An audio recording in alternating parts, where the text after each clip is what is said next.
and the suggestion that OPS wasn't prepared, and you wanted to address that situation, and Commissioner Carrick asked that you go offline to have that discussion in a professional manner. You recall that? Right here. And so you you raised concerns about the Toronto situation, and you also want to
Hold on, just bear with us. Technical difficulties here on a Monday. Stand by for a sec.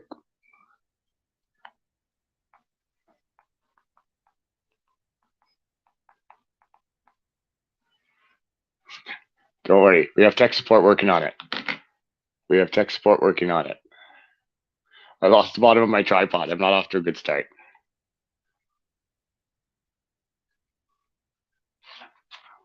Stand by. I've got Smoothie on it. Oh, hello, everyone. Good morning. It's another week of the Public Order Emergency Commission. We've lost our feed temporarily, but it will be back shortly.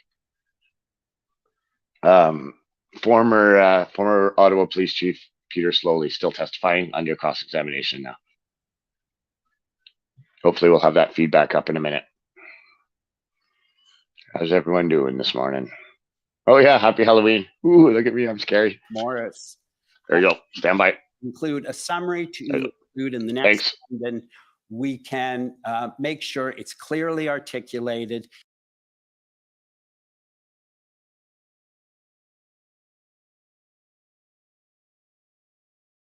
Sometime after February 10th, 2022. Is that correct? No, sir. Okay. And I'm going to suggest to you that it was only after you reviewed the Hendon reports sometime after February 10th that that you formed the conclusion that you just reached. Absolutely not, sir. Okay. And I'm also going to suggest to you that none of the Hendon reports were ever forwarded by you to either Deputy Chief Bell or Deputy Chief Ferguson. My recollection is that I did, but I stand corrected if there's no actual evidence of that. Regardless, the discussions of the Hendon reports took place at literally every briefing. Right. I understand you couldn't find any record of that. And you read over the witness statement of Deputy Chief Bell. Yes, sir. Or Acting Chief Bell. And you're aware from his testimony and his witness statement that he learned of the Hendon report sometime in the week of January 24th through discussion with Superintendent Patterson, who was the superintendent in intelligence, and then began to receive the reports on January 27th. You understand that, correct? I understand that's his statement, sir, yes. And you understand from Deputy Chief Ferguson that she only started to get those reports in the week of February 4th. Again, that's her statement, sir. And you have no evidence to the contrary, correct? Except that the Hendon reports were being discussed well before those days, so I have no other evidence other than that. And Deputy Chief Bell noted in his witness statement and in his testimony that you began to receive the Hendon reports on January 13, and that you personally received... Was that a question for me? Yes. Do you recall that? Yes, I received a Hendon report in regards to the convoy on January 13th. I believe I was on the distribution for the Hendon reports prior to that. Right. And Kevin Maloney is your executive officer, or was your executive officer, right? Yes, Inspector Maloney, yeah. And you worked closely with him? As my executive officer, yes. Mr. Clerk, if we could please turn up OPS 409554.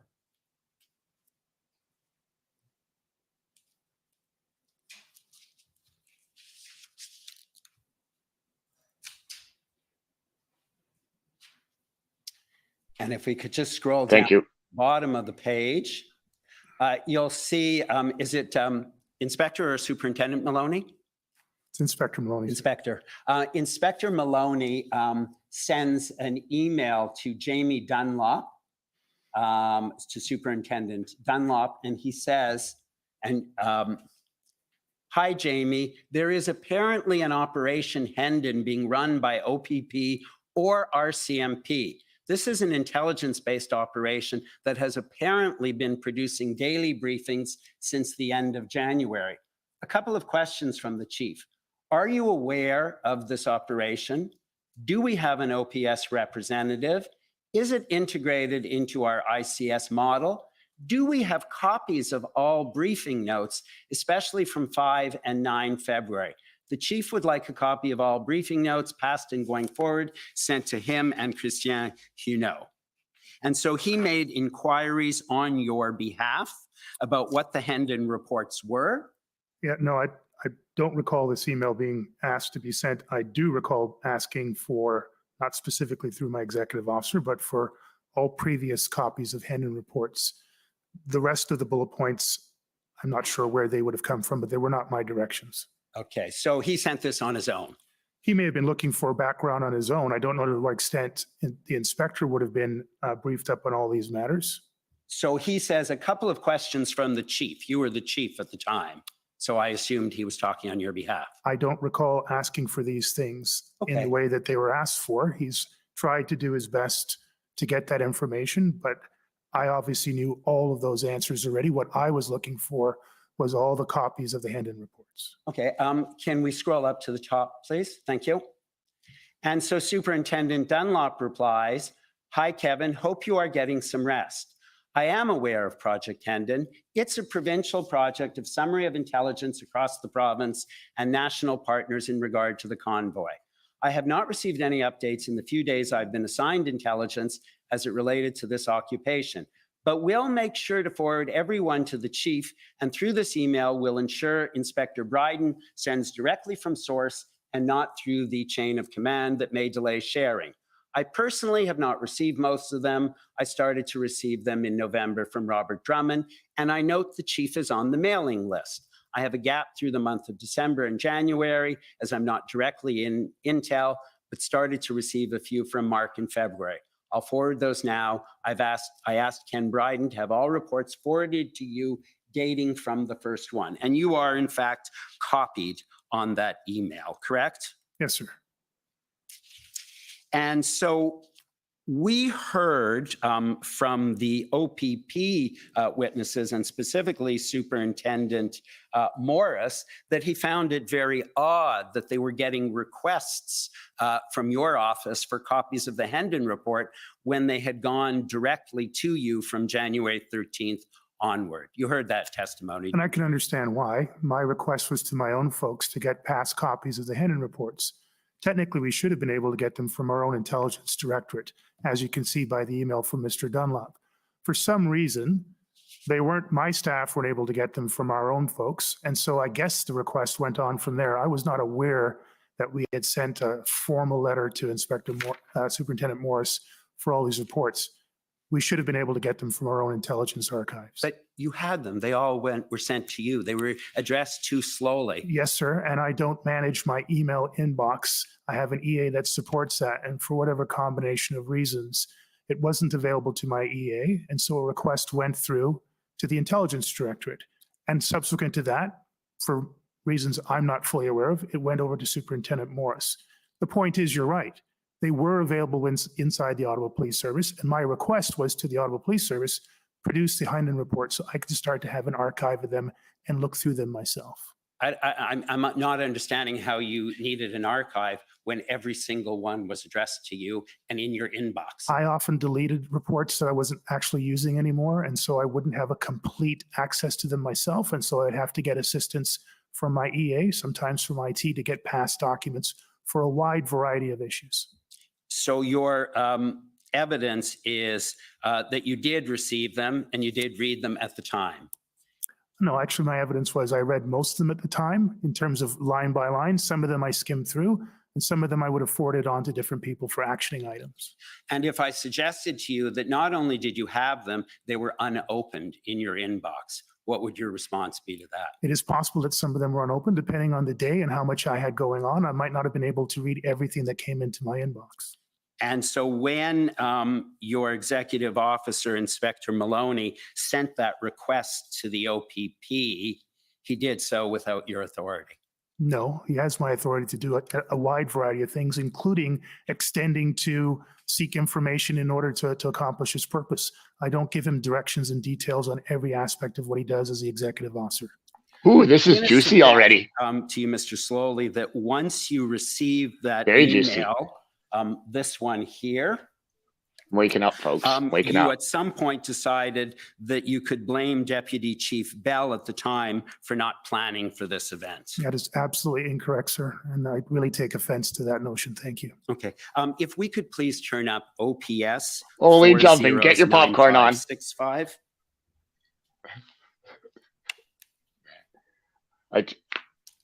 Former Chief Sloly has taken great offense to the questioning, and we're only 15 minutes in. If we could scroll to the bottom, you'll see. The council just suggested that he was going to blame, he was planning to blame former, acting Chief Bell. Okay, so you'll see above that email, the next email in the chain. Stand by, I'm getting my coffee. Which we just saw, and then if we can go above that, you'll then see Superintendent Patterson, and you're copied on that, says, thanks, Jamie. Further to that, all of the Hyndman reports were submitted to DC Bell for the intelligence briefings that were provided on a daily basis. OPS members in attendance have been myself prior to the MIC role, Inspector Bryden, and SIC members. Yes, it is integrated into our model. The briefing notes from February 5 to 9 were supplied by DC Bell. And then we see above that, so now you believe that Deputy Chief Bell at the time had received the Hyndman reports. And then you indicate on February 10th to your general counsel, FYI and for your records, this could become very important in any, I assume that's a typo, post-event inquiries / inquests. Peter Sloly, right? Well, there was a massive amount of information in there, including the information about Deputy Chief Bell. Obviously, this has actually become very important in an inquest. So yes. And so even though the OPP found it odd that your office was specifically making inquiries about what these Hyndman reports were, and even though Deputy Chief Bell's evidence, which was not contradicted, was that he only began to receive them at the end of January, you're now saying this could become important. And could it become important, Mr. Sloly, because it will indicate that you received the Hyndman reports or that Deputy Chief Bell received the Hyndman reports? It's important, sir, because it provides a history of what the Ottawa Police Service received the Hyndman reports and what they did with them. in totality. Okay. And so you don't have any response, I take it, to Superintendent Morris, who was really quite puzzled by why you were asking for Hendon reports. I could appreciate why Superintendent Morris from the OPP would be puzzled about it.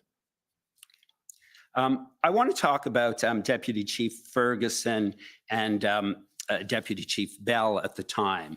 And you've testified on Friday that there was a period of time when you lost confidence in your two deputies. No, I testified that the trust factor had taken a hit, but that I had not lost confidence in my two deputies.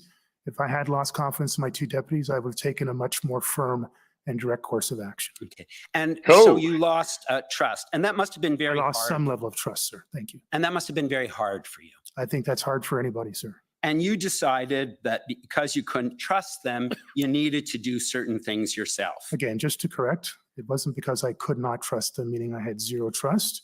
But yes, I would have to then take some course of action to deal with that until efforts were made on all parties to rebuild that trust. And I stated that efforts were made. Thank you. And you also didn't trust Superintendent Dunlop as the event commander that they had chosen. Thank you. I'm No, done. Superintendent Dunlop was still part of a review that was going on for the Panda Games events, and it would not have been fair for him to be in that position until that review was completed. And so several of your most senior officers you had trust issues with. I had a momentary trust issue with Deputy Chiefs Bell and Ferguson as a result of the decision to put Superintendent Dunlop into the position of event commander without letting me know about it. And Superintendent Rayom, you told us, had been replaced as event commander by Superintendent Dunlop. And you indicated you were very angry about that, and you spoke to Deputy Sorry, Chief I did Bell. not indicate any such thing about my emotions, sir. Okay. You were not pleased with that decision. I was concerned because I was not made aware of the decision. And you spoke to Deputy Chief Bell and Ferguson about it. Yes, sir. And then you consulted with them about who should replace Superintendent Dunlop, because you said you didn't want him in the position. Because it wasn't suitable for him to be in the position, given that he was still under review. Yes, sir. But you did not suggest putting Superintendent Rayom back in as the event commander. I asked them for their opinions. His name was not offered back to me. Okay. So there's another one of your superintendents that you may have had some trust issues No, sir, with that's as well. not at all correct. Commissioner, thank you. My friend, Mr. Mijakowski, has more than one occasion this morning not stated the witness's evidence correctly, and I would be grateful if my friend could listen more closely and not suggest that the evidence is something other than it is. I'm doing the best I can. If I have misstated a word, please correct me. You've actually repeatedly misstated the words, so I appreciate That's that. Sloly's lawyer that just jumped in. I'm going to have to interrupt. Holy I think crap. you should be very careful. You have on a couple of occasions done it. It happens, but please be cautious. I will, and I'm not doing it intentionally, but there's a lot of information, and if I've gotten something wrong and I haven't picked up on it, please do I correct certainly me. feel your pain. There's a lot of information. You've Everyone's also, getting along now. I believe, told us Oh, about baby, not is right. wanting to give too much information to the board because you didn't entirely trust them to keep things confidential. Again, that's incorrect, sir. That's not what you said? That's not what I said. You had concerns about sharing certain information because of confidentiality. There were instances where the board was documented board members were documented in terms of leaking information, service information, board information. That You're not the includes only one, in-camera Susan. information. And we've also heard evidence about your perception that there wasn't political support to get the resources to you and that they wanted to see you fail. I've talked about the concerns that I had from Good point. comments and actions by various levels of government. Yes, sir. And Superintendent Party, you'll recall from the OPP, testified that you told him there were people in the ministry who wanted you to fail and that you had sources telling you that. I'm sorry, can you repeat that, please, sir? Superintendent party from the OPP testified that there were people that you said at a meeting he was at, that there were people in the ministry who wanted you to fail and that you had sources telling you that. It's not exactly right, but I was aware from people in the ministry that had made those suggestions over the course of my tenure as chief of police. And you expressed that to Superintendent Party, correct? That's correct, sir. And so I take it from that there were also people you could not trust in the ministry. No, sir. That's not correct. Let's talk about the change in incident commander from Superintendent Rayon to Superintendent Dunlop. And I want to begin by talking about your comments about Superintendent Dunlop. What I understood you to say on Friday, and perhaps I've written it down incorrectly, was you did not want him in the position because he had been the incident commander in the Panda game. No, sir. He was not the incident commander in the Panda game, but he was the superintendent overseeing, actually the acting deputy chief overseeing the area that was responsible for event planning and the event plan implementation on the day of the Panda game in 2021. My understanding was that you referred to him as the incident commander or the event commander, and so I've got that wrong. That wasn't He was not the incident commander, and I don't know if there was a major event incident commander or event commander, but he was overseeing that operation. He was part of the briefings in regards to those operations. He was with me when we briefed board and council members in regards to those operations. So he had a very active involvement in the planning and the overseeing of the implementation of that plan. My understanding was that the incident commander of that was Inspector Michel Marin, and there was no event commander for that. You have probably more accurate information recollection at this point than I did. And in terms of Superintendent Dunlop's experience, I understand poppies that generally he'd been start on the logistics and 1st, staffing November lead in 2016 for the North know they're for American sale now, Leaders but- Summit. And he was part of a joint planning and communications group with the RCMP. He was also the lead planner in the past for the presidential visit and was extremely well qualified for the position, but that you had some personal issues with him. But first of all, I'm not aware of his CV, so I can't comment on the accuracy of it. Your last comment, I don't know where you've got that from, sir, but that's not accurate. And then last but not least, planning and logistics for the Panda game was not the problem. It was decisions made around removing the ESU prior to the time where the traditional public order and disorder issues took place. And I still at that point in January, February of 2022 had not had a report back that explained why our public order were removed prior to what we knew to be the high risk period of the Panda game. And so Planning you're and not logistics had disputing nothing that to he do may with have it. been. I'm sorry, he was just finishing his answer. Planning and logistics, thank you, sir. Planning and logistics had nothing to do with it. It was an operational decision that was made at some level to remove the vast majority of our resources, including our public order resources, literally at the moment that the troubles would have begun. You're not disputing that he was extremely well qualified for that position of event coordinator. But he was not an event coordinator by I'm your talking own. about for the, sorry if my question wasn't clear, I'm event commander for the protest. I don't know what his CV, I didn't know at that time what his CV was. Okay. And you indicated that the event commander. I don't know his was credentials, changed, sorry. You said on He's just in February 1st, charge. 2022. Got there behind my That was your back evidence on somehow. Friday. That was my understanding, although I don't know when the actual change took place. Okay. On Friday, you said it was So, the first. Yeah, the I beef believe ref pin's a good It idea. was around the There's a lot first, but I of don't know the problems exact with the date. legions right And now, you so there's a lot of people who are understand that apprehensive Deputy about Chief buying poppies Ferguson from the legion. testified that Beef ref are Superintendent also Rayon selling was the pins. event commander Hello. until February 4th. Oh, Jonathan, welcome. That Yep. was her evidence I'm sorry, in her it's, witness crazy statement, and it was morning. also her evidence in the Yeah. transcript. I'm I'm sorry, alive. did you say that Superintendent Rion Beef ref was the is event Veterans commander for Freedom. until the 4th? Until February 4th in the evening. That That was doesn't, her evidence. This is that's juicy not, this morning.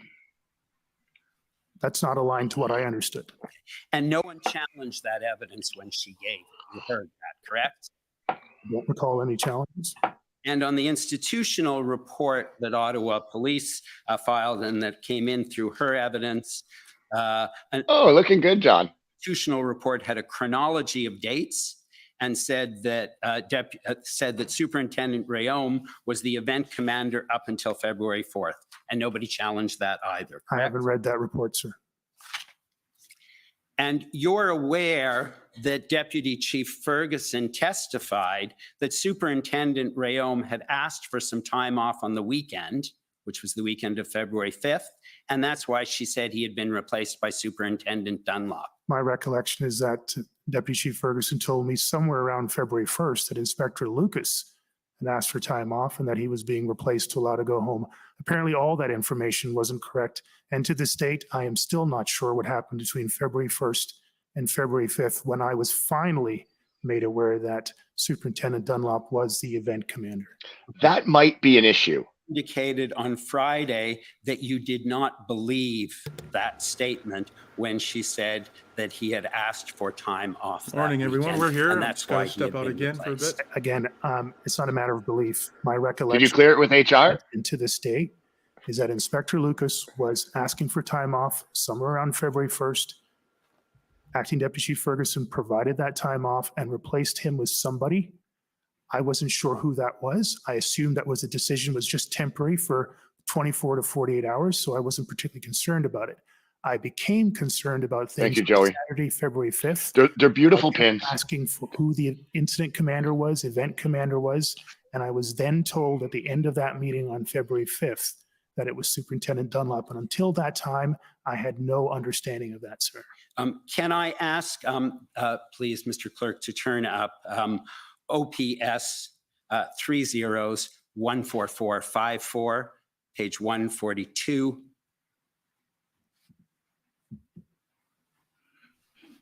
Thank you, Joey. So those pins are lapel pins that Veterans for Freedom are selling. As some people may know, Top there's of been the all kinds of page, you'll controversy with see, the Legion. Chris So James Rayom Top was was prevented the from speaking in commander. Legions. Legions Chris are having drag Rayom- queen Whose story notes are hours. these, sorry? These are So the a lot same of people notes are that we apprehensive looked about at supporting before the Ms. Legion. Hinault's That does not, Okay. or And no what's the longer date, supports Chris? veterans the way it February once did. 10th. Chris Rayom was the commander.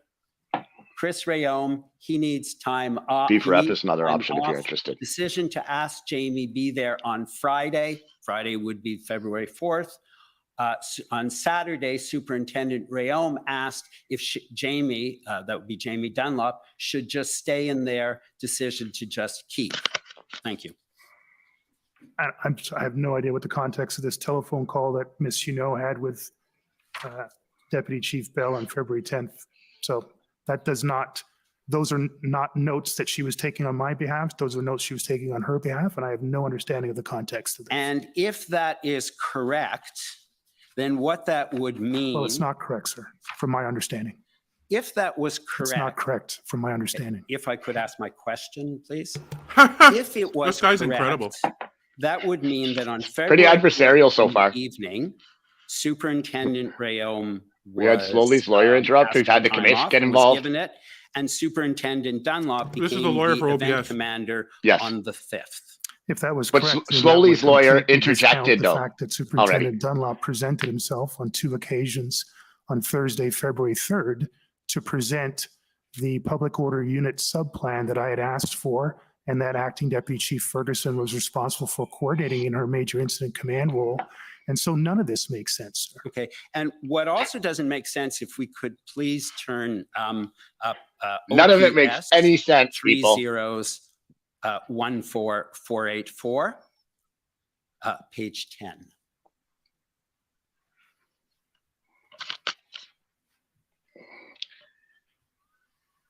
He knows how to bring out the waterworks when necessary. So this is your typed note. I don't know when you typed those notes. Yes, please. Share, share, But share. you'll see. Like, comment, share, I subscribe, advise, follow. this is on the February 5th in the morning, it's 9 o'clock, it says, I advised that I had only just officially heard that Superintendent Dunlop had replaced Inspector Yeah, Lucas me too. as the incident commander at the previous briefing. Deputy Lucas. Chief Bell advised he was the new Caught in a incident lie. commander installed this week. That can't be accurate, Mr. Sloly, I suggest, because the incident commander from Lies the beginning never of make this sense. event to the end. Yeah, you can't was keep them all Inspector straight. There's too Lucas many of them. throughout. Anyone Right. who's reading this and thinks this What's guy's happening honest here is there's an on another interchange of planet. terms between incident commander and event commander. Event commander is not a vernacular that I was used to from my time in Toronto Police Service. We didn't have such a designation. The guy in charge. I He's can talking about the guy in explanation, so I'm charge, trying to Chief. provide that to you. So in terms of terminology, you're right, it doesn't make sense. But I go back to it. It's not what he meant. On or around Call it February as a 1st, I believe it was February 1st, but I stand to be corrected if there's other documentation. Yeah, I was you've been advised by corrected Acting quite a Deputy bit. Chief Ferguson And you that will be Inspector corrected quite a bit. Lucas was tired, that he was involved in planning prior to the arrival of the convoys, had worked through the weekend under intense pressure, that Inspector Lucas Let's see if we have needed Lucas time here. off and that he was being replaced. I don't recall whether or not she told me who he was being replaced by, but I accepted that. Then I was waiting for a briefing waiting for from Staff Sergeant Mike Stoll on the public order unit plan that I requested on February 1st. Superintendent Dunlop showed up on Thursday, February 3rd, on 2 separate occasions, presenting that plan, and that caused great confusion for me. And it also meant that we couldn't actually get the presentation. When finally we started talking about it again on February 5th, I was then told that Superintendent Dunlop had been the incident commander. And that's my recollection, and that's why I wrote my notes as such. So And had been replaced He's so Inspector angry. Lucas as the incident commander, and that's why I wrote my notes as such. Yeah, he's got These are a not lot of notes that you emotions still wrapped prepared up in at this. the time He, of the he's discussion. his ego has been hurt Yes. at And multiple I times throughout this. suggest to you that you've got it wrong there, because what you It were appears to me. told on February 5th in the morning was that He's got an ego Superintendent issue, this guy, Rayom this man, had asked for former some time off. former chief. No, sir. And just you have to let me finish, Mr. Sloly. You have to let me finish. And had been replaced. No, sir. No, by, no, sir. Superintendent I'm crying again. And in your notes, you've written that it's What a joke. Inspector Lucas. Look at the was sad face replaced on by him. Superintendent Dunlop What a as joke. the incident commander. Thank you for your statement. You're inaccurate. That's not true. No! And so we are in agreement, however, that The evidence Inspector is Lucas inaccurate? was never replaced. Of course it was. I'm still under the impression that he took time off, but I've heard his testimony that he never had days off. But up until that point, I was advised. I thought you and didn't hear still any believe testimony, that- Slowly. I thought you I was said you didn't advised hear that much of Inspector anything. Lucas had requested time off. The fans And hear Turns what out you it was want to. Superintendent Rayom. I stand Phantom corrected. hearing. And you're asking us to accept that for the period of February 1st to February 5th, you were under a misapprehension of who the event commander was. Yes, sir. That's not good, guys. If in guy's a fact the joke. change was made The chief on didn't know who February the event 4th in the commander was. evening, He doesn't know much of as anything. we've heard Except, from you know, the when he needs, evidence, when he wants to know something. that would mean you were uninformed from the evening of the 4th until the morning of the 5th, correct? No, I was uninformed from the 1st until the 5th. It's worse. Commissioner, may I interject again? Forgive me, please. Of course, slowly, My- convoy. Not Badgering the trying to witness. follow my friend's questions. If the suggestion that my friend is making to the witness is that the evidence before you Stop is that interrupting. Look at the Inspector commission Rayom counselor's face. Oh my God, she's left the on one the who doesn't. floor, She has no and my friend patience for should slowly. recall that She has Commission no Counsel patience led for the slowly. evidence on Friday of Inspector Rayom's note that showed that he was Buy him some time. Buy him some Replaced time. as Interrupt. the, I think. I wonder if the event convoy witnesses commander are going to get this much on fucking leeway. The evening of What do February you think, 1st, Daisy? 1930. I highly doubt it. Are They they only going need to a few minutes. 9 miles? This is of- quite proper cross-examination. If my friend wants to raise that in re-examination, he can. Superintendent Rayom was not called as a witness. 2 different notebooks from him were put in. We knew nothing about that. So my friend can certainly pursue that in re-examination, but I submit this is proper cross-examination. Commissioner, if I may I just add one I'm comment? concerned about my time. I'll be very brief. I'll be very It's brief. It's a matter of some significance. My friend cannot say on behalf of the entity, Oh, now he's the crying. OPS, that he can pick and choose through which notebook he likes. Commission It's a Counsel read that cloud notebook. carnival. My friend just has to take account of it, is all my point is. He's not being fair to the So we get, you cannot, you, Well, I think a Not lot allowed of to just it pick and is choose evidence at will. examination if need be. There is conflicting material, and I think given the short timeline that maybe we should try to get to the bottom of it. there's a certain amount of liberty, but if you could, as much as possible, put everything in context without necessarily citing everything. Sure, I understand that, that's the narrative. I'm challenging that narrative, and my friend is certainly open to explore it. But I'm going to move on from that point. You would agree with me that as the major incident commander, Very sad. Deputy Chief Ferguson operates at a strategic level. For the most part, sir. My friend is below being her bullied, would Your be Honor. Inspector Lucas at the operational level. My friend is being bullied. No, below her would be I the often get event accused of commander. bullying and harassment I'm of the Ottawa sorry, Police. the event commander, and below the event commander would be Inspector Lucas as the operational level. Well, not to get too far off track, but then what is the role of the Let's event get off commander? too far off track. Okay. And strategy at the major incident commander. You're would supposed to be know at a this very stuff, Chief. high level, correct? Former It's chief. almost a joke. And It I is a don't joke. see anywhere in the record any instructions that prohibited the major incident commander from choosing who should be the event commander who reports to her. And there are no instructions in that regards, and there certainly were no instructions that I gave in that regard either. And it's her decision, is it not? Yes, but as a strategy level contact and the direct contact to me, that I would expect such decisions would be communicated to me with an explanation that I could understand in a timely manner. And when you raised it with her on the 5th, you in fact told her that it was her That was a huge decision to interruption. either keep Superintendent Dunlop in that role if she wanted to. Yes, and she'd be accountable for it. Yeah, given and that it I really raised takes my the pressure concerns off. with- Like So the obviously continued she had questioning that right matters. to make a decision as If you to who interrupt and let the person regain their wants as the composure, event that commander. Yes, sir. not I great. retain the right of chief of police to make a decision if I felt that it was going in the wrong direction. But you also warned her that she'd be accountable for the decision to put Superintendent Dunlop into that I position. explicitly did so because it was such an important decision to make. Yes, sir, but it's implicit. everyone's accountable but the And chief. you would agree with me that it's somewhat of a threat that if things go wrong, you'll be blamed. Not at all. It's not a threat at all. It's simply stating the facts. This is an important decision making. We've just had an important discussion. We are in a significant public safety crisis. Decisions of this level are incredibly important. It's your decision, but you'll be accountable for it. Yes, sir. And that was on February 5th. And at February 5th, just in terms of what was going on the ground, things were not going well in the city of Ottawa. Fair? We were still struggling to retain control. Yes.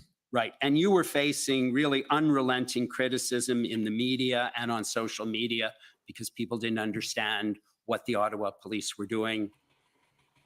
The Ottawa Police Service was facing unrelenting criticism. And yes, as chief of police, that would come with the title. And that was very intense pressure on you, was it not? Intense pressure on everyone. Yes, sir. And it was intense on me. And what Deputy Chief Ferguson confirmed with you was that in deciding who to replace Superintendent Rayom with, she had consulted with her colleague, who was the deputy chief and was experienced in the deputy chief role. And you were suspicious of Deputy Chief Bell for having had a conversation with Deputy Chief Ferguson about his thoughts on the skill set required to be the event commander. Sorry, you just lost me there. I'm not quite sure what You you're just lost asking me or there. asserting. Sorry if my Lost me question there. had multiple parts. I'll try to break it up. Deputy Chief, you indicated that you you did not support the decision she had made to choose Superintendent Dunlop, correct? My first concern was that I wasn't advised about it.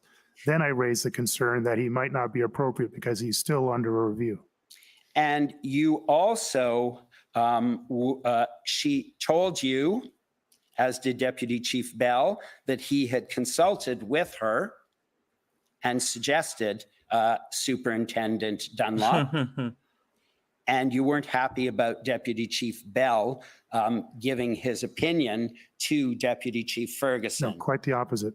I was clear once I understood that it was Deputy Chief Bell's suggestion or recommendation to Acting Deputy Chief Ferguson. I turned to Acting Deputy Chief Ferguson and said, "You're the major incident commander. Whoever made the suggestion is irrelevant. You've made that decision. It's on you to communicate that to me." Damn. And she doesn't have the ability to consult with her colleague who's been in the deputy chief role to say, hey, what do you know about I never said Superintendent anything to that Dunlop's ex- skill You set? just try not talk over them, and if you could try and tighten your questions a bit.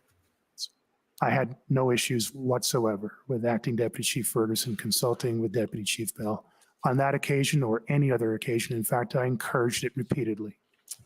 And I suggest that on February 9th, so a couple days later now, you were pretty concerned that you would lose your job and be blamed for what had happened. Absolutely not, sir. Okay. And what you were looking for was to blame somebody else. Absolutely not, sir.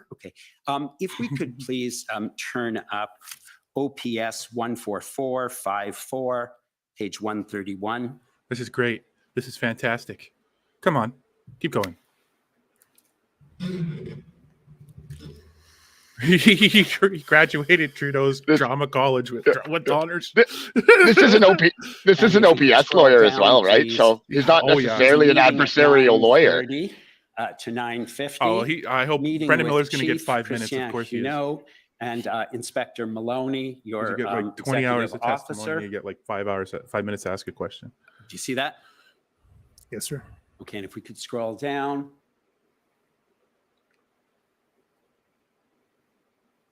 And so you'll see Same at people the, as always, Facebook bottom user. of the page. Sorry, just go up a bit. If we could just go up to the top, please. Chief out, thank you. Double-sided incident command, question mark, still don't have it. Chief outlines concerns over last week in the event he is shipped out. I'm sorry, I don't see that. Double-sided incident command, still don't have it. Chief outlines concerns over last week in the event he is He shipped he out. keeps getting caught in lies, and he has no decency to admit. Yeah, you know what? I'm That a liar. indicates a concern you Sorry. expressed again You got about me. this incident of Superintendent Dunlop. Again, not sure what double-sided incident command. Okay, that's not the mark question. is. The That's question is clearly about you being described. I guess it's shipped just out. Christiane Huneau herself, not quite sure what the point was. So that's an Point is that indication of some confusion you on were my scribe. dropping. Still don't have it. I don't know what that refers to. Chief Still don't have outlines the first concerns part. over last week. That's Basic definitely English how the rules. meeting started. In the Uh, event, In the event Apply she was grammar. shipped out, again, that's her interpretation of what's being said. I can't wait for the OPP lawyer. and by February 14th, That's the I would professional suggest scribe's things were looking interpretation. Very bad for you in terms of media coverage and what was happening with the OPP and the RCMP. I'm sorry, have we left this meeting now? We have. Okay, thank you. What was your question? By February 14th now, less than a week later, things were looking even worse for you in terms of what the media Yeah, was Richard, he needs a hall reporting pass. and what was happening with OPP and Yeah, the Tracy, his RCMP. comprehension skills You were are under lacking, immense pressure. but that's deliberate. Yes, there was an incredible amount of pressure. Yes, sir. If we could please call up OPS 3014479, page 97.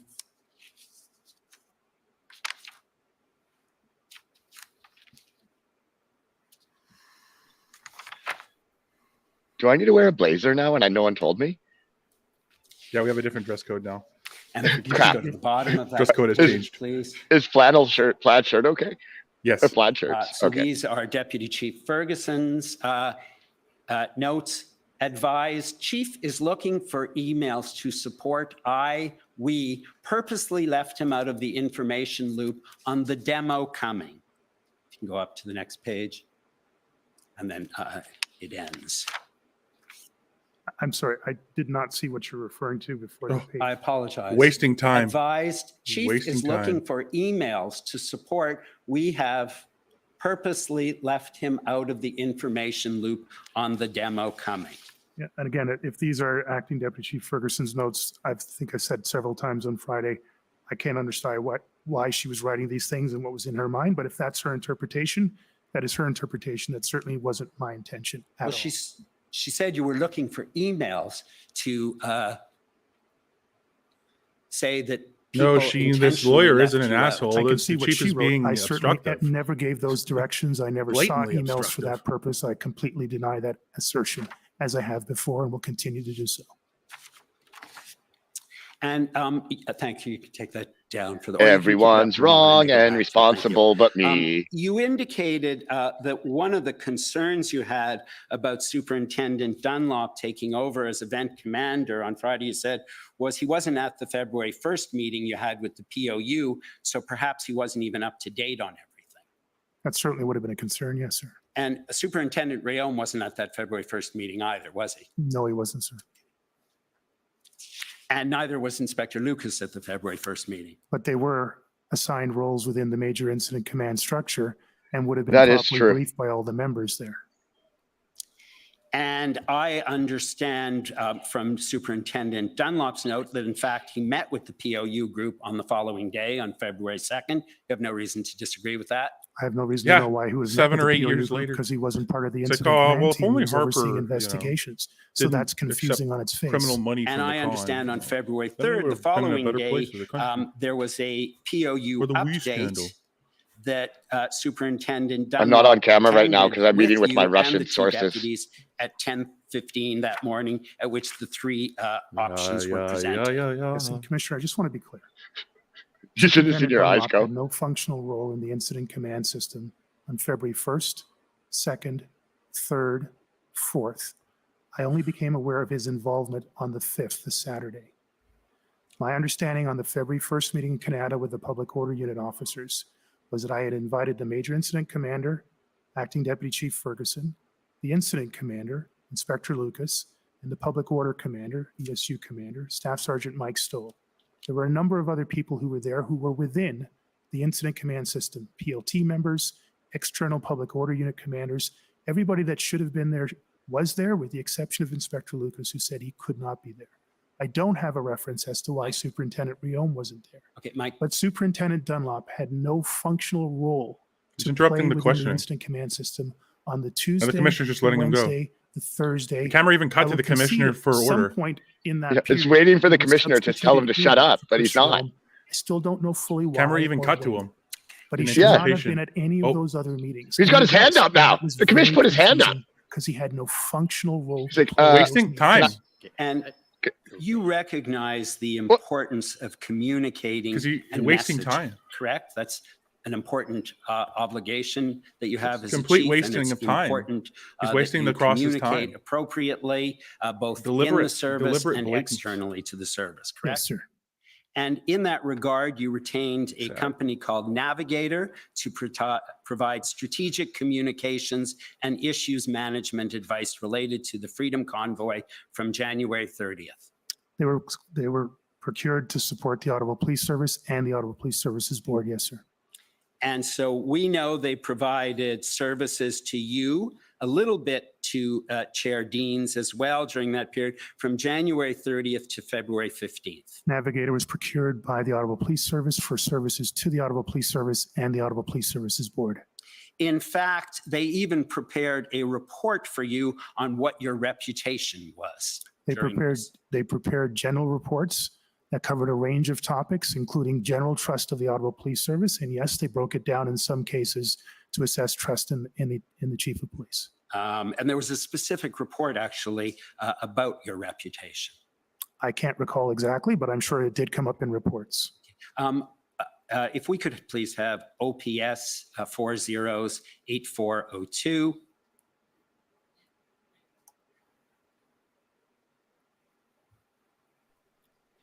Thanks, Patricia.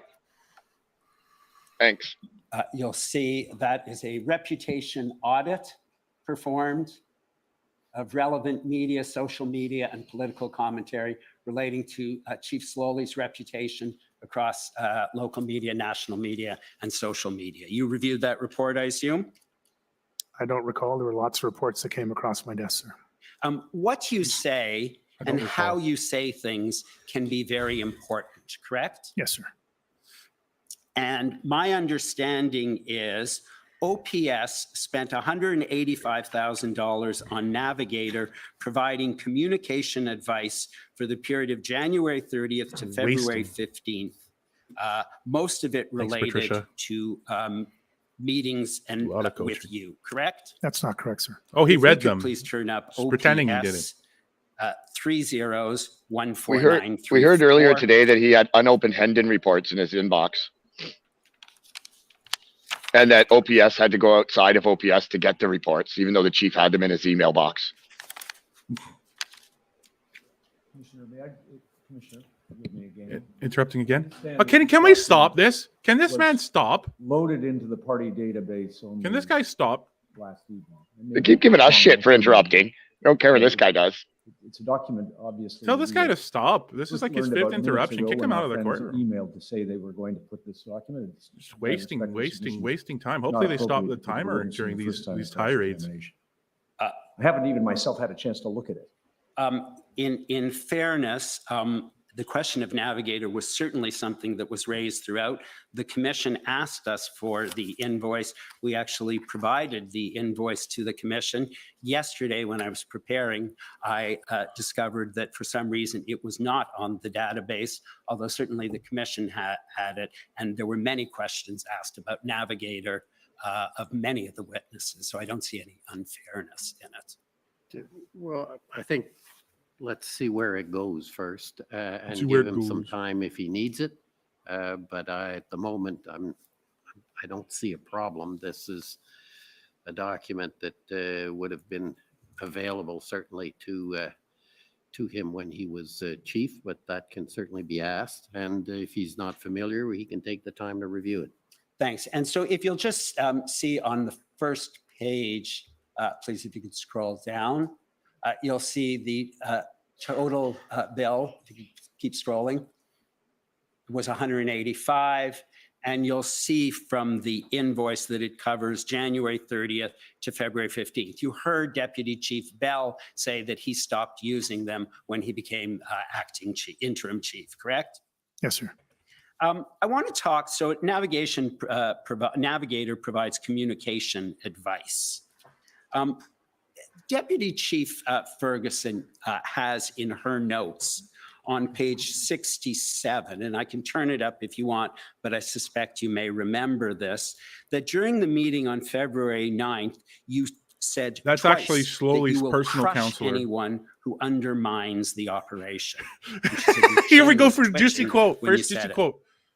I used the term crush, and that was an inappropriate term at a No. very stressful meeting, but yes, sir. I will crush anyone who opposes me. And Ms. Huno Yes, I reported used it that in her inappropriately. I will notes crush the as well. protesters as well. And I'll you give would it an inch. agree with me Hardliner. that when He's you a say hardliner, this no guy. changes can be made and you will crush But anyone, he cries, what when your he's actually command held team accountable. would understand from that is you better not disagree with me. Not at all, sir. I was actually very explicit after that, and Ms. Huno's notes talks about the context of that explicit context around no changes. The So notes are very specific clear. There's no context changes to around the strategic context. direction, the framework, the changing of major positions within the incident command team. It was not said as a blanket statement that there could not be His ego is clearly hurt. or even strategic changes, but that we were to communicate carefully, we were to act as a committed and coordinated team and demonstrate that continuously going forward. In fact, what the notes say is no changes can be made to the command team unless you approve it. Which notes are you referring to, sir? Deputy Chief Ferguson. Well, I haven't seen it. You need to put that up on the screen, and I can test Deputy Chief Ferguson's interpretations of my comments on many occasions. Unfortunately, she seems to have taken her own interpretation and great liberties with those interpretations on a regular basis, and I've stated that in my evidence in chief. And Now he's Superintendent like, Abrams wow, testified this guy's from the too much, man. Good thing OPP. he's out. And you From recall that. that This the guy's out. OPP had This an guy's a nurse, inspector, this Don guy's out of Ferguson, who was working with the Ottawa Police. Sorry, you confused me. What question are you You asking? confused me. I'm sorry. I'm moving so on. I'm asking determined about something else. everything. We're talking about communication. You recall I'm so determined and I know very Superintendent much about this. You Abrams confused me. Yes, he testified. confusing We're talking You about recall there was communication. You're confusing me, but to everyone else's Inspector interpretation Don is wrong. Ferguson, But you're who was confusing me an right now. OPP officer who was I'm working steadfast with in what I the meant, but I don't know OPS. what I meant, and I don't remember that. Vaguely. And Vaguely. Superintendent Abrams records that at 10 o'clock, you went on a rampage, was reported to him by Oh, a Inspector rampage. Ferguson, and were making unrealistic demands of Sorry, your staff. my recollection is that We Inspector all are. Ferguson heard from somebody who described me as going as a rampage. So this would be fourth or fifth hand information. Oh, That's my now hearsay recollection. matters, Chief? And it Hearsay says that you suddenly went on a matters here? rampage and we're making unrealistic demands of your command staff and their partner agencies. You don't agree with that? I don't agree with what was told to Inspector Ferguson. I don't agree how he related that to Superintendent Abrams, and I certainly don't agree with how Superintendent Abrams would relate third and fourth hand information in official channels. A rampage. There was an partner agency as insurrection we heard important as earlier. It was too. a rampage. I think that's all very unfortunate. It's and very very untrue. unfortunate that they saw me that way, and Deputy they will Chief crush them for Ferguson seeing me that also way. And records it's a very meeting on unfortunate that they did that. February 9th where you got And the angry protesters saw me and too. spoke of Crush a them. conspiracy Now stop and it. told her it was all You're confusing political. me. You remember that? I'm sorry again, sir. Could you pull up those notes? You're confusing me. She, but I'll crush do you remember that? Again, I don't even know what day you're on right now. I said February 9th. I'm Yes. very determined, and I am correct, that you but I don't spoke know of what a you're talking about. conspiracy and told her it was all political. In It's a what joke, meeting, sir? Chad. How can you? If we could how please can we turn not up be getting out the circus music OPS at this point? 30144479. I am. Everyone else is wrong, and it's a tragedy. But what page are we talking about again? Can you bring it up? Bring it up. Bring it up. I'm confused. We right need screen now. grabs here. We need I'm screen grabs. Come on. I'm confused about that interpretation, but what interpretation was that? He looks like he's in pain, eh? Oh, it's tough. It's a hot seat. Hey, Kelly, this is a commentary stream. Sorry about that, baby. Oh, I'm sorry. Yeah, I exactly. didn't give you the page. Page Misogynist. 67, Gong show it. It's fine. the last bullet. This is certainly a spicy start to Monday. yeah, you Or, could have to. This you is can a better actually week. go above. Talked about the plan for briefing Show the me the notes embedded that I'm gonna cell disagree with of because I'm planners and correct. commanders. And if you keep scrolling down, please. And he spoke of a type That's of good. conspiracy that is happening at provincial Tracy's and federal captured the levels, essence of and that Sloly. this team is being handled by their political masters and promoted exactly the the idea that they're progression not really slider. there to help. Advised that they Michael were asking us Michael not to Lancaster. bring the It's not I a gong advised show. that It's they a were bong asking show. us not Sure, to gonna bring need to be. politics into our operations. He got angry and told me this was Crush all all political. asshole. Every one of Again, them. I'm sorry, but I'm just amazed at the amount of liberties that an acting deputy chief, a superintendent, relatively newly promoted superintendent, would take in terms And he of takes a shot at them interpreting relatively my newly actions. An promoted. inexperienced one. Well, she's saying that that's what you said, and you were angry. And nobody else made notations of that, so she seems to be the only one making those interpretations. And on the same page, if we go And to nobody the else top noted that. of the page, If you were please. angry. What a joke. But if they did, they'd be wrong too. It Yeah. said this that Well, morning. he only had you 29 years of called experience. them I have all 33, into so I'm the correct. office after the morning By briefing. the Yeah, way, yeah. I'm confused. What are we talking Present about were right the now? chief, I'll crush you Deputy if you don't Chief Bell, CAO Dunker, is it? tell me. They should have invited Inspector Colombo. Kevin Maloney, and Christina Inspector Pino and Colombo. myself. And the chief began by saying he floundered last week. I and believe that because was we we floundered, sir. That's not. We floundered last week. I read that as an H, but The new chief will be Inspector So Colombo. we can't read them, but now he's Perhaps I've correcting misread them about And people's because third-party we notes. switched riders, Oh my God, partway Colombo! I through, can't believe. This is a indicating the joke. switch between Rayome and Dunlop. Somebody cue up the to circus music, Patterson. royalty-free, copyright-free. Now, the No, we'll chief get and the nailed for the team strike. Will not change Exactly. any of the players Bum, bum, until bum, the bum, bum, operation bum, bum, is bum. over. And This is so me not again, you permitting. raised this issue about the switch in event commanders. You now are not referring to Inspector Lucas anymore. You've sorted that out. I believe we sorted out a lot of things in that time frame, sir. And the people that you accused were Deputy Chief I didn't Ferguson. accuse anybody, sir. Okay. You spoke about what had happened the previous week in which Deputy Chief Ferguson, in consultation with Deputy Chief Bell, had replaced the event commander. And you had that discussion in front of their colleagues. I think the term "we" is used throughout this sentence. There was no finger pointing or blaming. You're applying your own interpretation, sir, which I completely disagree with. And on the same day, you have a presentation to the OPP. And the commissioner doesn't tell him to stop.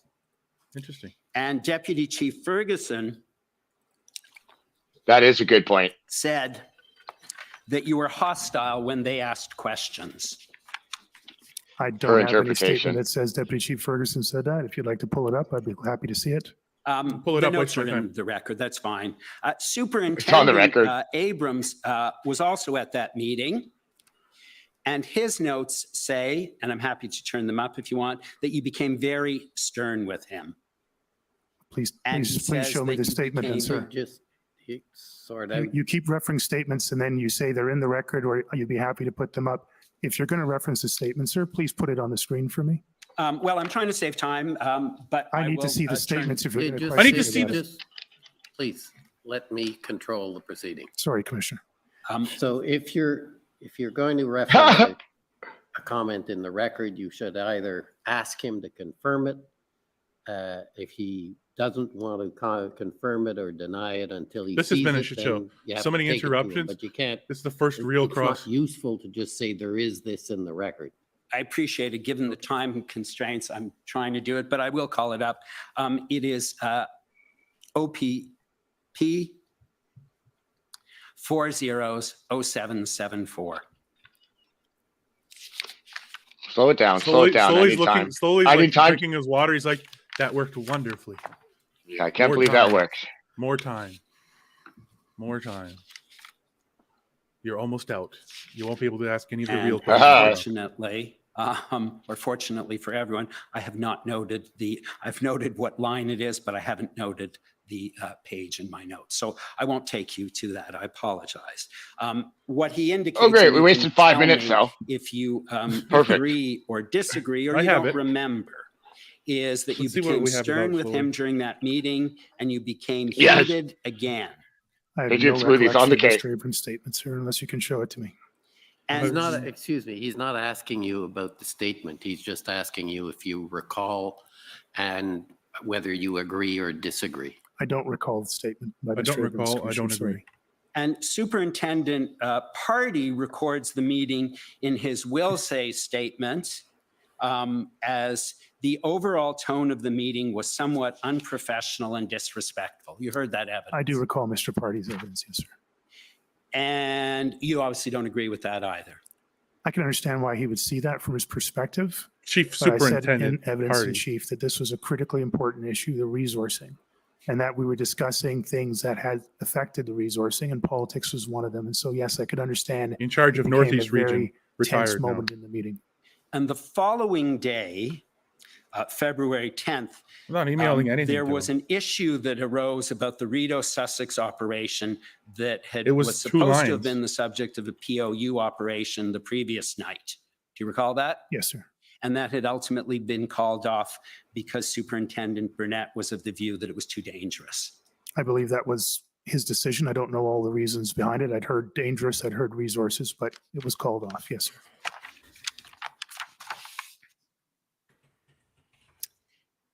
And if we could please turn up OPS 3014479, page 74.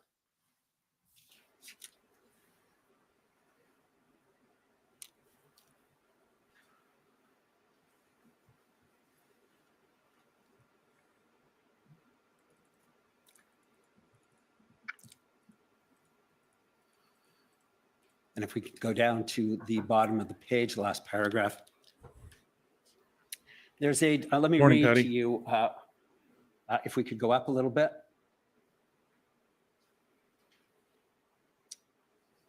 Okay. I advised, this is Deputy Chief Ferguson, I fundamentally did not agree with the approach. The concern was about the use of PLTs, correct? I don't know what she's referencing. I'll continue reading. That they were not allowed. Even when he has it in front of him, he negotiations to doesn't know. take place. And when he doesn't They have do it, give please them bring the it up, waste 3 opportunity to minutes. And when he negotiate does have it, fairly. I don't know what they're I talking told about. them that joke. our It's a policing joke. partners have So huge obstructional. concern with the way Obstructional. things are running, and I don't believe we are listening to them. Council also Companies- explained it to I him. advise the OPP are horrified with the Rideau Sussex plan, and that both Dave Springer's information was incorporated into Paul being Paul Burnett's decision. Chief asked who we should have in to be POU incident commander, and I asked for Dave Springer. At that point, Mark Patterson said, Dave Springer, an inspector, came into my office this morning and told me what I should be doing, that he wasn't actually there. The chief responded by saying if he did that, he would cut off Dave Springer's nuts and call his boss. And it goes on. And I Holy. don't recall. Do you remember the rest of the statement you made? I don't even recall that incident, sir. Okay. So you don't recall it, or it didn't happen? I don't recall the combination of things that she's talking about here, sir. And you don't recall saying that you'll cut off Dave Springer's nuts and use them as bookends? As bookends?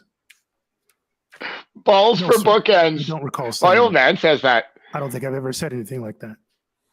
I want to move on. That's a and, pretty specific thing. You would agree with me, though. I think you said communication. Balls for is book very nuts important. for bookends Yes, sir. is a pretty specific I want to talk statement. about the PLTs. Inspector Lucas was the incident commander. So, and like, to expressed summarize, the view Sloly's like, can you bring that up as evidence? Waste 3 minutes, it's up. that PLT Sorry, I don't should remember be a that. negotiating So, I team, mean, I I want to don't see know. the nuts. And It's like, can you present de-escalating those as many nuts as issues as bookends to me so I possible, recall? and that Did I do that? PLU as a Are they my tactical current bookends? resolution should be the last step. I have a set of Inspector nuts Lucas, as you're talking bookends, but I'm not about? sure whose they are. Thank God for I don't have a Ottawa. clear recollection of that. That we have a but new chief. I don't have any reason Thank to. That is God. your memory. Thank Balls goodness. for His bookends. My position. goodness. I think that's what his testimony was here. And he can't believe you just explained said balls in for his witness bookends, nuts. statement that it was made clear to him after the first weekend that you interfered with his efforts to use the PLT to shrink the footprint of the protesters, and that both he and Superintendent Rayom, the event commander at the time, supported efforts to remove the protesters from the Rideau-Sussex intersection, and that it was made clear to him that Superintendent Rayom lacked the authority to do this and the chief's approval was needed. You remember that evidence? Oh man, he's been buried alive by That this. was a Just lot of first crop. information there. I'll just That's be a very lot of clear. information I'll there. say I it can only again. process it one In thing my at a evidence. time. I never gave any I'm direction still thinking in regards about to nuts. PLT at any level, with the exception that PLT were critically important to all of our operations in this. I did everything I could repeatedly and Percent- demonstrably to support them, including bringing the PLT commanders to the February You 1st gotta be meeting kidding me, with man. POU. So I will say it again. That was very ballsy of Sloly. I did not support, Thank would goodness our not city is allow, free and of had this. to approve. Thank goodness PLT our city actions. is free of this. The only evidence I've heard so far is that someone assumes that The that new was my chief from the position. ICMP will I only gave use no such proper direction bookends. at any time during my tenure as chief, and at no time during the entire events of the convoy. And Superintendent, so you disagree with Superintendent Lucas? Sorry, I disagree with the entire assertion that I had some position. I against the disagree with PLT and everything. gave some direction that required my approval for any PLT related action. You said we're not giving And them an you inch. disagree because Superintendent Abrams was also very clear in his evidence on that point. So you disagree with that? Superintendent Abrams was very clear that he got his information third and fourth hand from sources that he never names as part of a rumor mongering mill. A rumor mongering Deputy mill. Chief Ferguson also noted fundamental disagreements This is with you insane. on the role of PLT. Everybody else Yes, is Deputy Chief wrong. It's a Ferguson rumor never mongering points to mill. any direction that I gave to that. There was an insurrection we heard in previous If we testimony. Could, turn Internal to, insurrection. Chief was incompetent. OPS Yeah, clearly. Maliciously incompetent. 405631, please. Don't say that. He'll have your balls for bookends. Come at me. Yeah. I'm That's going the off of what's February been 1st testified here in POU a legal court of that you law. attended. If you could That's just where I'm scroll drawing down a bit, my please. commentary Not an inch, from. but You'll some see the balls. discussion point is Oh, these jokes are beginning for a while. like That people one have more submitted attempt to against speak you. with every convoy to get them on Yeah, the same it's serious business, page. actually. Truckers need to clear all the roads and stop honking in exchange for fuel and a place to park. Have zero room to negotiate. If they don't deal with it this way, they will be removed. That was the position you were espousing. I'm sorry, sir, but this is a meeting with some 25 people in the room. There is absolutely no attribution. What's the to perfect this number of anything people on in the this room for document him to be able to recall other what's than being meeting said? with the chief, and the chief wants something in writing within 72 hours. I don't know who made those statements, sir, and I said that in my evidence in chief. Okay. Thanks, Bunny. The opportunity to shrink the footprint by not getting the group at Rideau-Sussex I to can't wait move for the real came cross. up, This is just the yet OPS. again This is just the on OPS. February I would 9th. remind you, this is only OPS council. And if we could please go to OPS. Like, I don't know who made those statements. It's like chief said. 409573. 10 people said the chief said. They're all wrong. Here's- There was 25 people in the meeting, so hearsay, therefore they couldn't have fifth gone that degree. correctly. He called like fourth degree hearsay earlier. Page On the- 2. hearsay matters suddenly in this proceeding. Yeah, it matters I when it's guess. against them. But when it's Only if against, it's against- the people in the trucks, Bottom, oh, we you heard will from somebody's see aunt's that uncle that they there might have is, said that, you know, this.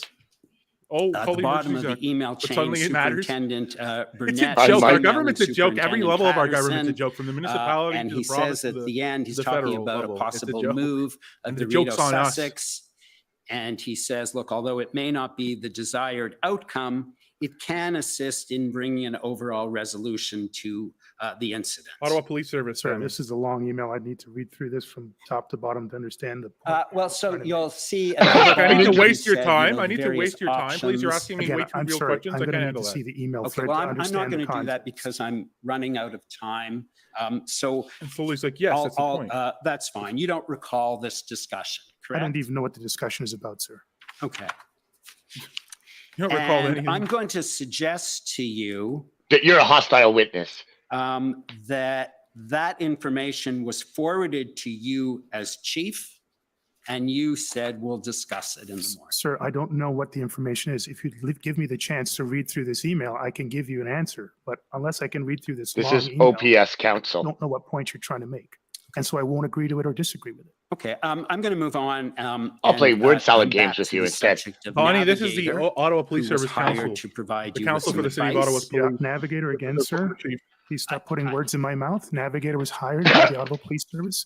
In You get back here, consultation with the Daisy. You're Ottawa missing Police it. Services Daisy, Board get back here. Get to back here. support Get in both here. the You Ottawa can't leave. Police You can't leave Service for 10 seconds. And the Ottawa Police Services. I'm still Board. here. And if The we function here. of the office of chief Oh man, can you happens to imagine be when a like the function of the council for Ottawa Police Alberta gets up Service. there? if we could please turn up OPS Saskatchewan's pretty spicy too. 14454, Either one. page 24. I'm just sitting here like, wow. The government of Canada is just going to try and fluff them, though. The government of Canada is like, you did everything you could. You were up against evil terrorist bouncy castles.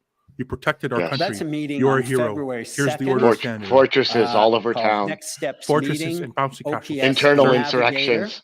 Present Sir, were, you withstanded Christian amazing Huneau, personal the pressure chief, in your John outstanding Perceived. career. who is a You're amazing. Perceived violence. That's my Perceived only- violence that's everywhere. my He's question. the executive director of strategy. Peter and Sloly, please communications. tell the government of Aaron Canada Kelly, Matthew how Barrier, amazing Jamie you Watt, are. Amanda Galbraith. Thank the you. last four names are from Navigator. That's correct? that's No, going to they're be not, what sir. happens when they get up there. One of them is from ASI. Thank Yes, you that's so right. much for That's serving the other Prime Minister company that was Trudeau. doing social media Very scrolling effectively. for you. I don't think I would call You're it great. that, but they were a company that was When are you that was coming- provided when are you to us paying that your had drama had class bill, by the capabilities way? in open source information. Yes. And Open none of your sourcing. command team are present at that meeting, correct? I can't believe this guy is Well, so yes, John incompetent. Steinbach says. He wasn't involved in the actual operation, though, was Yeah, he? Richard Yes, makes he a was. He reasonable provided compromise. If the communication commissioner wants to support to stop the the clock incident so he command can read, then that's fine. And so this is February Yeah. 2nd. You've That would had, be a just to reasonable situate you compromise. in time, I you've would- had a I think that meeting would be with the extremely POU. reasonable. The commish had his hand up earlier, hoping to talk. And you'll see It's that lifelong on Liberal page Party donor status. 25, following page. Wait, Uh, who am I again? Yeah. Wait, I'm the boss. Can I say something? Yes, that's Peter Sloly. You ask them the question. So you've just had the POU meeting the previous day. What do we need to do more? More arrests, tickets, use of force? Then what? Go to the politicians? Go into big lockdown mode? Massive show of police presence and then hold hands and come together? Or two, bigger lockdown of city for weekend? Hold hands. And then you'll see Aaron at the bottom. Aaron is from Navigator or ASI. Psych, you're zip tied. Like you zip tied. Job is to keep the peace and keep people protected. When you take a hard line, citizens of Ottawa want this, but not everyone. Need to acknowledge not everyone Sheehan, I don't know if you think that Sloly presents is or resonates honest, as but fringe he's not group. honest. This is a all. national This is problem, very and obstructive Prime Minister needs to get us out of it. and combative when multiple people have testified. Jamie things is about him, and also he's from like, Navigator. oh, that's fifth-hand information Jamie or is, whatever, yes. but they give it People literally as want sworn to do testimony. our job. When does that So, begin sorry. and end? Like, When I'm is the sorry, that's chief's what it is. responsibility starts and end? And it then goes on, and then you'll see at the bottom, Aaron. Aaron is also from Navigator No, or again, ASI. Aaron is from ASI. We need So to I be know who that honest, is, but the chief but I don't know will, who that is, and I can't lose talk the about trust of people But if the he's from ESI. messaging exaggerated. And she then says, they need to go out and lay charges, but that may not be enough. Two-pronged approach. We'll lay charges and we'll do what we can. And secondly, but also recognizes it may not be enough. And I believe that it then goes on. Aaron says Beatings may be in that you order. needed a communication strategy to with the show muzzle that end this of a is rifle beyond Ottawa. Do you remember that? Skull. Do you have that in the notes, sir? That might be. don't Oh, Page goodness. 27. Bugger off with the notes, man. You'll It's see in just at the evidence. top, we need a communication. If you scroll up, you'll If he's see bringing she it says up, we it's need a understood that this is communication strategy to show stuff this that's is in beyond evidence. Ottawa. That refresh your memory? I'm sorry, I'm just trying to find. Okay, thank you. Nope. Does that refresh your memory, that meeting? The notes refresh my memory, but, well, the notes are the notes. I don't have an independent recollection of it, but the notes are the I don't notes. have an independent. record. Page 29. The notes are the notes. So why are you Normally wasting bringing it up? they He's like, say can you bring it up? February 3rd, so He's that's like, the Let, next guys, I'm going to day. repeat what he does. He says, can we bring up the And, notes? I can't remember on that. We page bring up the notes. 30, Sorry, I don't remember that. Again, it's Literally another just meeting trying to with, waste ASI time. and Navigator. It's so Sorry, can you blatant. scroll back up again? Sorry, can you scroll back? Bring it up. Read. He's Yeah. like, I need to Here's- read that. He Follow reads up it, and he's like, again. I'm sorry, I don't know. What that's Yeah, Aaron, somebody probably Jamie, gave him this Matthew, advice, I would Chief, think. Or, I mean, he's been in law enforcement a long time. He knows how to Amanda, dodge a and question. Christian, you know, correct? Yes, thank you. Page 30. The water. He's nervous. This is only OPS counsel. Aaron, top of the, are we at the Yeah. top of the This page? is Stand by to stand by to get some. Well, of course, Brendan Miller's only going to have 5 minutes because why not? You know, That's why all he not? needs. Why not? You know, yeah, but still, you know, you can That's beat the not right, crap but out of no. people, and then they're the lawyer representing the people. Who got The crap other beat out thing of that's them been only gets 5 that's minutes. interesting is that you're only allowed Aaron to ask says at a that question meeting one that time in this. You your can't repeat, line like there all the may lawyers not can't be ask a him the same thing. police Ask and answer, solution, like you said. Yeah. which is what you delivered at the press conference the previous day after your Navigator meeting might have come too soon.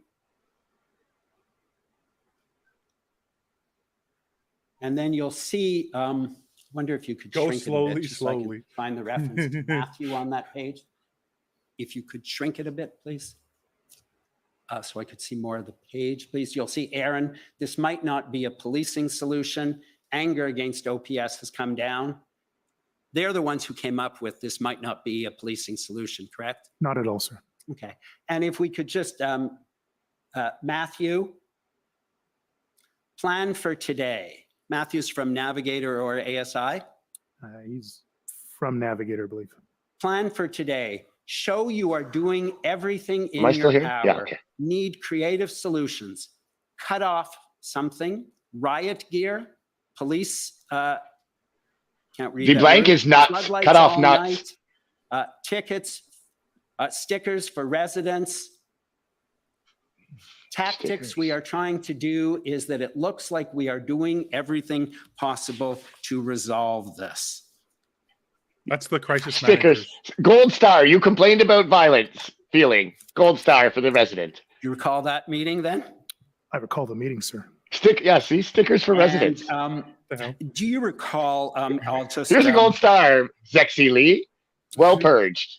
there had been a discussion on February 3rd with you and about the POU options of hard, medium, Oh, and stickers soft for residents. Yeah, tactics, correct? that's Sorry, actually kind of meeting on haunting. February 3rd. That's there actually were kind two of a such haunting meetings. idea in Both of them reverse, had to be or ended even because in the people who were forward. Oh supposed yeah, to the other the way. Yes, information you're that was right. supposed to be provided were not available. I was being The playful meeting was with it, but actually you're held on quite right, Friday, John. February 5th.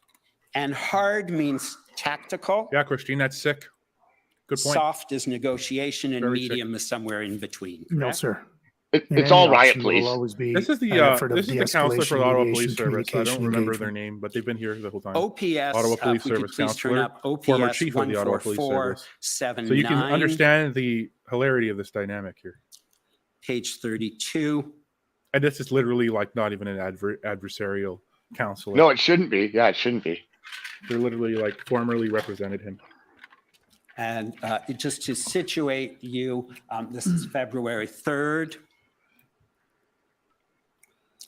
If you do that, you'd be You'll dead. see a I highly discussion advise against of that. Chief You will be hard, drunk by medium, 11. soft Options for You'd be each drunk in the next. approach. Yeah, exactly. The next 2 minutes. If you started now, you'd be drunk. And then please if do not do you that. We cannot use condone page such 36, Please be reasonable.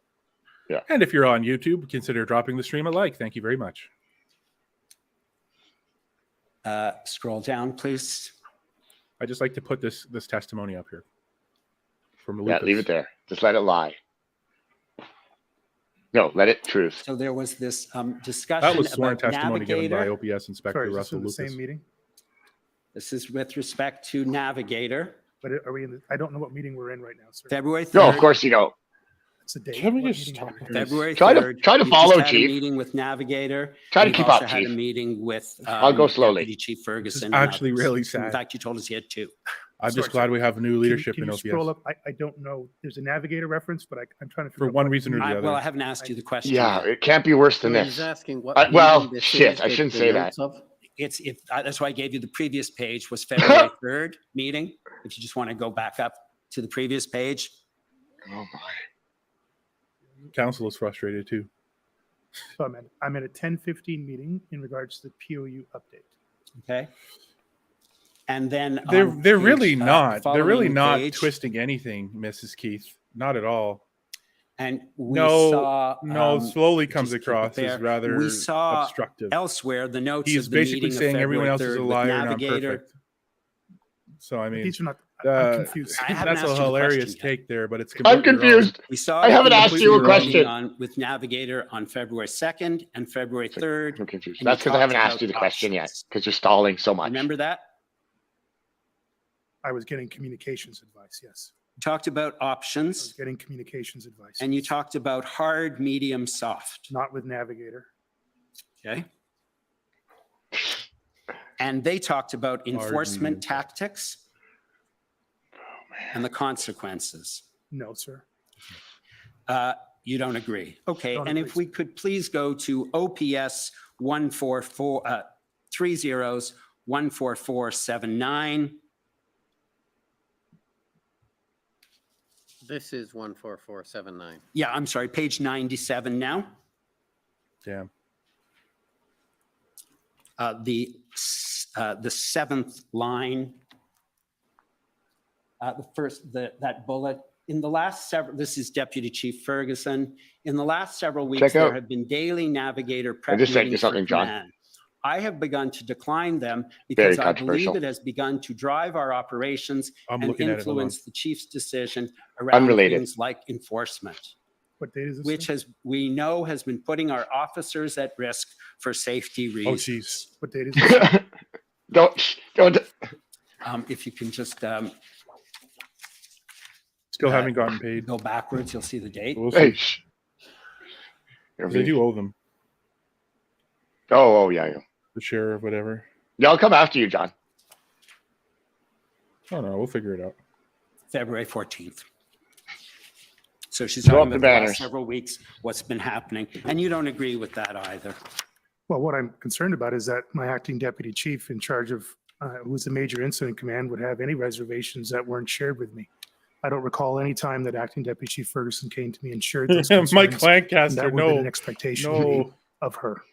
And one of the messages we saw that you were getting from Navigator was the need to emphasize enforcement efforts of the police, to let Oh, them man. know that the police were not letting people break the law and get away with it. I think that was what we were hearing almost universally at that point, sir.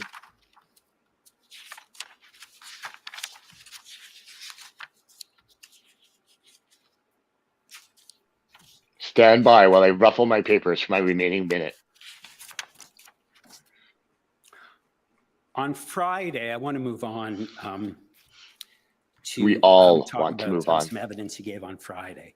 You said that the two deputy chiefs were responsible for lost time as a result of the decision to replace Superintendent Rayom with Superintendent Dunlop. No, sir. And again, you're putting words in my mouth and I don't appreciate it. What I said that we had lost time with the churn of the different event commanders moving in and out. Literally the same thing. And if there was a problem with how the pre-arrival What he said. intelligence was analyzed, you're suggesting it was the fault of Deputy Chief Bell. Again, I made no such assertion. You keep making it, sir, and I disagree with it. Okay. And even if he didn't get the Hendon reports and you did. I'm sorry, I don't understand the point you're making. And you told us. Sorry, I don't understand the point you're making. I'll move on. Well, I'd like to respond to it. I don't understand, but I'd Deputy like to Chief respond to Ferguson it. oversaw the intelligence, information, and investigative directorates.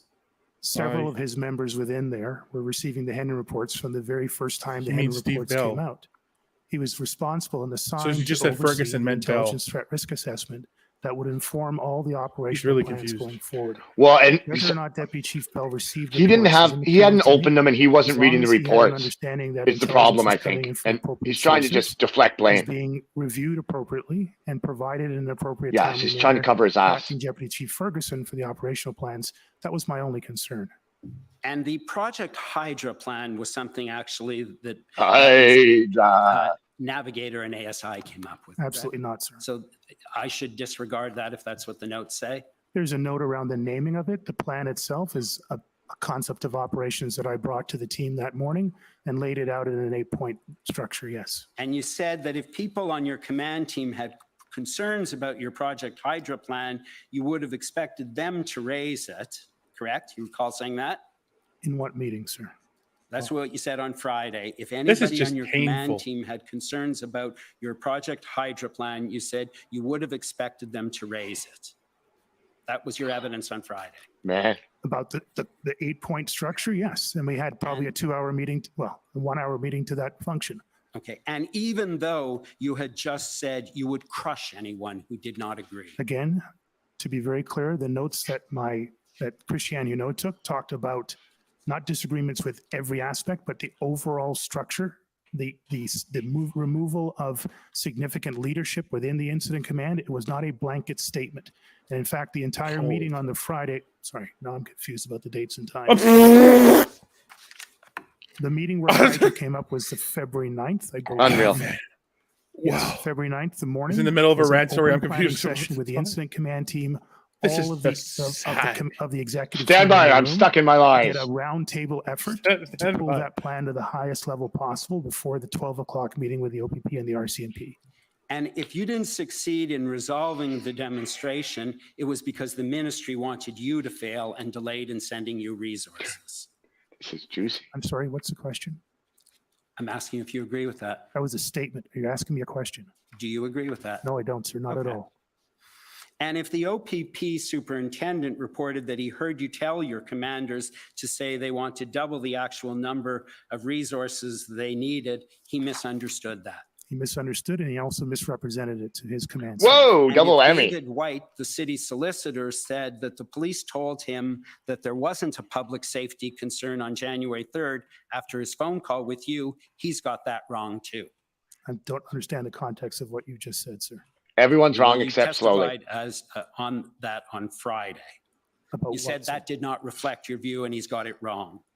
Again, I'm just trying to get clarity. You keep jumping around dates and I don't know what date you're on and what meeting I'm supposed to have said that thing. This is And just so if we nauseating. go to Sorry, OTT, I need to understand the point you were making around This Mr. is White. nauseating. if we go to OTT 3029695,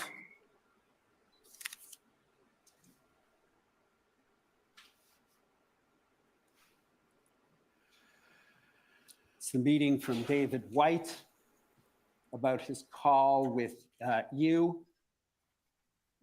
He says, I just got off a call with Chief Sloly. This is January 30th. And if you go to page 2,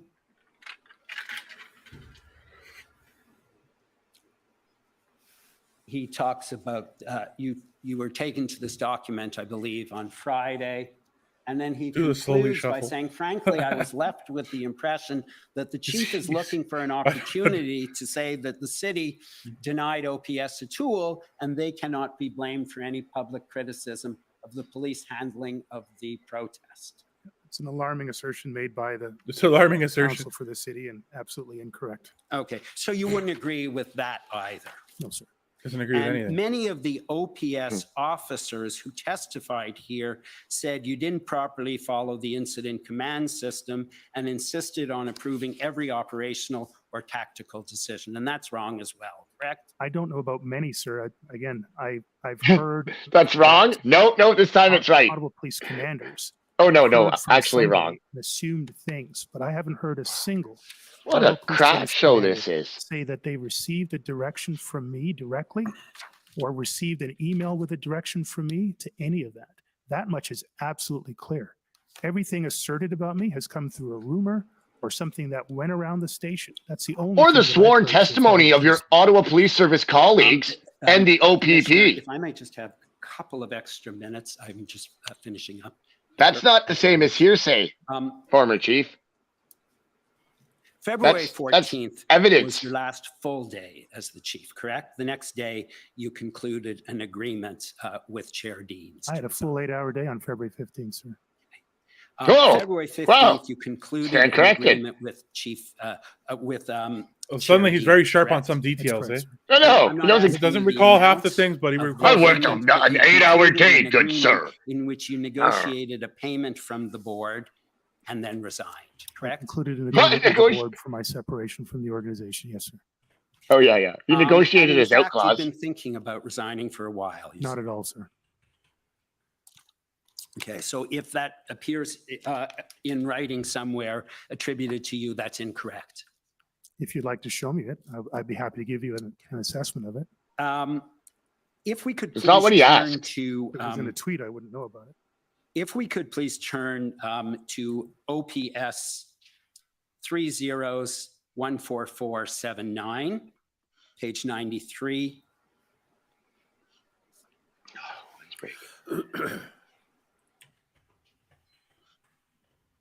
This you'll see is on February 14th, so the day before.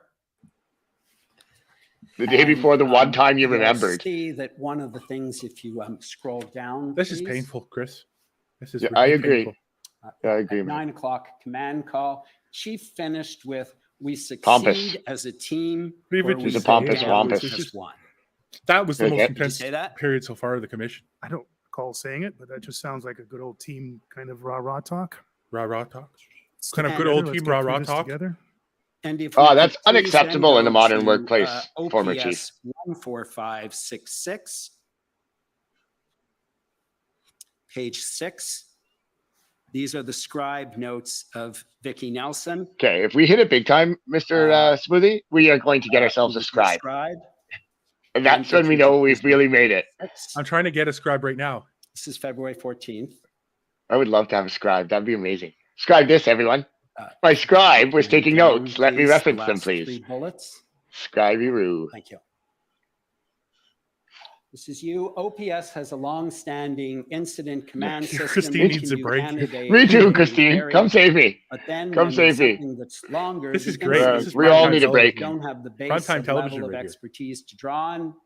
When we get something we don't expect, we don't act Also, I need a well. paper, At Christine. the onset, we If you're didn't have a listening. core group of senior commanders who have the skill sets we needed, which caused me to go through the different levels of management. And if you could please go up to the next page. Christine is live and in Third person. area to discuss. This is your discussion with Chair Deans. Some persons took the meeting is opportunity this? to use this. Darlene's for asking their what meeting personal this is. agendas I cannot that were not recollect. aligned To the mission I'm and sorry, I don't recall. objectives. That's fifth-hand I can information from the absolutely 30 prove people. that The significant 30 people changes were testifying made the to same thing at command that meeting team, about me which was are withheld I think it's the for 14th. about days, which caused us fifth-hand to miss information opportunities. from their first-hand This information, includes which acts I can't by recall. both DC Bell I think it's the and 14th the maybe, but acting who deputy knows chief at this point? Curtis. Do I have evidence to prove it was deliberate Boom. misconduct? No, I don't have that. Do you have evidence? At this time, No. but it's all formally documented if needed. Cannot and will not blame on this entirely on these members, but it has affected the outcome. And so although you said if you succeed as a team, it's as a team effort, and if you fail, it's Yeah, as I'm a on the team scene. effort. And I guess, Deputy Chief, Our woman Mr. Sloly, I on the apologize, scene. you would say that I guess you failed as a leader. We have people everywhere. So you're making a whole bunch of jumps around here. Sorry, would you like me to answer your question or your assertion? No, please go ahead. Thank you so much. So every day in some way or the other, I made comments around team and I used a I'll variety see of terms you that are in the familiar parking to me. lot after the So commission. Yes, I would make that. I was asked a direct question by the chair of the Police Services Board if we encountered any problems, and I gave her a good answer, a full answer, and that answer is consistent with my evidence and my statements that I've produced and the interviews You that were I've asked had if with you Commission failed, counsel. Chief Sloly, yes or And no? finally, Did you fail? we saw a number of How many text people at the messages commish between today, the police and Christine? city officials, between the police and other police services. We've seen text messages from the OPP Commissioner Carrick with you. I need new bookends. Those were Don't look at provided me. by the OPP. You did not provide any text messages, correct? I'm not sure what was requested of disclosure. On May 26, 2022, a representative of OPS provided you with a USB stick of your records from your emails. And at that meeting, you returned your phone to her. Do you remember that? Give me back my phone. So we're giving her back. Doesn't your, remember OPS phone? handing in his police phone. Who's the person? Do you remember sorry? handing in your badge Do you and gun, remember sir? somebody bringing Like, no, you a fuck, it's still on my hip. USB key and you, with all of your emails, My jaw's The on the Police floor. Service provided an amount of information to allow me to prepare for the commission. Yes, sir. at the time you then returned your cell phone. Yes, that's correct, sir. Correct. Okay. And all okay. of your Now it's clear. texts had been wiped off. The phone had been wiped. Yes, sir. And so we don't have any of the texts that you exchanged Oh, except to the who are extent you, that Hillary used Clinton? by other parties. No, sir, that's actually not correct. I handed in my phone the day of my resignation to the IT services. I asked for it back after so I would have a time to communicate with people until I could get a new phone. And there are no text messages that we had provided. The IT department could have and should have secured whatever content was on that phone, sir. My understanding is they were wiped. No, they weren't, sir. When I handed in my phone, it was a complete phone. They had all my passwords.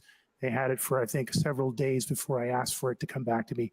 That was the opportunity for the Ottawa Police Service to retrieve any information on that phone. And as far as I know, they should have had all that in their archives anyway. Thank you very much, Mr. Soley. I Huh. appreciate your That's answers. Thank you, interesting. sir. That's OPS counsel insinuating that he deleted his phone. Isn't that a crime? I believe it probably would be. Like That's destruction no of small public- bit of information. Like, if destruction If that of really public happened, property? that's hugely important. Isn't that Hugely destruction of public important. property? Yeah, and destruction of evidence, possibly. That probably is best. Yeah, you can't do that. But if it, Definitely can't. But the fact that Problem OPS is- counsel would Commissioner, suggest, commissioners break. I think so. Just trying to understand what commission's saying. I was afraid of that. Okay. Shouldn't have given you the option. My wanna go right now? problem. Okay. Well, we're going to take the morning break for 15 minutes and we'll come back with the Convoy organizers then. Oh, Brendan Miller was commission ready is to in go right recess for away, 15 but then minutes. he La asked them commission if they wanted to avait go right 15 away, but then he's like, "Oh, you're ready to go right now? Okay, we're going on break anyways." Yeah, I See couldn't that? really tell, but that was yelling No, too they were much. ready. Oh, I see Dee. I saw Dee in the audience real quick. Hi, Oh. Dee. Hi, Dee. I saw her get up. DD. Dee. Nice thing. Yeah.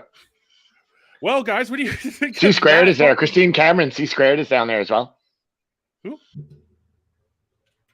Who's on there? Oh no, I'm getting a phone call.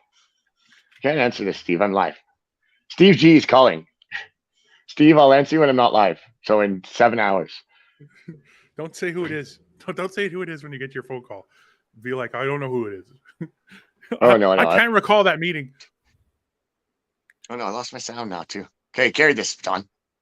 No, Lost come myself. back. Don't go on your phone. Don't go on your phone call. Oh yeah, I'm gonna lose my phone too because I only have one earpod. Okay, so I can't really hear, but I'm going to say some stuff. Can you hear me? So that's pretty crazy. What popped off at the end there with Ottawa Police Council in making the claim. It seemed like that former Chief Sloly had returned a cell phone or gave a phone back that had been wiped of all material. So that's quite interesting to know what the deal is with that. And the fact that OPS Council will bring it, that's not just like somebody like throwing that out there, man. That's the Ottawa Police Council that brought that up. So that's, I don't know, that's something that's quite interesting to me. Now you talk, John. I have nothing to say. Adjust my audio. I have stuff to say. That was insane. It's like every single time the OPS counselor tried to make a point, he's like, okay, do you remember this meeting where this person testified under oath and affirmation that you did this? I'm sorry, I need to see that Check to back. be sure if I remember that or not. And then so they would bring it up. They would spend like 3 or 4 minutes bringing it up. And then they're like, okay, see this line right here where they said that you were, telling people that you were going to cut off their whatevers or whatever you were going to do and use them as bookends or whatever. And he's like, Nuts for bookends. and he's like, well, I don't recall that certain information. And even though it's, it's evidence in the commission, that's like fifth-hand information from somebody who was actually physically present at the meeting. But fifth-hand information is enough for them to go in and just arrest them, everybody and whatever else. So, double standards for sure. They're like, the threshold of accusing me is up here, but the threshold of me accusing you is in the Yes, basement. and I resent the implication. I resent it was just so combative. But like I said, every time a point would be made, he's like, okay, can you bring it up? They would bring it up, and he's like, I don't remember any of that. So Yeah, just literally yeah, exactly. a circus of wasting 4 minutes every time. Yeah, was sick. yeah. Well, and I mean, it's not. There is a difference between hearsay. But if someone is talking about their notes or their recollection of events, that's not hearsay. It's not Big Mill, or it's not Big Red. I don't think he's going today, and I think it would be Brigitte Belton actually who will be appearing first, and then that would be Brigitte Belton with, as the format always is, it would be commission counsellor up first with the witness for the monopoly of time, and then a short amount of time for the cross-examination of all the parties. Sloly, yes, according to standard format. Sloly has taken a full day with commission counsel, so the cross-examination might take the entire day today. I don't know if they all get 30 minutes, or actually OPS got over an hour. So let's see who gets what. If everyone else gets 30 minutes, it'll be most of the day. And then I guess we could possibly see Chris Barber today, but I anticipate seeing Brigitte Belton, actually. If we are going to see, I anticipate seeing Brigitte Belton today. But we could see Chris. We could see anyone. I anticipate seeing Brigitte Belton. So, it's hard to know how long it'll take to get through this cross, honestly. yes, there's a lot of parties, guys. There's the Convoy organizers, there's the Government of Alberta, Saskatchewan. And there's probably going to be a lot of different, like each of these different parties may have a different specific area that they really want to probe into. So it's hard to know exactly where that'll go.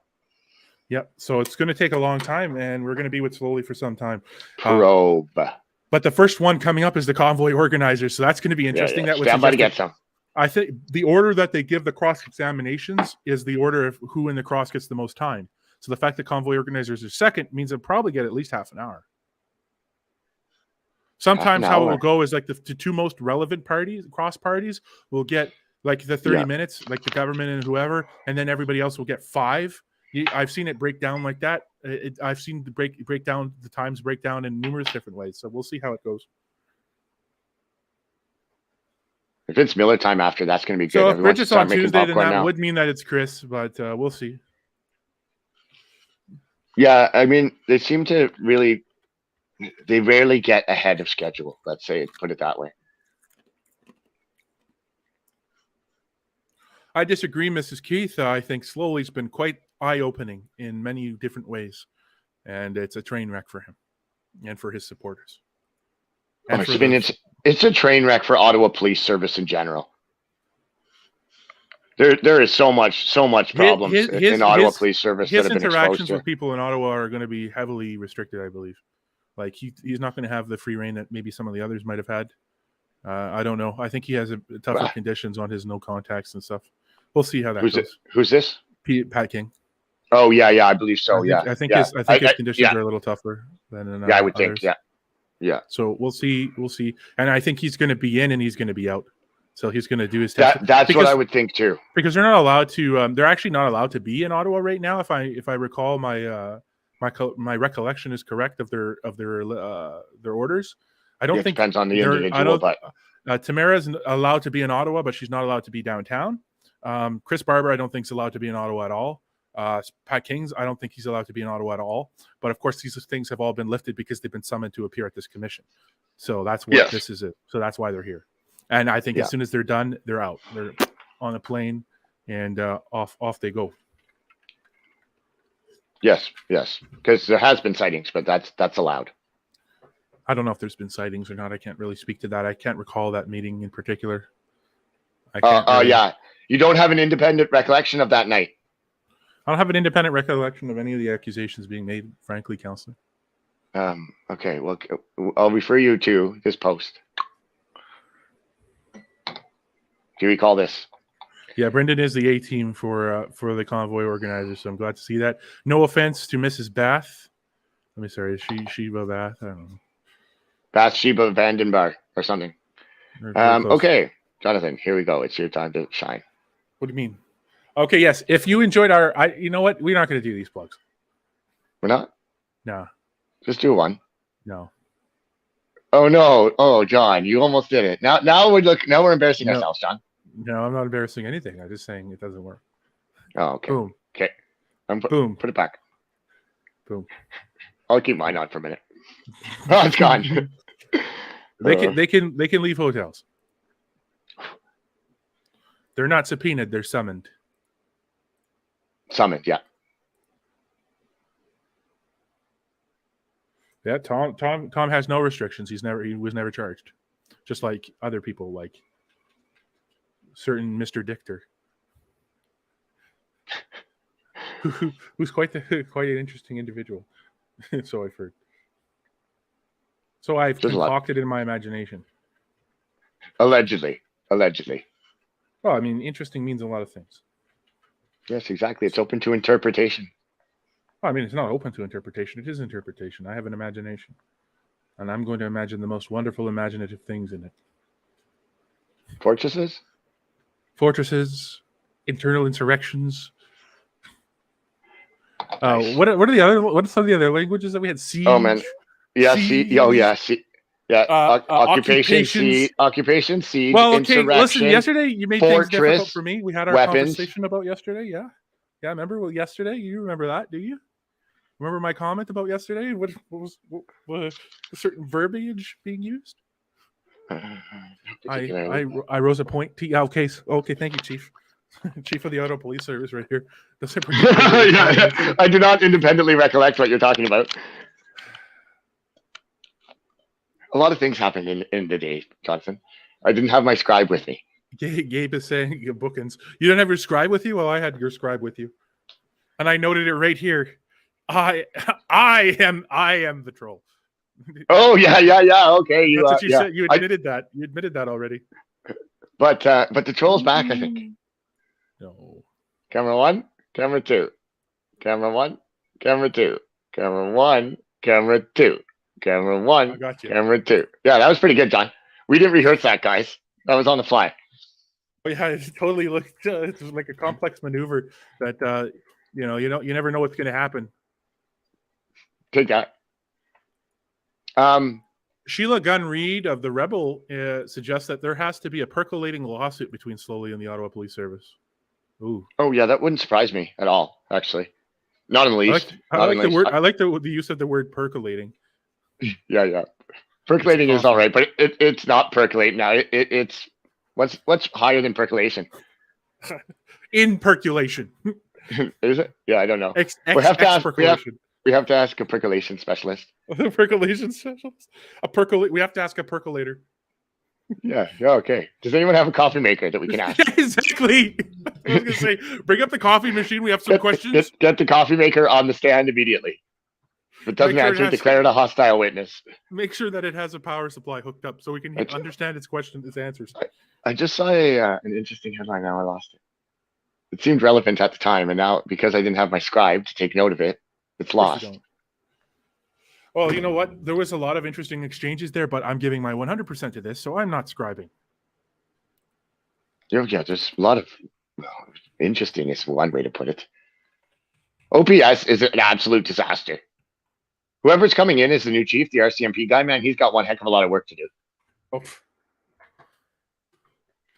Say that again 10 times fast. I can't recollect what I said. So. Explosion. Thank you, Paula. We try. Someone is missing Zippy really bad. Yeah, I know. He actually, never mind. I was about to incriminate myself. Careful. Percolations. French press. Yes, bring in the witness. Oh, the French press. That'll give us the exquisite, foreign perspective on the situation. You guys help keep it light here. Thanks. I'll keep it light. Miller light. Yeah, perfect. Time. Coming up. We might have Miller time. So as soon as the break is over, everyone, you know what? We're going to get the Miller time in the chat. Everyone's going to do Miller time. Everyone's going to do it. It's going to be fantastic. We're going to do it together. It's going to be, let's do the wave. Dacey, do the wave. Dacey, right now. Did we do it? Everyone join us. You know, this Perfect. is lame. That's lame. Hey, look, I Perfect. thought it would be cool. I died. Well, now inside doing we that. know. I don't Now we recollect us know that doing it. it. Now so that we know that it's. now we know it's we won't absolutely be doing that terrible. again. We've been at this for over 2 weeks, guys. We started off a little rough here on a Monday, so just please bear with us. It's yeah. Oh my god! Did it ever start off rough this morning? I was like, I almost again? went in person this morning, man, but I was too tired. I felt like I got If hit you by went a in truck. person, who would hold down the show with me? Well, that was my concern. I can't do it. 2 of us together could barely adequate at all. So, like, I know exactly. There's so much dead hair. It's boring. that's all right. The people like it. The people like it when we shut up sometimes. No, they don't. No, they don't. They come here for riveting commentary and hot takes. Yeah. And No, hot takes. cakes. Hot takes. Oh, Hot hot cakes. You got hot Hot cakes over cakes there? and hot cakes. Yes. No, I'm not on a hot cake budget. No. Oh man, I tried to get a coffee yesterday at like 10 o'clock. Not even 10 o'clock at night. And all the McDonald's in town were closed in this Why? area. I don't know, man. They're all closed. They had garbage cans in their drive-throughs. They're under renovation. They were completely closed for no reason. I know which one you're talking about. The one on Montreal. All Road. of them. I tried to go there All last of night, them. too, to get I a went to smoothie. 3 different ones. I went to tried to get a Montreal Road smoothie there last and night. two on Saint Laurent, and they were all Okay, closed. so the one south on Saint Laurent, right across from the Burger King. Yeah. Yes. Much And south. you're Yes. also talking about the one at Donald, the little gas. Yes. Affirmative. Don't ask me about McDonald's because I know where they all are. Affirmative. Saint Except in Laurent's Orleans closed, or man. Canada. Wasn't gonna go to Barhaven is Orleans. spotty. There's one on Fallowfield in Barhaven, and there's one at the comp, like right across from the. I know where they are, Walmart and John. all that. Well, there's one don't in need the to name- Walmart. We don't need to name That's them on all. Strandherd, Okay. right? That's on Strandherd. And there's one in the Walmart, and there's one in the complex next to the Okay, Walmart. we've lost the stream entirely now. It's all about McDonald's instead now. Don't even say that word. No. Don't hold this evil coffee cup either. Everything we do these days is evil, John. Now for a word from our sponsors. Really? That's fancy. I like this one more though. What about this one? Oh. We could do That it. other one was fancy. That one looked real fancy. It's all This- square. Cubism. Yeah, very fancy. Cubism. It looks like it's a headline. Looks like we're like doing some legit stuff here. Oh, this is what you want?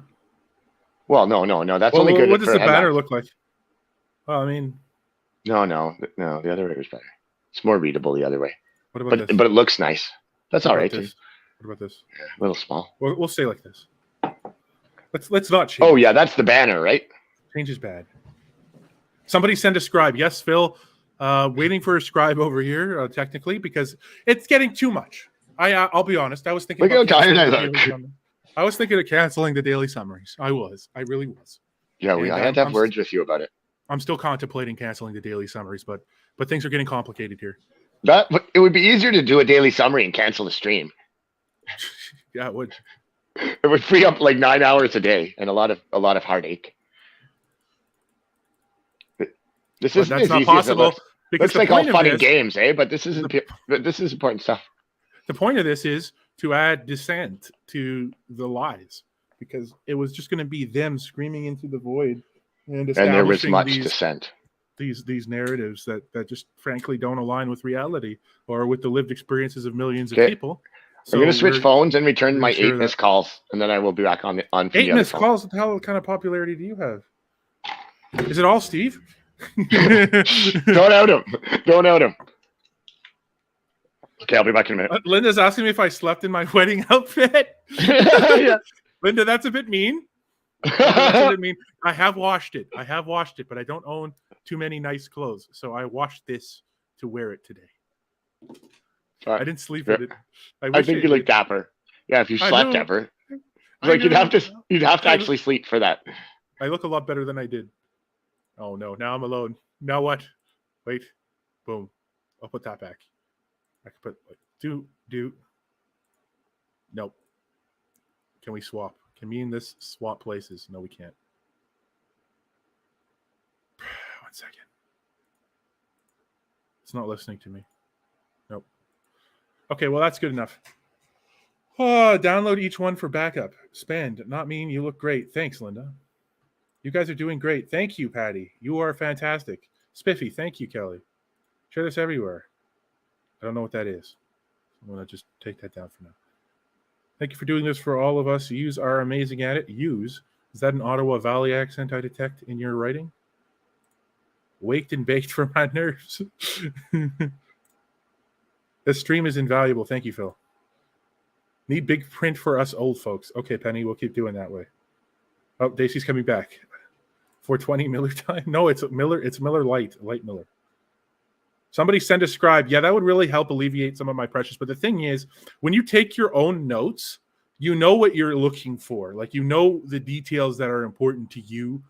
And so you make sure to note those. Other people might note more specifics of different situations, but they might miss some of the things that you picked up on at the time. And then you can't really talk about it later because you don't have a specific recollection of it. See what I did there with that? So I'm going to keep trying to take notes, but let's see how it goes. Some days I take quite extensive notes, actually. But like I said, I'm noticing, I notice little things that other people might not think was significant or might not notice or might not appreciate the same way I do. Order à l'autre. Order à l'autre. Let's go. Order, Daisy, order. Get back here. The commission is reconvened. La commission reprend. Okay. Thanks, Lynn. That's it, right, Lena? And your scribe not necessarily is going to recall all of that. Good morning, sir. For the record, my name is Brendan Ooh, Miller. this is gonna be good. Daisy, get in here. Daisy, bing, bing, bing, bing, bing, bing, bing. Protesters that were in your city in January and February of 2022. Can you just speak up a bit, please? And first, thank you for your service, and I'm sorry for all the things you've had to go through since everything that's happened to you. It doesn't seem fair to me.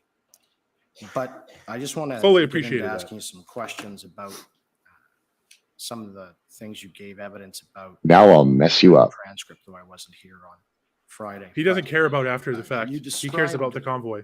the issue with respect to the protesters as assaultive behavior. And I just want to clarify, by that I take it you don't mean actual physical assaults under the criminal code, do you? Two things. Thank you for your questions. Two things. And I may have been guilty of it myself in chief. The pejorative term, the protesters, the convoy, it's not accurate. There were an amorphous group of individuals, collectives, convoys that in totality could be described as the protesters, the occupiers, but they were by no means unified in their mind or their intentions or their actions. Secondly, yes, I use the term assaultive in the broadest case possible, broadest way possible.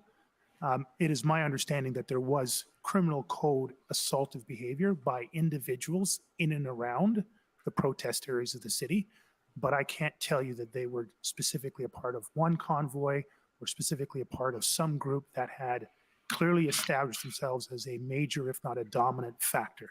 But there was criminal code level assaultive, threatening behavior that became the subject of criminal investigations. I don't know the status of those investigations. I do. Okay.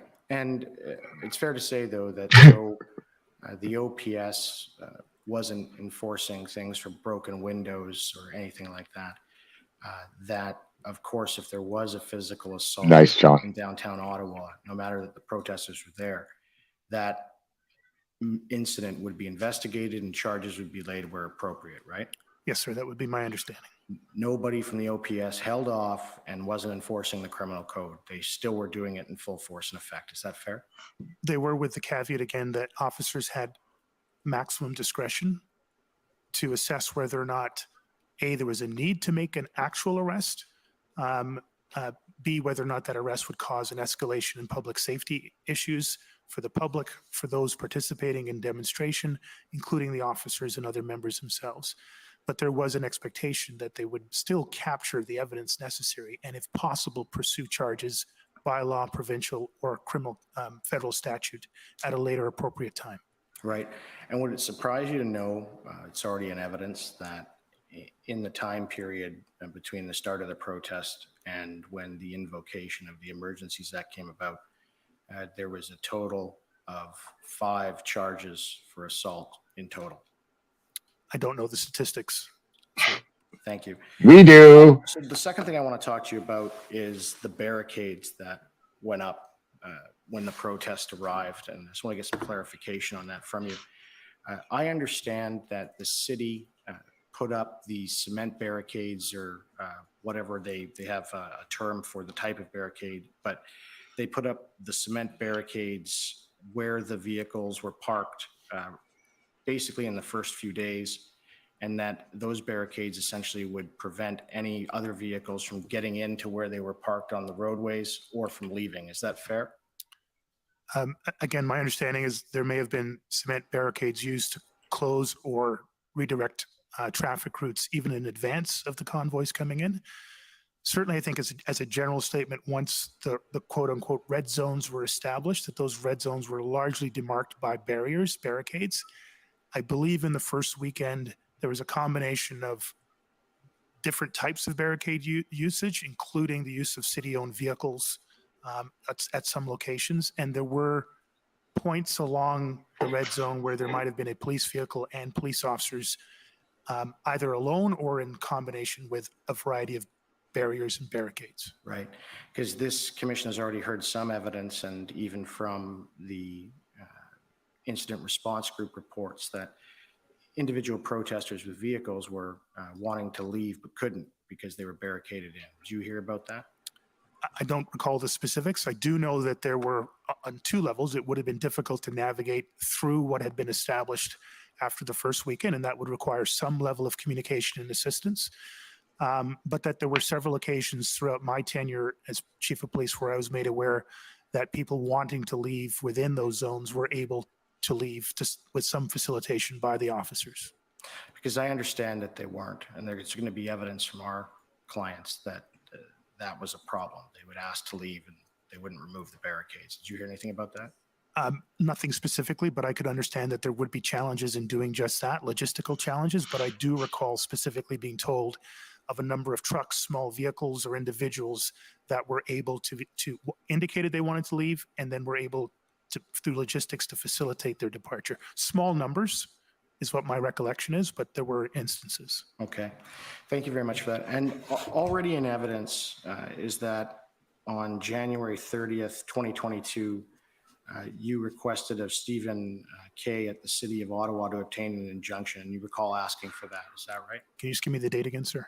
January 30th, 2022. It was a phone call and then a follow-up email. Again, my recollection is that we, at the Ottawa Police Service, started to consider a range of options, injunction being one of them, as mitigation options, Yes. post-incident response options. I don't know when the first communication would have went from the Ottawa Police Service to the city, and that might have predated that January 30th call with City Manager Steve Kanellakis, but I do recall that phone call with Steve Kanellakis, sir. Right, and do you remember, I can put it up in front of you if you like, it's just a bit of bothersome. I'm hoping not to do it. Do you remember following up with him with an email just reciting your call and what you asked him? And he was then going to get back to you? I don't have an independent recollection, sorry. Okay, I don't need to put it up. But after you had that call, I take it that you had some ideas for the terms of what the injunction would look like if it was obtained, and you told him those things, I take it? Again, there were very loose ideas at that point. We were still just trying to figure out what had landed in our city at that point. Okay. And you then also provided Mr. Kay that legal counsel, the internal legal counsel for OPS would assist with whatever evidence and whatever support they needed to obtain the injunction, correct? I'd assigned my general counsel to lead that, and through her office, they would be the primary point of contact. Right. And as a very senior police officer, you're aware that once you obtain an injunction, its terms can be enforced via the criminal code under section 127 if people don't follow its terms, right? I don't have a lot of experience with injunctions, sir, and how they tie into the criminal code. I will take you at face value. Right. But it's fair to say that if an injunction was obtained, it would add another tool to the toolbox for enforcement purposes. Fair? It would add another tool well beyond enforcement. Yeah. But that would be the potential benefit, that in the net, there would be a net benefit to addressing whatever the public safety issue was. Right. And in your testimony last week, I take it that you agreed with the evidence of Inspector Bondoin with respect to crowd dynamics. Do you remember saying that? Actually, I don't remember saying exactly that. Yeah. So if, for context, Commissioner, I think Inspector Baudouin provided fantastic context in general around crowd dynamics and theory to the Commissioner. I would encourage you to utilize that fully. The only place I might diverge somewhat from Inspector Baudouin, and I suspect if he had a chance to add clarity to my comment, I think we would find congruence. There were multiple crowds and therefore multiple crowd dynamics. So to describe the crowd within the red zone and then try to ascribe those dynamics to those in the neighborhoods and then to describe those to the dynamics of those in the suburban parts of our city, you couldn't do that. The dynamics literally sometimes changed block by block. The dynamics of the morning crowds were different from the dynamics of the evening and overnight crowds. Weekend dynamics were different from weekdays. So I just would I was an put overnight one crowd, small man. C cautionary note. I was on the both. Otherwise I excellent was an overnight testimony of crowd. Inspector Baudouin. I was that it extremely wasn't peaceful. a crowd. Yeah, helping I was homeless- both. Static over Yeah, I was 24 both. I was helping Right. homeless people. But in his was evidence, quite quiet at I night. think you were in agreement with this. There wasn't Inspector Baudouin screaming at There was people. It was- hard work going on at night, though. has been referred A to lot of hard work. as the 80-20 rule. I was Do you remember hauling hearing that? shopping carts. I'm not sure he said Like 80-20 bubbles. rule, but I understand the breakdown of dynamic of percentages, rough percentages. that he SG was Fox was in Right, all just to crowds. reiterate that, it's presumed that 80% of a crowd in a protest are law-abiding. Is that right? I think that's a general comment, yes. And then the other 15% are what I would call on the fence. They could go either way. Maybe they're influenced, but there's that 15% factor. That's what he was describing, sir, yes. Yeah. And then 5% are the troublemakers. That's how he sort of summarized it. So would you agree that that's sort of the general rule with crowd dynamics? I'm not an expert in crowd dynamics. I'll rely on Inspector Baudouin's testimony. So if an injunction was obtained, I take it, I know you were just spitballing ideas at the time, but I take it that two of the terms for that, the major terms would have, of course, been that the trucks that were blocking roadways due to where they were parked would be removed. Would that be fair? Sorry, can you just repeat? So if an injunction was to be obtained, I take it that you would have been looking for two important points. And the first I'd put to you is that the trucks that were blocking roadways due to where they were parked would be removed. Is that fair? Unfortunately, no, sir, and it's only in this context. Pursuing a city injunction that led to that, I would first need to know that I had a reasonable reliability on the resources necessary to execute such an injunction. And quite frankly, I think until, well, certainly past my last day in office, I didn't have those resources. Right. And of course, the OPS simply cannot go out and get an injunction themselves either, can they? The city does. Police officers and police services don't apply for injunctions. That's not happened. That's correct, sir. Right. And so it's fair to say that you were relying upon the city of Ottawa to obtain an injunction if one was going to be obtained. Yes, sir. Right. Now, I take it though, if the city did go out and obtain an injunction, if the 80% rule was applied and that injunction was served on protesters, it's fair to say that some of them would have left after being served the injunction, right? I think it's fair to say that, yes, some would see that as a reason, if they needed one, to leave at that point. Absolutely. And so what I'd like to bring up now is OPS document OPS 00004927, please.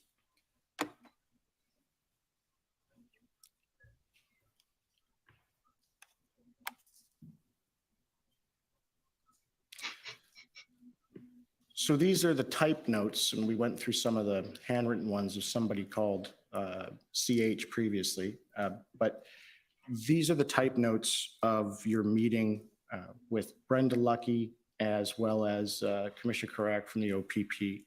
So if you can just take a minute, I'm sure you've seen these. PS is you, is that fair? Yes, sir. Do you want to just review that for a minute? Yes, please.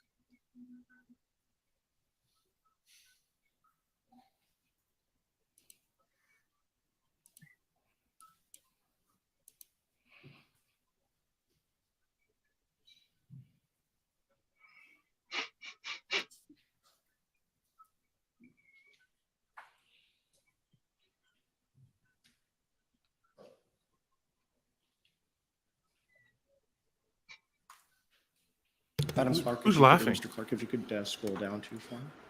That's you, Daisy?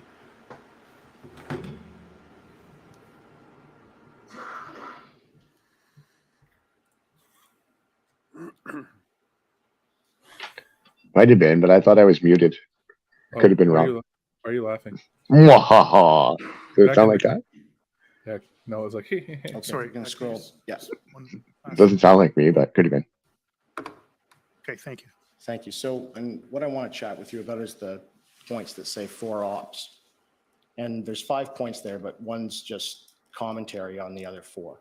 And so the 4 ops, which I would call the 4-pronged approach that you had pitched, was ongoing public order management, planning for long-term occupation, police-led intervention to arrest to bring to an end, and seek an injunction at all levels because of all 3 levels of land involved. So that's a multi-pronged, multi-tactic approach that would be very common in policing. Is that fair? Yes, again, I think you said it, but just to be clear, it's not one or the other or the other, but Right. some combination of all 4. Correct. Yeah. So it's a multifaceted approach because you don't use a sledgehammer to squash a mosquito, but you want to have all your tools that you can in place and use them as appropriate. Yes, sir. All right. So an injunction on when you had this conversation on January 31st was something that was a part of those 4 ops. Yes, sir. Okay. Now, if we could scroll down, please. let's go. And I take it BL here. That's Commissioner Brenda Lucky. Is that right? I'll assume so. Yes, sir. Right. So I'll give you a second to review those points.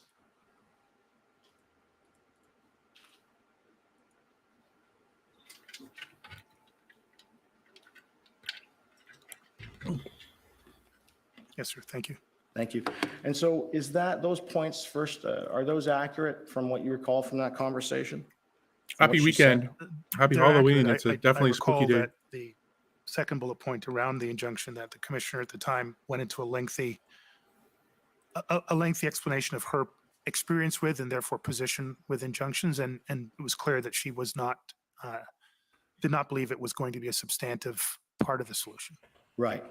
And so here, she had told you, and then I believe Commissioner Carrick somewhat backed her up, but he was more on the fence, that she didn't think an injunction was a good idea. Yes, that's correct. Okay, He was not as emphatic, but was not far off her overall theme. right. And so it's fair to say that at this point, this is the first time someone has told you not to go the injunction route. Is that right? Again, I wouldn't use the language told. Neither commissioners directed me. Right. They provided their perspective. Okay. But even after this meeting, I haven't seen anything in the records that you ever changed your advice or anything to the city. You still were in support of them getting an injunction if they wanted to do so, but it was up to them. Agreed. Again, just with the almost the inevitable caveat that no matter what you do, whether it's a discussion around a declaration of state of emergency, an injunction, if we don't have the resources, it could be even more problematic. Right.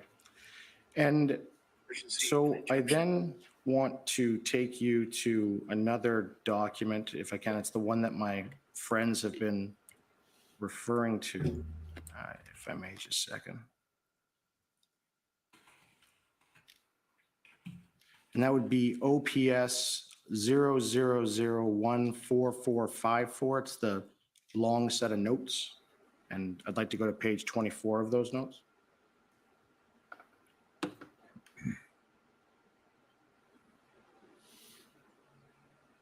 So just from my understanding too, sir, these notes in the disclosure package, they say they're from somebody called CH. Do you know who that is? That's General Counsel Christiane, Okay, thank you. And so she's the general counsel to the OPS? That's correct, sir. All right. So if we can scroll down. So these are from February 2nd, and it's a meeting that all of you had. And there it says, Steve K had a meeting with the federal government today. And at the bottom, it says, not likely an injunction. So from your recollection of that meeting, I need another did Steve monitor K for tell my you that note the taking, feds everyone. told him not to get an I need another injunction? monitor for it. Or whoever was representing Steve K at this meeting? Yeah, thank you. I want to be very careful because I think I've suffered somewhat from this, trying to interpret other people's Yeah.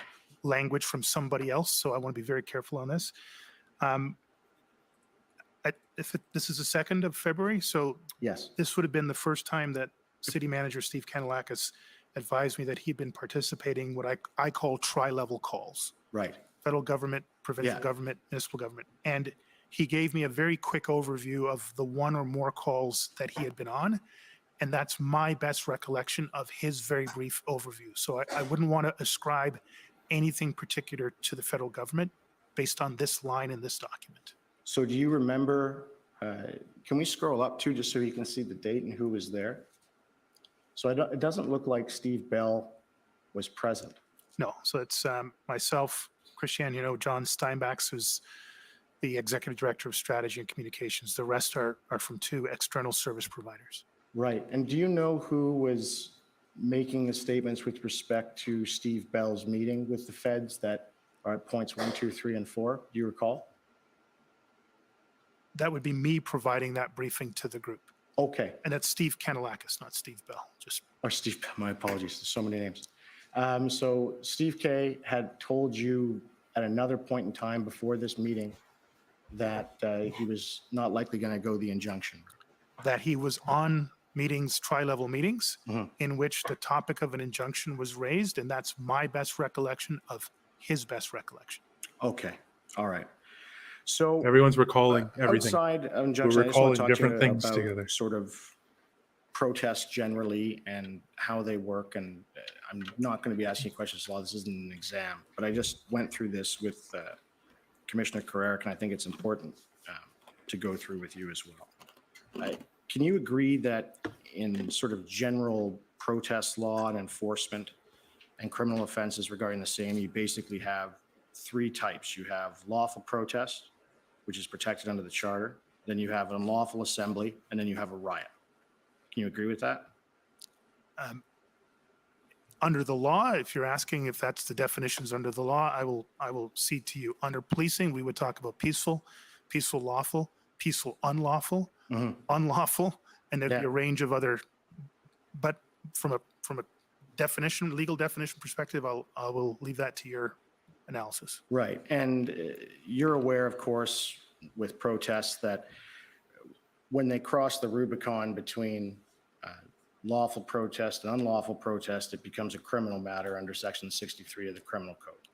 I am not as conversant with the code. Again, Okay. I will trust your interpretation. Right. And so with that, is it fair to say that Sorry, just the OPS and your office at no time prior to the declaration issued any form of formal notice to the protesters that they had been deemed to be an unlawful assembly and they must disperse? That's correct, sir. So no time that didn't happen. Not to my understanding. Right. So you're aware also of the riot provisions in the Criminal Code for the Riot Act? 'Cause that I was am, discussed. sir, yes. Right.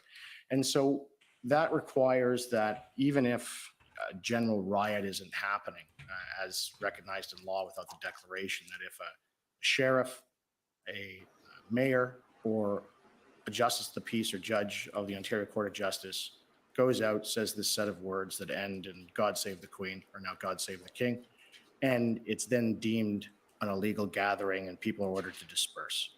You agree that's what that does? Yes, sir. Sorry, I'm just.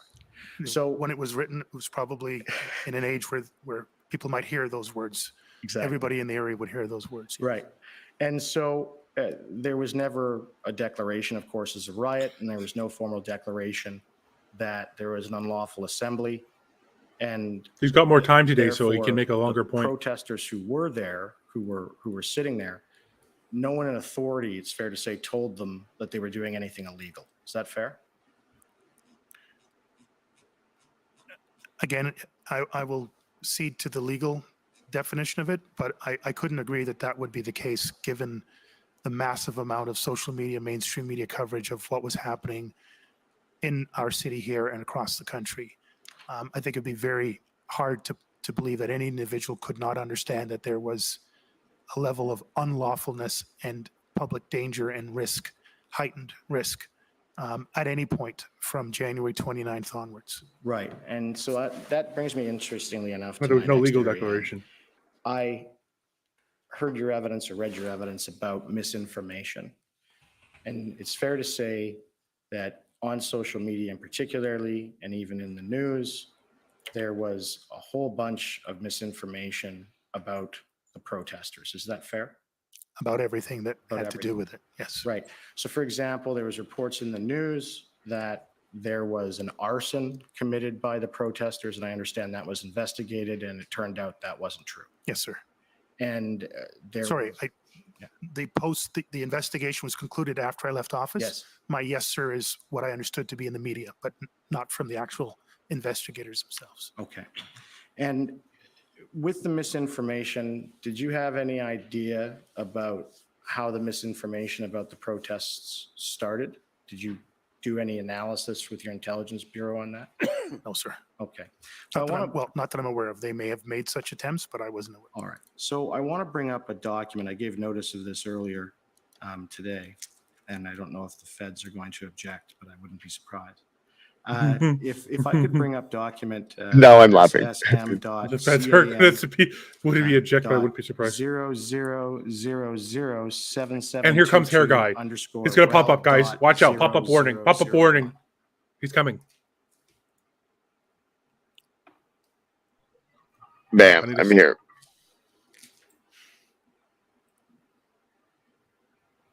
All right. So what this is, sir, this is a text message from a fellow by the name of Alexander Cohen. Are you familiar with him?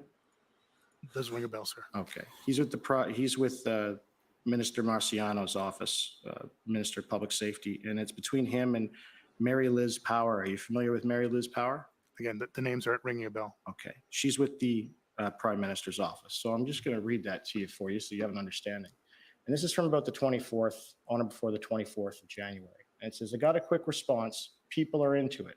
Let me know if your boss is too. Happy to help however I can. This is what I sent through, though, by the way. Hi, I just had a chat with Alex at PS, meaning public safety, who had a bit of an interesting idea. As you saw in the pod goals chat, the truckers convoy and some of their more extreme comments in brackets, i.e. calling for a January 6th style insurrection, close brackets, are getting more coverage in the media. Alex was surveying whether there'd be interest in his boss doing some media on this eventually. He was chatting with Mediciano about it right before he went into the cabinet retreat. Now I can tell you the cabinet retreat was on the 24th. That's how I know it was before the 24th. I think there could be an opportunity to get in on this growing narrative of the truckers, particularly with the research that LRB is doing into their backers. My thoughts of the framing here would be similar to what PM/Blair, meaning the Prime Minister and Minister Blair, said last year when January 6th occurred. And the first thing is, our democracy is something we need to nurture and protect every day. Now, that text message then continues, and I'd ask Mr. Clark if you could bring up ssm.can. I'm just fixing this, my setup here. I'm getting a double. 7722 _ REL.0001.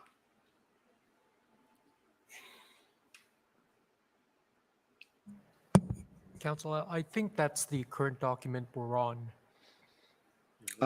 Sorry, 2716. He's getting 30 minutes at least. Nope, I apologize. Hold on.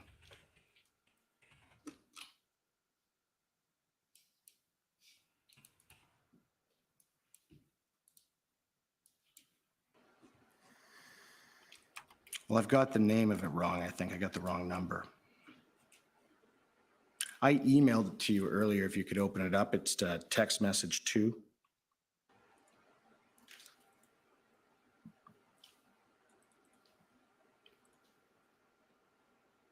It just says text 2.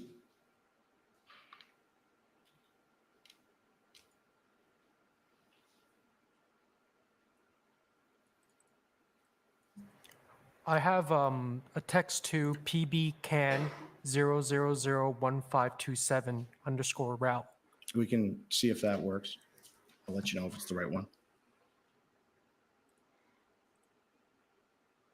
It looks to be a text from someone named Pam. No, it's not. I can forward it to you again here. It's kind of sad. I've just sent it.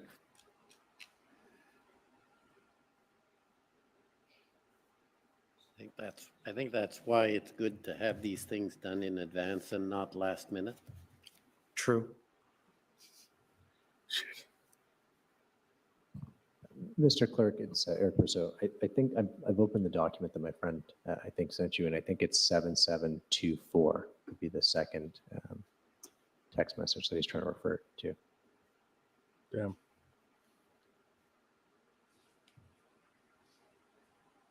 All right, so this is the continuation, and it's what sort of the lines are going to be. And we will always support the right to peaceful protest. Some of the call that organizers of these events are making are concerning, and we're taking them seriously. In brackets, would need something to back this up, close brackets. We'll continue to monitor the situation closely. The fine line to walk would be to ensure we are not looking like we're directing the police, which obviously is not the goal here. Hoping to canvass your thoughts. Alex said he'd come back to me with a proposal this afternoon, and he gets to chat with Ndiciano again, and obviously pending his boss and our interest in looking into this further. And if you could scroll down. And Alex responds, thanks. I had an initial chat with my boss and he's supportive, but wants to wait a day or two. There's a danger that if we come down too hard, they might push out the crazies. And then the response, I think that's fair. Apparently Global and others are working on stories. Maybe see how those land. So when I show you this, and after this, the exact same sort of narrative came out from the federal government following these suggestions from their staff. Is that misinformation? I'm sorry, I can't really comment. There's just not enough context to know who these people are, what they represent, what information or influence they have. Right. Okay. Well, and then just moving on to a last area I'd like to question you about, and this is sort of on the fly. I sat here and listened to the evidence with respect to the notes that Deputy Chief Ferguson took. And all of those notes were about you. Now, I've only been doing this for 12 years, but I've never seen anything like that with officers keeping notes on one another. Can you explain to me how odd that is, or would you like to elaborate on that? Because to me, officers keep notes on an investigation. They don't keep notes on their chief, and they don't keep notes on their colleagues. It's for investigative purposes. Do you have any concern with what happened there? Thank you, Marianne. In my 30 years in policing, I've never seen anything like that myself. Anything else? Well, I think my evidence commissioner is that her extreme editorial license that she took was extremely problematic for me and reflects on her, not on me. Mm-hmm. And would you agree that it's in police training that officers are taught to make notes, and whatever they write is, for court or for proceedings typically, and it goes and it's used. If you don't have something in your notes, it goes against your credibility, and if you do, it supports your credibility. You're probably familiar with that. Except for the last part. Yeah. My understanding is that notes are evidentiary. They are produced for the purpose of judicial processes as well as for internal system and policy requirements. But And you'd agree just because someone writes something in their notes doesn't mean it's true, does it? they are supposed to be an honest representation, Sometimes they're not. clearly in some cases. Thank you. Okay, thank you. Next. Send the royal scribe. Government of Canada, please. Oh no! Is it hair? No, no, Let's see. no! Stand by for it. No. Stand by for it. Okay. No, it's not. It's not. Okay, I can handle her. I can handle anyone else. Okay. Good morning. My name is Donnery Nygaard, and I'm Counsel for Canada. We've seen her Morning. before. Counsel for Canada. I just want to start by going back to something my friend just asked you about, and that was in regards to your use of the word assaultive and what was occurring during the protests. And he put to you that there were a very limited number of charges for assaults following the protests. Mhm. Would you agree with me that a lack of charges doesn't necessarily mean that these activities weren't occurring? Absolutely. And there's a variety of reasons why charges may not have been laid. For example, the perpetrator couldn't be identified. That's correct. Or they couldn't meet the threshold of evidence required for a criminal charge. There's that Yeah, too. that's more likely, I would There's say. been earlier in the hearing, and I'm not sure if you watched all of this evidence, a lot of discussion about the resources that were provided to OPS from the RCMP and when they were provided. And I just want to go over some of that with you to try and provide a little bit more clarity around that question. So starting at the beginning. Are they going to get 30 on minutes? the first weekend of the protest, there were, and you were aware that there Yeah, were I can't really do it right two now. I'm public kind of order hosting units of something, the Owen, but feel RCMP free. So stationed you in can, two if you're different watching on locations in YouTube, you Ottawa, can one at go Parliament Hill backwards. and one at Rideau Cottage. They were not under OPS control, but you were aware that they were there, correct? I understood there were 3 RCMP public order troops, but they were all assigned to protection services that were under the RCMP's mandate and not under the control of Ottawa Police Service. But you were also aware that if something were to arise, those units were there and would come to the assistance of the OPS, correct? That was my understanding, yes. And in fact, after that weekend, you sent a note to Commissioner Lucky and also to Commissioner Carrick, and perhaps we can pull that up. It's pb.nsc.can.401396, the underscore many relativity, zeros. etc.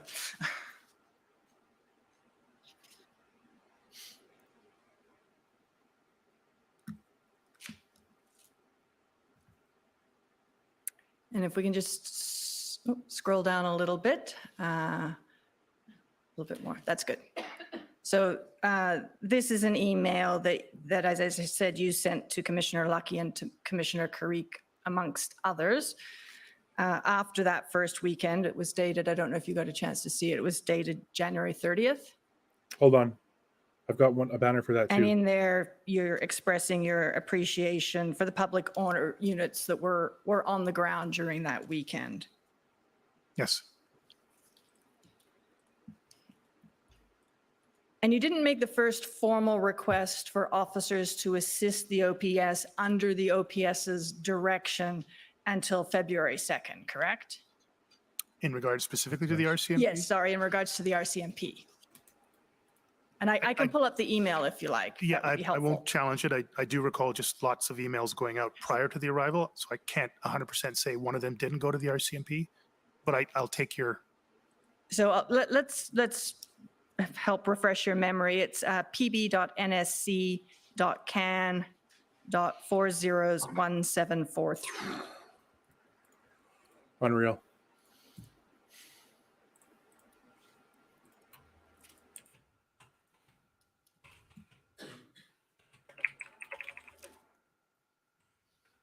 And if we can scroll down to the first email in the chain, please. And just maybe up a little bit so we can see the date on it. So there. So this is on February 2nd. It's an email from you to the Commissioner of the RCMP. And you're Me neither, Phil. requesting 50 uniform members who would be able to frontline traffic requirements and leadership to go along with those teams, and 3 public order units. That was your request at that time, correct? yes. Again, just for clarity though, I don't have an independent reaction that there wasn't some conversation with the commissioner or one of her NCR level staff that we might need some resources, but this would be the first formal request that went out. Right. And Ottawa's a little bit unusual, isn't it, in that in Ontario, normally if a police service is in need of extra resources, it's the OPP they would go to first. But in Ottawa, you sometimes go directly to the RCMP. Sorry, I was about to interrupt you, so sorry about that. No, actually, my experience has mostly been you would usually, well, maybe Toronto was lucky. We had GTA police services all around us, and so we would normally go to one of our border agency partners and ask for those resources. I can't recall other than for major planned events like the G8, where we would go first to provincial police and then escalate to RCMP. Normal transaction, we don't have enough, we need more. We would go to those closest to us or those who we had worked with and knew that our public order commanders had a good rapport with. So it's more informal in that respect. But yes, and I should have been clearer. I apologize. In respect of going to the RCMP, the normal chain would be to go through the OPP to go to the RCMP. Normally municipal, provincial, and then RCMP. Yes. But in Ottawa, just because of your previous, or the OPS's previous relationship working with the RCMP on large events, you sometimes, as in this situation, went straight to the RCMP, correct? At the same time as going to the OPP. Yes, and again, I want to be clear. At this point, there's no sort of hierarchy of where we should be going to. We were just going Yes. to everybody. Yes. And you'd agree with me that this email, if you're going to go directly to the RCMP, that an email from you to the commissioner is the appropriate route to be making such requests, correct? Absolutely. I would normally follow, I would probably have sent a text, but if I didn't, that would be the normal, just informal reach out and then heads up, there's something more formal coming. Yeah. And when you make such a request as you did in this email, you set out exactly what it is you're requesting, that you need frontline traffic requirements, that you need leadership for those people, and that you need public order units. That's important information to include in the request. As best as I could receive it from my folks and as best as they had that laid out, yes. And after this request was made, the RCMP did in fact provide you with not, well, in fact, perhaps I'll back up and scroll up a little bit to Commissioner Lucky's response. So yeah, we can stop there. So in her response, Commissioner Lucky sets out in the second paragraph that all of her public order units were actively deployed and she wasn't in a position to be able to redirect any to Ottawa at that time. And that in the next paragraph, she indicates that the RCMP is experiencing significant resource challenges, but she is asking her management team to explore the possibility of providing you with some or all of the other 50 resources you requested. And the RCMP did, in fact, over the following days, provide you with resources in that range, correct? I can't tell you to what extent they achieved the request that I sent on February 2nd. Perhaps we can turn to another document that might assist you. It's Might assist you. OPB 401014.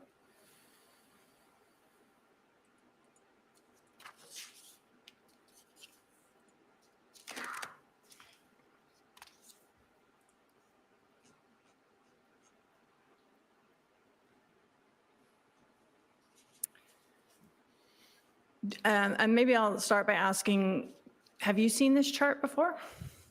Yes, I have seen this framework. I can't say I saw exactly this chart, but this was an effort towards the last week of my time in office to try to identify all of the resources that were available to us. They're just arguing about Over the course of who the days sent of what, when, where. Convoy Yes, we did our related part. events, yes. So this is an Technical, boring OPS-produced document? Stuff. I believe so. There may have been some support from our integrated partners. Oh, the OPS government of to Canada to has help nothing to against Peter Sloly. build this document maybe. out and then They'll obviously be like, why didn't you do it earlier? provide the content No, and they verification. wanted this to go Right, this way. and this document came to GOC. us through the OPB, so I assume at some point you provided it to them. Thanks, Treasure. OPSB. Oh, the there's Ottawa there's a Police lot of Service. people on the Yes, I Facebook side believe of things. That's there where was a most point people where are. a version of this document was sent to the Ottawa Police Services Board. Okay, so if we can just have a look at this document, it's broken into two parts, and the top part of the chart is, as I understand it, the public order units, or public order members that are provided, and the bottom part of the chart is regular members. Am I interpreting that correctly? Yes. And there's a note down the bottom that external public order deployments are incomplete between January 30th and February 9th. But if we just focus for a moment on the regular members that are provided, and the RCMP are listed at the top of that bottom part of the chart. Yes. And we can see that on February 4th, which is 2 days after you made that request, there are 20, and then it increases up to 45 the following day, and 52 and 49. That's correct. So you'd agree with me that the request for 50 members was in fact actioned within a couple of days by the RCMP? That's correct.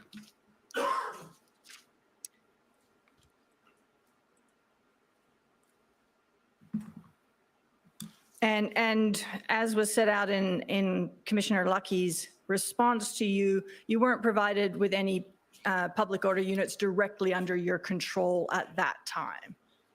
That's correct.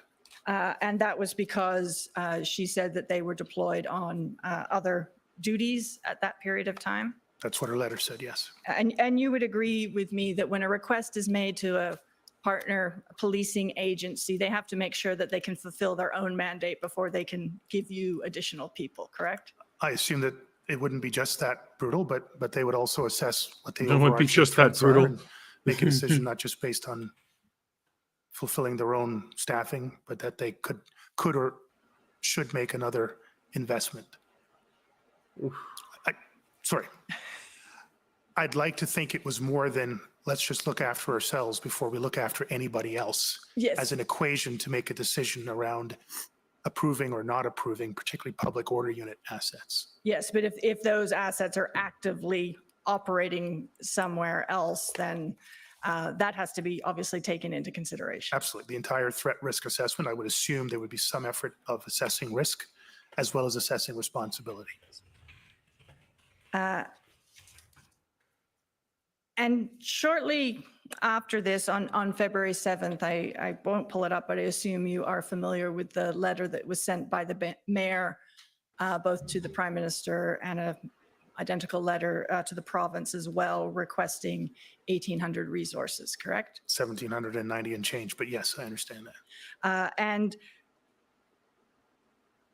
that's not the normal way for requesting resources from another policing agency, is it? No, and I said in my evidence on Friday, these were not normal times. No, that was an attempt by everyone involved just to do whatever they could to get the resources that you felt you required at the time. Yes.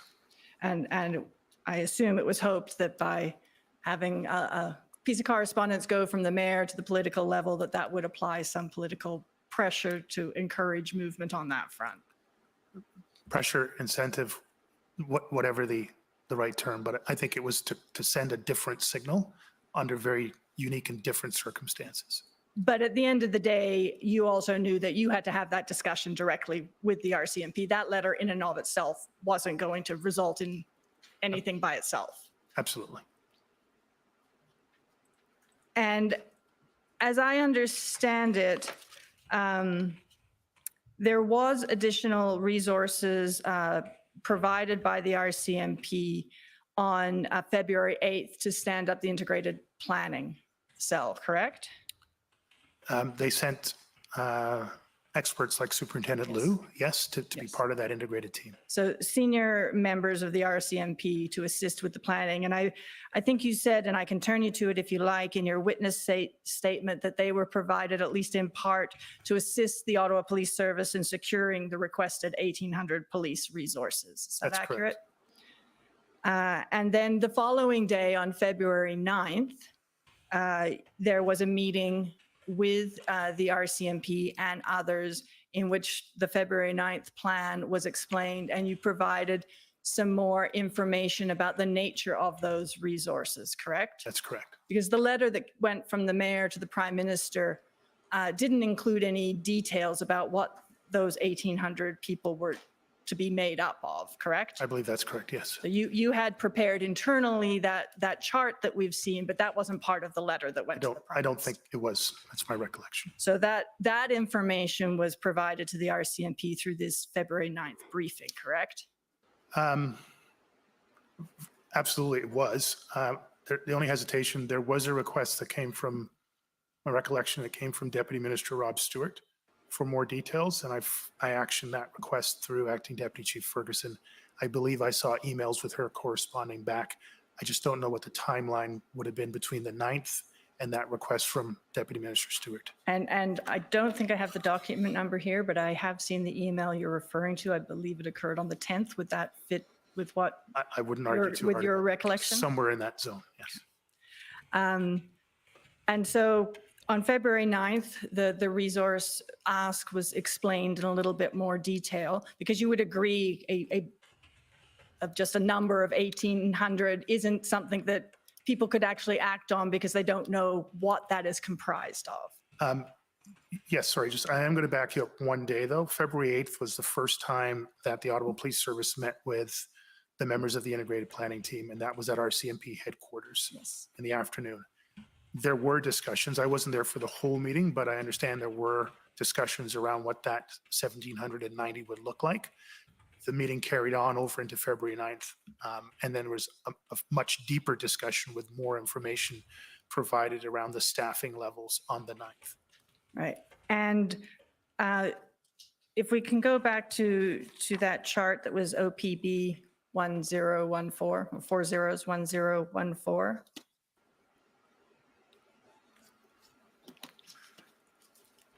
So if we look at this very shortly after that meeting on the 9th, by the 11th, the numbers of RCMP officers start to rise quite significantly on the 11th and the 12th, correct?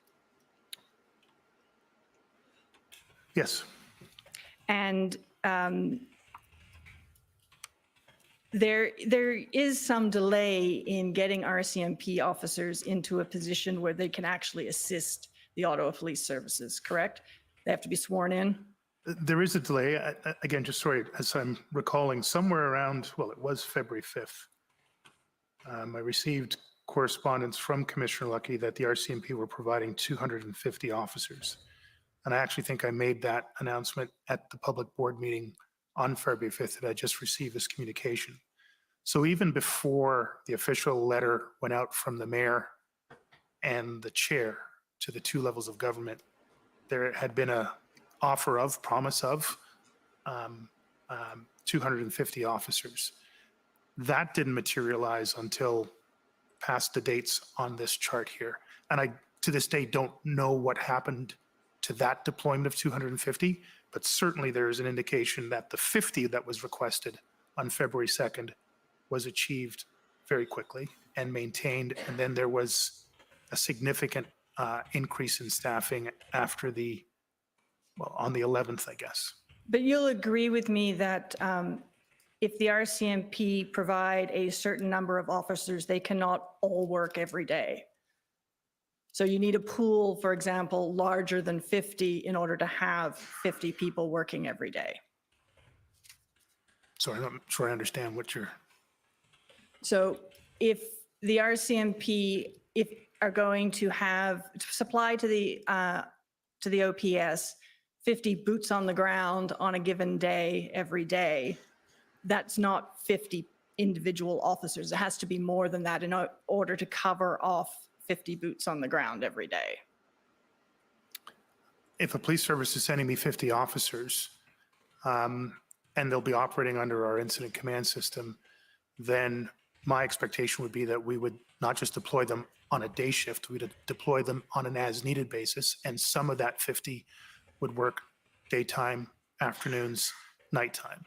But we would have 50 officers, 50 human beings who are capable of being deployed under the direction of the Ottawa Police Service Incident Command System. I think we're saying the same thing, but I'm not sure we're saying the same thing. I'm not entirely sure we're saying the same thing either.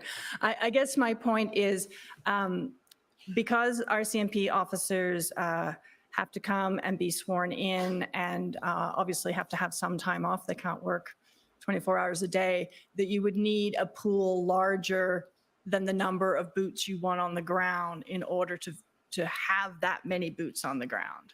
There certainly would be a delay around the swearing in piece, and I've heard it described differently in terms of the actual timing of that.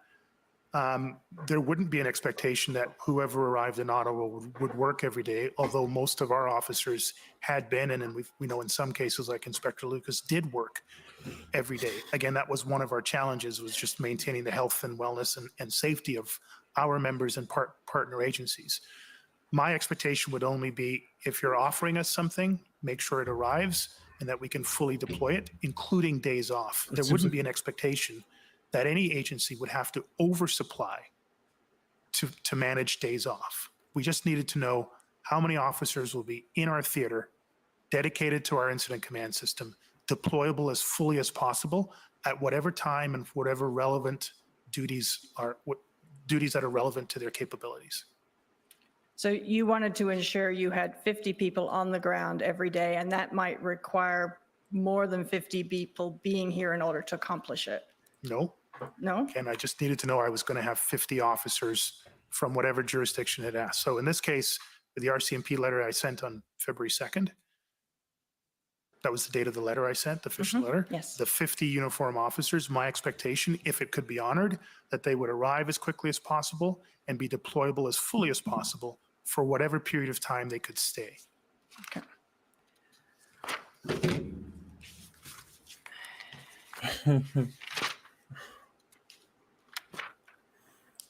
And I want to take you to one more document on this, which is PBNSC CAN 403118.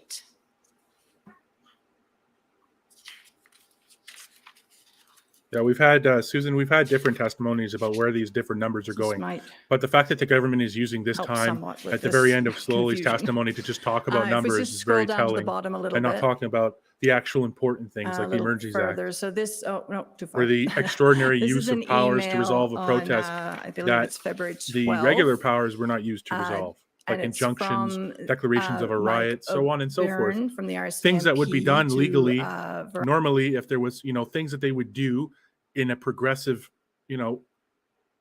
escalating series to bring order about such an unlawful, dangerous event as they've been describing. So why did no one read the Riot Act? Why did no one attempt to order a lawful command to disperse the crowd?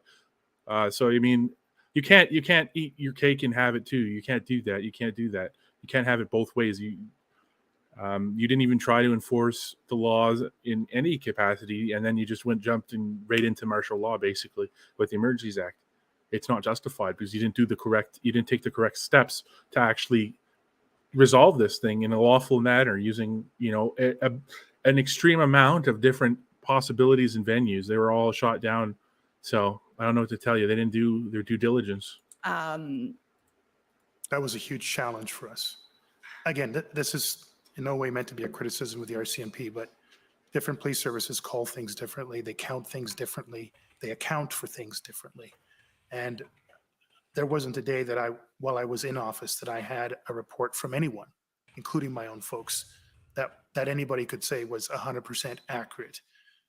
Nor was there a day, other than maybe my last day in office, where we had a number that anyone could reasonably believe, give or take 20 or 30, that we were no longer just hanging on, protecting the red zone. We were now getting sufficient resources to contemplate substantial additional operations.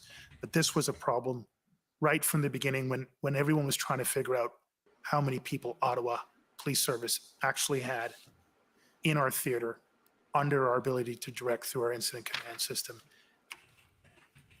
This is probably very accurate for the RCMP purposes, but not particularly helpful for us to understand what we actually had in terms of Ottawa Police Services. So you can't help us with the difference between deployed and operational readiness? You can't tell the difference? No? Okay. Certainly, there were not 225 RCMP officers deployed to the Ottawa Police Service under our ICS on the date of February 12th. The numbers on the chart we just saw don't bear that out. Well, they don't match up with the numbers in the chart, but you just said yourself, even your own numbers couldn't be guaranteed to be accurate. Yes, but Our numbers were plus or minus 10, 15, 20. These are very different numbers. 320 detachment to support. Again, I don't know what the term means. These are substantially different numbers. Substantially different. Listen to me. So I want to move on to another issue. And that's the tow trucks. Yeah. And you would agree with me that obtaining heavy tow trucks in particular was a significant issue throughout these events, correct? Second only to getting extra police officers, yes. And on Friday in your testimony, you commented at one point that towing was happening throughout, but I take it that you were referring to towing regular vehicles with regular tow trucks, not heavy tows, correct? I stand to be corrected, but I do recall having information that we did tow heavy trucks, not in the red zone, but in other parts of the theater around the red zone. But my understanding was there were some successful efforts, minor successful efforts to tow heavy trucks. And do you know where those tow trucks were obtained from? We had a number of contract tows. I believe we had city-owned heavy trucks, but so I don't know exactly where they were obtained from. I think we had some 3 or 5 heavy tow trucks through logistics pre-staged for that first weekend, and I'm assuming it was some combination of those heavy tow trucks that did the towing. But in any event, it very quickly became, particularly with the heavy tow trucks, a problem to get them to cooperate, correct? Absolutely. And I think the first reference that I have seen in relation to this is on February 4th. And if we can pull up OPS 406270.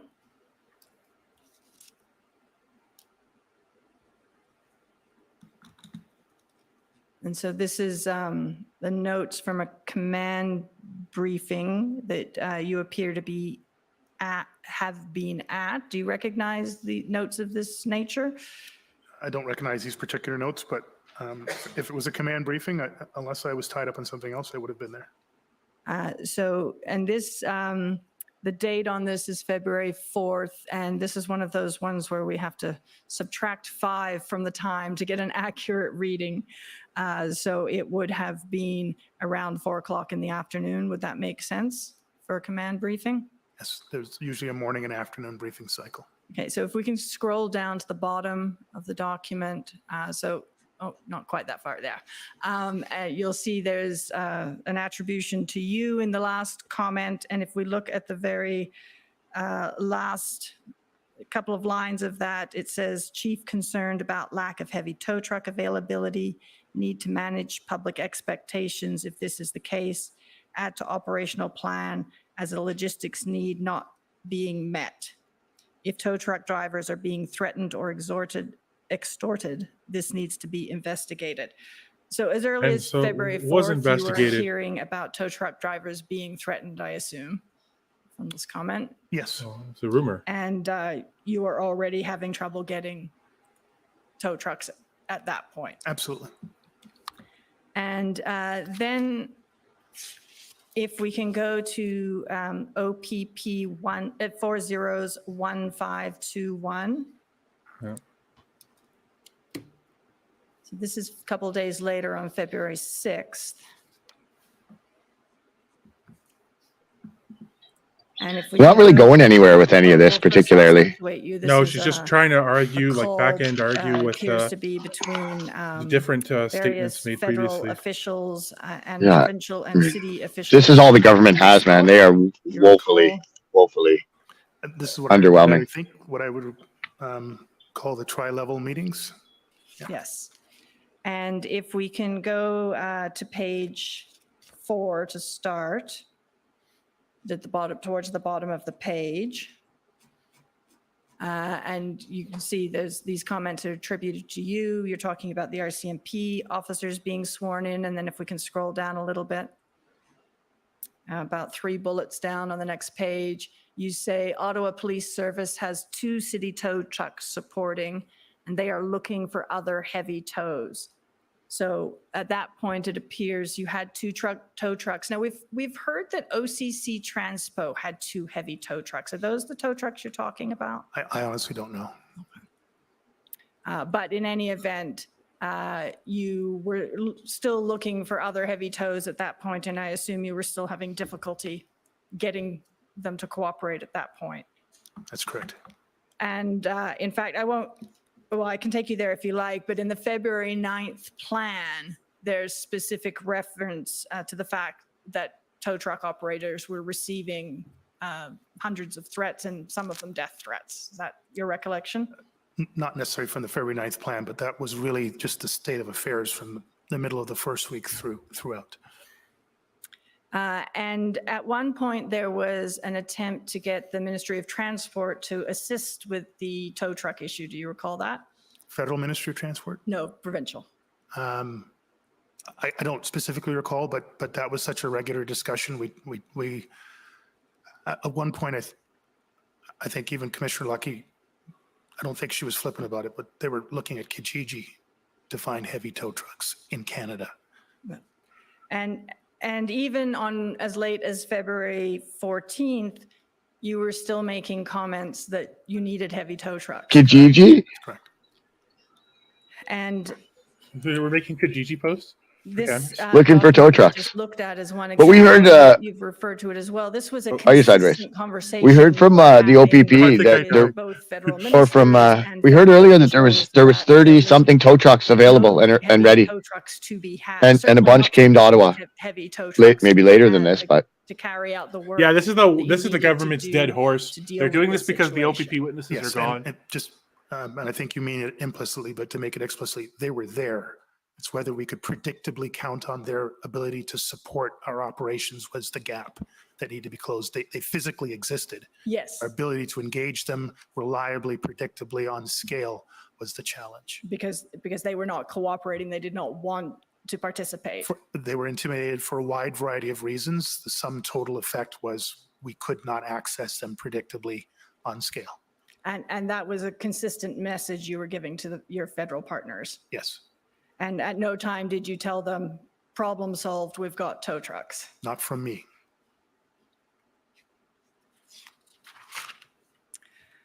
That's literally the government's dead horse. 34 tow trucks. So the OPP solved that problem. Now, we seem to spend an awful lot of time talking about them. Although actually just. And the didn't need the fed- The RCMP confirm delegated in the your- OPP as the your authority witness for statement, compelling tow and I think trucks you just using said the this Yeah, emergency about- because the Within federal the- measures weren't necessary because they existed under provincial said measures. The most pressing problem you had in order to be able Very to sad- address this very issue sad was that the the lack government of uses heavy this tow dead- trucks, From correct? a know this is dead resourcing horse. standpoint, police officers with particular knowledge, skills, and abilities.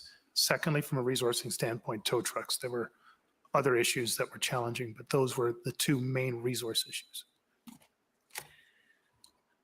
So I want to turn to the issue of negotiations, sort of broadly speaking, in dealing with the situation in Ottawa.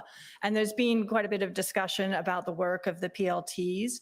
And they were involved in various negotiations throughout this piece. But these weren't negotiations to resolve the entire thing. They were, I'm correct about that, right? They were negotiations to deal with particular issues within the protest. Well, technically, anything that could move us towards a safe, successful end was designed to get us to a safe, successful end, and PLT always has that role.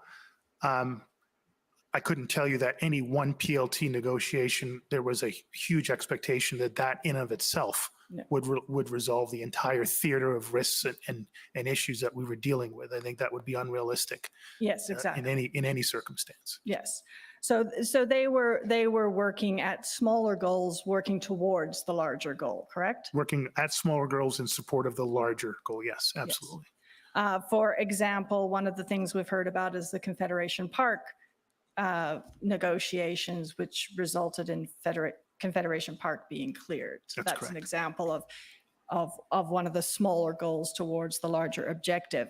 However, all of those smaller goals that they were working towards during this time, even the Confederation Park success didn't result in a significant shrinking of the footprint or a reduction in the number of protesters. It dealt with some important issues like getting people out of Confederation Park, but those people didn't leave, correct? They were important contributions, but none of them on their own were sufficient enough to end successfully and safely the entire events taking place. And even the negotiations that the mayor brokered was along that same line. It wasn't going to resolve the entire situation. It was an attempt to solve a particular problem, the awful circumstances that the residents in the downtown core were facing with the trucks in their neighborhood, correct? That was my understanding, yes. And to your knowledge, there were no trucks that left as a result of that negotiation, although they were moved around.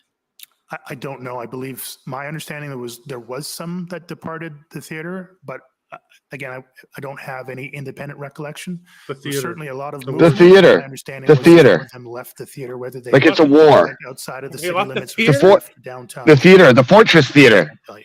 with all the mobile weapons. And Just so some you know, of my them camera is dead. refused to move at all during that Oh, great. attempt. That is my correct? understanding. I'll be back. And Don't you you worry. were asking. The theater was for barricaded, we heard large earlier. amounts of resources, the 1,800 that you had requested, because although you thought and hoped that you would be able to shrink the footprint of this protest through some of these tools, there were significant elements within the protest that you knew weren't going to voluntarily leave, correct?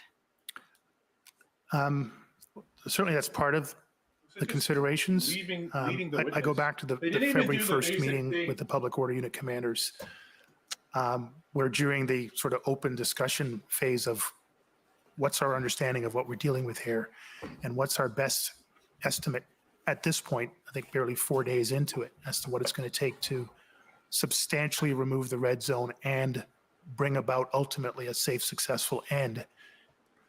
It was at that meeting where the scale of the resources really became apparent, where public order commanders from 4 or 5 different agencies within a relatively short confab Simmer down, John. Mute your came mic. back and said it's going to require every public order unit officer in Ontario and much more from across Canada.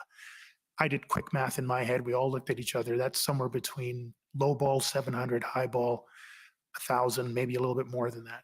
That scale, I think others have said, unprecedented.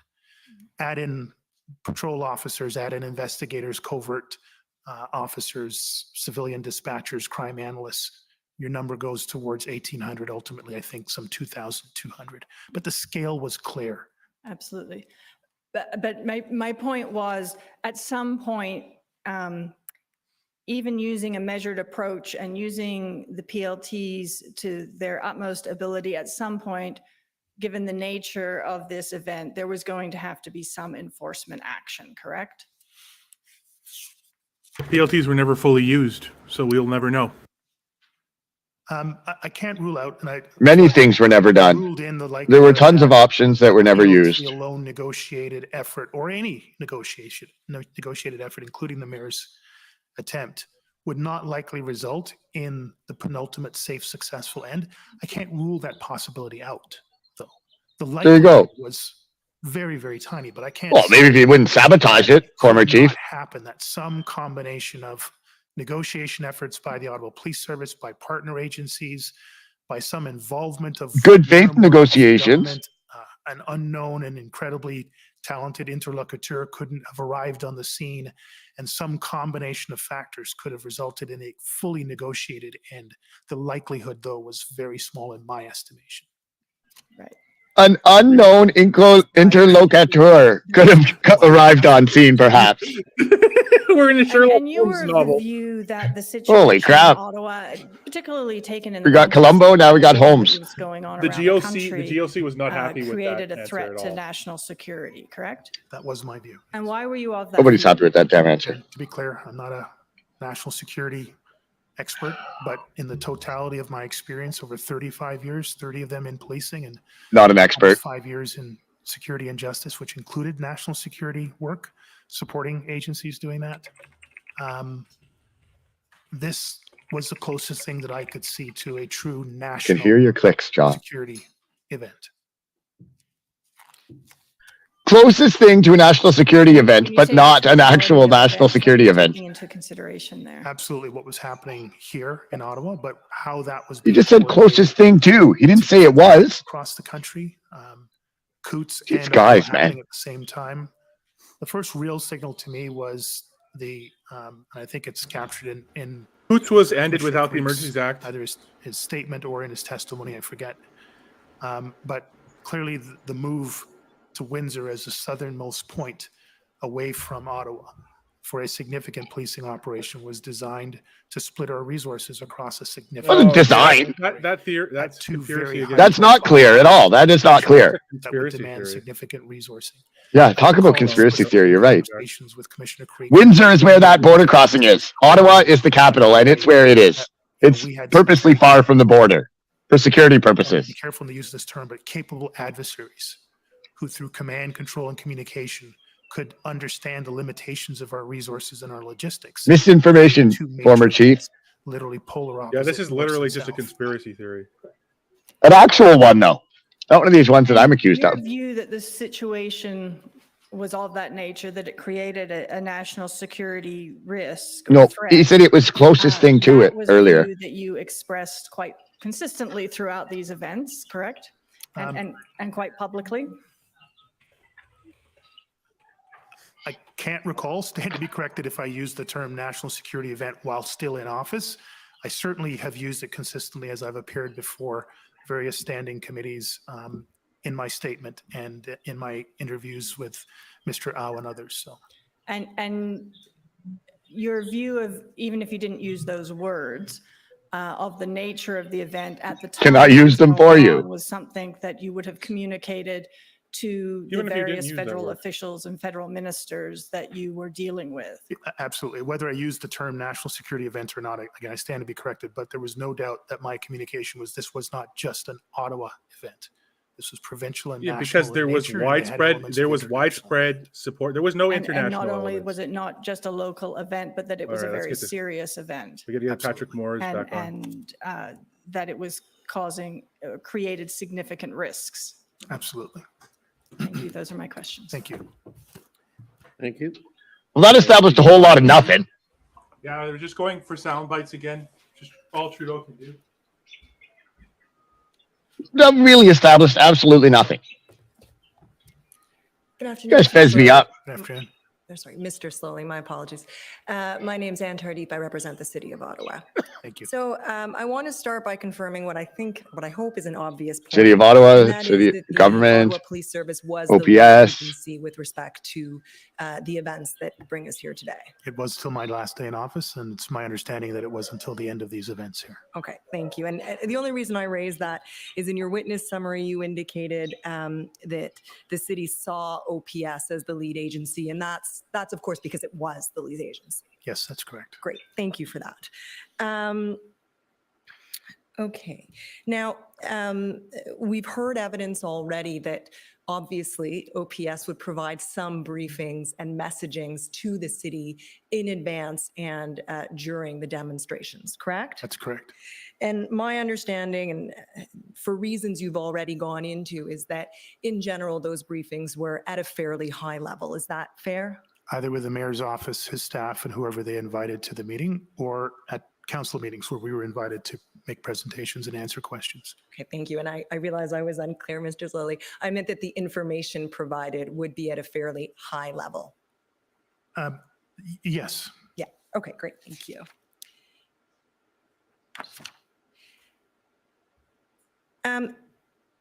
Now, we've talked a bit about how by January 31st, which is the Monday, in your view, this had turned into, not only in your view, but since I'm the one questioning you, into an occupation, right? There was a pivot required, to use the language employed by some witnesses. Is that fair? That's correct. And from that point forward until your last day in office, my understanding is that the number one thing you needed was resources. Is that fair? That's correct. Okay. And we talked a bit about how from January 34th forward, because this is now an occupation, the OPS is working on perhaps on a new plan. Says you, doesn't say a court of law, to change certain doesn't say a things. judge or Okay? justice, Correct. Okay. says this guy. I want to talk a little bit about the Well-known I appreciate you spent misrecollector some and time on it contradictorer. already. I can take Former the documents, chief. and I will if we need to, Mr. Sloly, but I think we might be able to get by without it.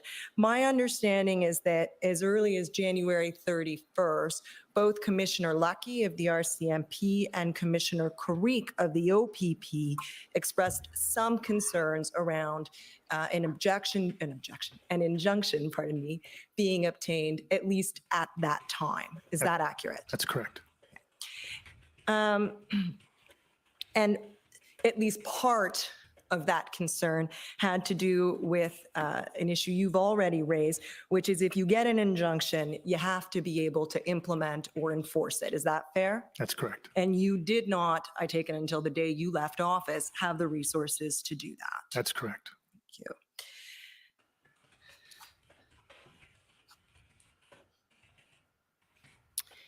All right. So if we could then bring up OPS 30. And just to remind everyone, when Commissioner Carrick testified about the conspiracy there, about the Ontario protests being coordinated, he testified that he had, quote, absolutely no evidence of that. I'll leave that there. While they're loading. And if we could start at page 6, please, Mr. Clerk. And I'll take this opportunity, Mr. Commissioner, I did not bring up my watch. I don't expect to go over time, but please don't hesitate to let me know if you want me to stop my questioning for the lunch break, because I did come up at 1:45, Mr. Commissioner. So I'll accept the, gratefully, the interruption. Okay, and you'll appreciate I gave you no option. You Yes. had to come. I did. I wasn't expecting one after my previous refusal. So, okay. So this is the chief's meetings with city councillors. You see that there on January 31st. Yes. Oh, behave. And if we could just scroll down, my understanding, Mr. Sloly, and you'll have to correct me if I'm wrong, is that this is you briefing these bullets. And we perhaps can go back up to the top, Mr. Clerk, just to give Mr. Sloly a moment. My understanding is this is you providing information to the councillors. Does that accord with your understanding? Yes, I believe at different points I invited comments and presentations from Acting Deputy Chief Ferguson and Deputy Chief Bell, but I led off. Yeah, okay, that's my understanding as well. That's helpful, thank you. And you'll see there, so we're January 31st, the fourth bullet down, increasingly volatile and aggressive. Do you see that? Yes. I should have started a point above. We've already talked about this, turning from demonstration to occupation, correct? That's correct. And if we scroll down then to page 7. There's the definition Right of the word here. occupation right there. A little bit, well, before we just stop there, and you'll see there it says, the crowd is turning and officers getting swarmed. Do you see that? Yes. Again, the swarming. Now, I couldn't tell, to be fair to you, Mr. Sloly, who made that comment, but does that accord with your recollection of events? Is that some of the volatility you were speaking to? Absolutely. Okay, perfect. And so let's scroll down a little bit, please. A little bit further, Mr. Clerk, sorry. Perfect, right there. Now, do you see where it says Mathieu at the top? Yes. And so my understanding is that's a reference to Mathieu Fleury, who was at the time a city councillor, right? That's my understanding. Okay. And he has some questions. He's very shaken. He has some questions. He's very shaken about the microaggressions and specificities about OPS and use of focusing English, on the Hill, which he but doesn't need to know look very at well other and needs to speak French communities apparently. and- After and 3 hours of speaking some of English. the concerns that he in fact raised is in this proceeding. Do you see Je that? m'appelle Brandon. And if we scroll down a little bit, there's a response attributed to you, and it says, Chief, agree many minor incidents that would usually get a police response, but this is not normal times. We'll look at new areas, but call for more resources and complexity. So does that sort of accord with what the service was able to do? You know, there were some minor issues, minor incidents that would usually get a response, but you simply couldn't up until that point because, again, you lacked resources. Yeah, I do want to clarify something, and this may not be going to your point, so I apologize Oh, that's fine. if I'm taking your time. But certainly, Commissioner, was something that I had to make adjustments about. Minor incidents in the vernacular of a police officer is okay. It's not a homicide. It's not a shooting. It's not a sexual assault. It's not an assault called bodily harm. it's a mischief, it's a hate incident, it's Hate incidents aren't threatening minor behavior, incidents. someone yelling at someone, take off your mask. In the pantheon of incidents, it's minor in policing. But to a community member facing that, that is a major incident. That is traumatic incident. That is assaultive in nature. And it Assaultive can in have nature. long-standing trauma. Assaultive in nature, but not in criminal Maybe to code shift definition. my language to be more clear about that. It's Yeah, probably well, you one of shouldn't the- be talking that way if you're the police chief. You should be There's really no talking in legal terms. I've been much more clear in my language. So I understood it. You're in the being way that purposeful in your but I language. appreciate That's that, the Mr. problem. Sloly. So with that explanation, those you called That them language is minor, you purposely elaborated on misleading. what you meant, but those are Police the should kind of speak of incidents that legal would normally get a things. police response, but didn't over the weekend into that first Monday because the service simply lacked the resources. Fair? Assaultive is not the And same we as keep assault. Scrolling down to page 9. Assaultive is a new thing now. Yeah, they're We coming up have a with new other- word. Looking at- Assaultive behavior is not a person who commits assault or has been Scroll up a little assaulted. bit. Sorry, Miss. It's Is that feelings. Where we see Menard. Okay. S. This is Menard new. Is Counselor Menard. Do you see that, Mr. Slowly? Yes. But we have the police talking in such speak. He said. The police are redefining violence. I'm gonna draw your They're attention to redefining the assault. bottom. He says two Yeah, I know. messages. They're It's redefining the peaceful, words but because the violence words if we as they are proceed. defined, Do you see they that? do not meet the threshold of those. So now they need a new definition so they can point and say, you were assaulted. Like, it's a joke. Exactly. Yeah.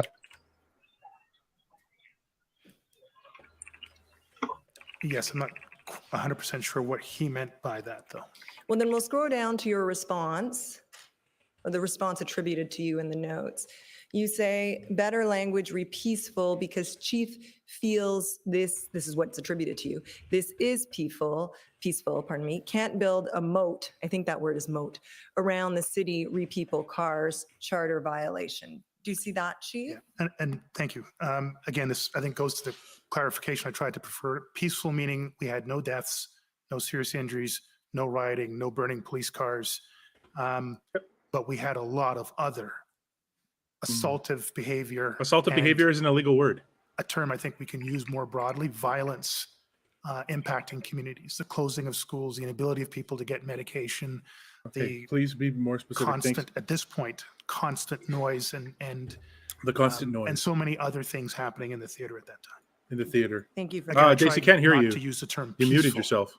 after that. And So many things happening that I can't state or provide evidence for and do not meet criminal code thresholds for the actual definitions. But it's violence. So we're making up our own. If I could put But this- the millions- Unbelievable. We But can the bring it millions of back up people if hurt we across need to, but Canada over the you've 2 been years, their taken business is twice stolen now from them, to, their jobs stolen from them. David That White, wasn't the city violence. That wasn't solicitor, Mr. assaultive White's behavior. Email, his No, God, no. his No. of The assaultive calm behavior was to you. And is it saying that was a possible that this problem. focus on Shining a light on it was maybe assaultive behavior. He's reflecting a change in If your you shine a light language on bad behind behavior, you're the problem, use according to these words people. like minor and this is peaceful with him intending what you've explained here today. So You guys feds possibly me up. these notes of that call reflect wordings or language that you were using at the time, but now you've since explained, well, I wouldn't use that wording. And as it went on, I don't use that wording. It's possible. I would have hoped that he would have asked for clarity on that because he expressed it in such a strong way that I would have assumed and hoped that he would have asked for clarification on that either before he wrote that email or subsequent to it. He never did, to my recollection. Okay, fair enough. Now, if we could go to page 10. Feelings of violence, assaultive behavior, not incidents of assault under the criminal code. We have a note from Steve Kay, who is Steve Kanalakis, the city manager, And it's correct? all anecdotal. And There's we no were in the evidence. Same meeting, just so you're aware, Mr. Slowly. Because they would have been And charged he's for a lot of those explaining in things. response to But they haven't met, various but no, queries. it No, doesn't they meet the haven't criminal opened the lines threshold, so they have to with make the up. 100%. government, 100%. not a fan of If this evidence military. existed or if it met the threshold of crimes, And then he these says, people would "Our be lead will charged. come from chief on whether he needs more supports." Do you see that? Yes, I do. All right. And in fact, when you did need more support from the city, fair to say that they offered that support, including with the letter of February 7th. City was very Bookends all responsive. around this year. Bookends for everyone. If we could turn, please, to OPP 401521.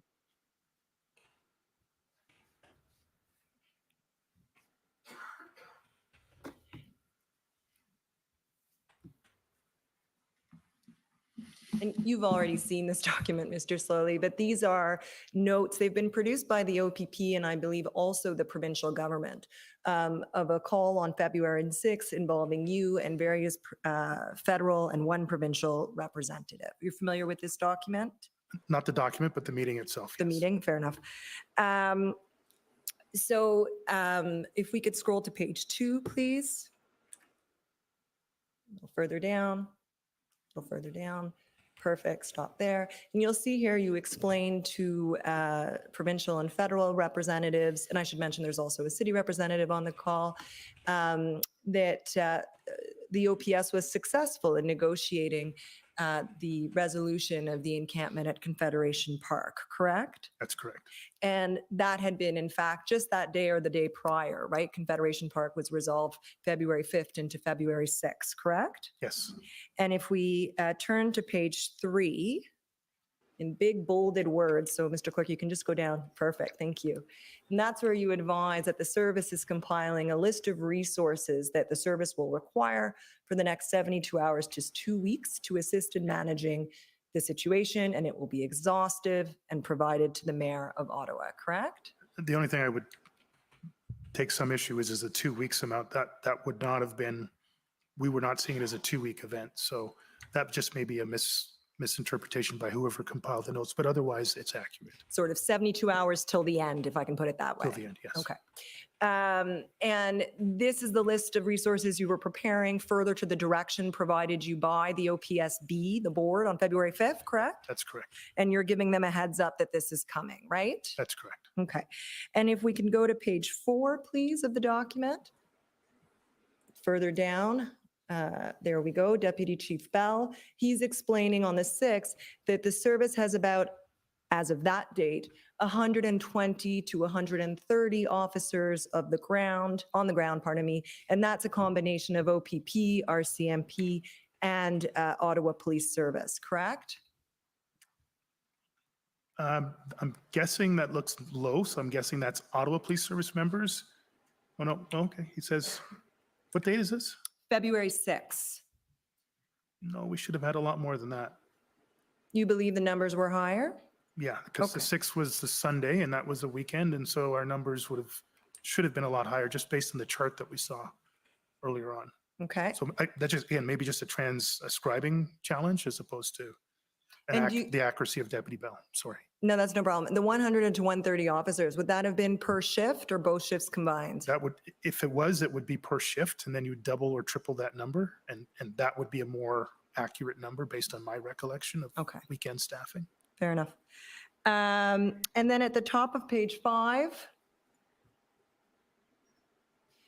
the second clear bullet, you'll see there, the additional support from OPP and RCMP, which was expected as of this date, will help provide relief to Ottawa Police Service officers who have been 12, I think there's a word missing, working 12 to 14 days straight, correct? That's correct.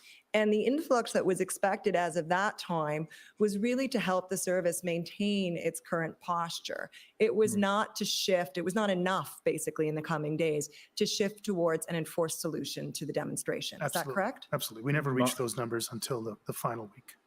That's a good point. If I could take you to the bottom of this page, please. Thanks for repeating that, Karina. I hope I'm saying that right.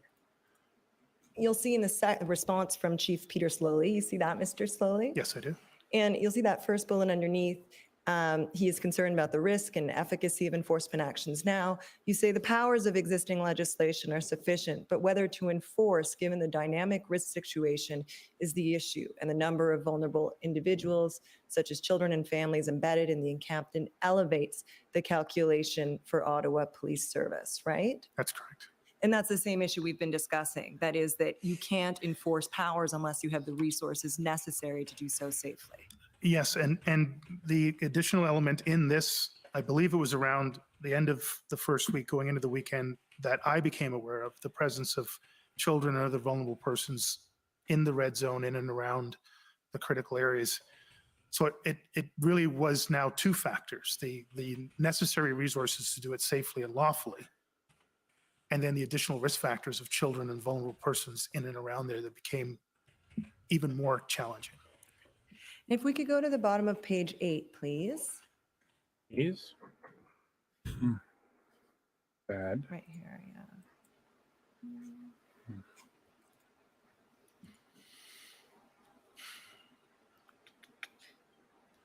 And actually into the top of page 9. Keep going. There we go. And you'll see here their discussion again of the possibility of involving an interlocutor, and there's a couple of names mentioned there. You see that, Mr. Sloly? Yes, I do. And so this was still in the mix, if I can put it that way, as of February 6th, as a possible way to manage the demonstrations. Yeah, absolutely. This was a very healthy discussion that was happening at the tri-level meetings.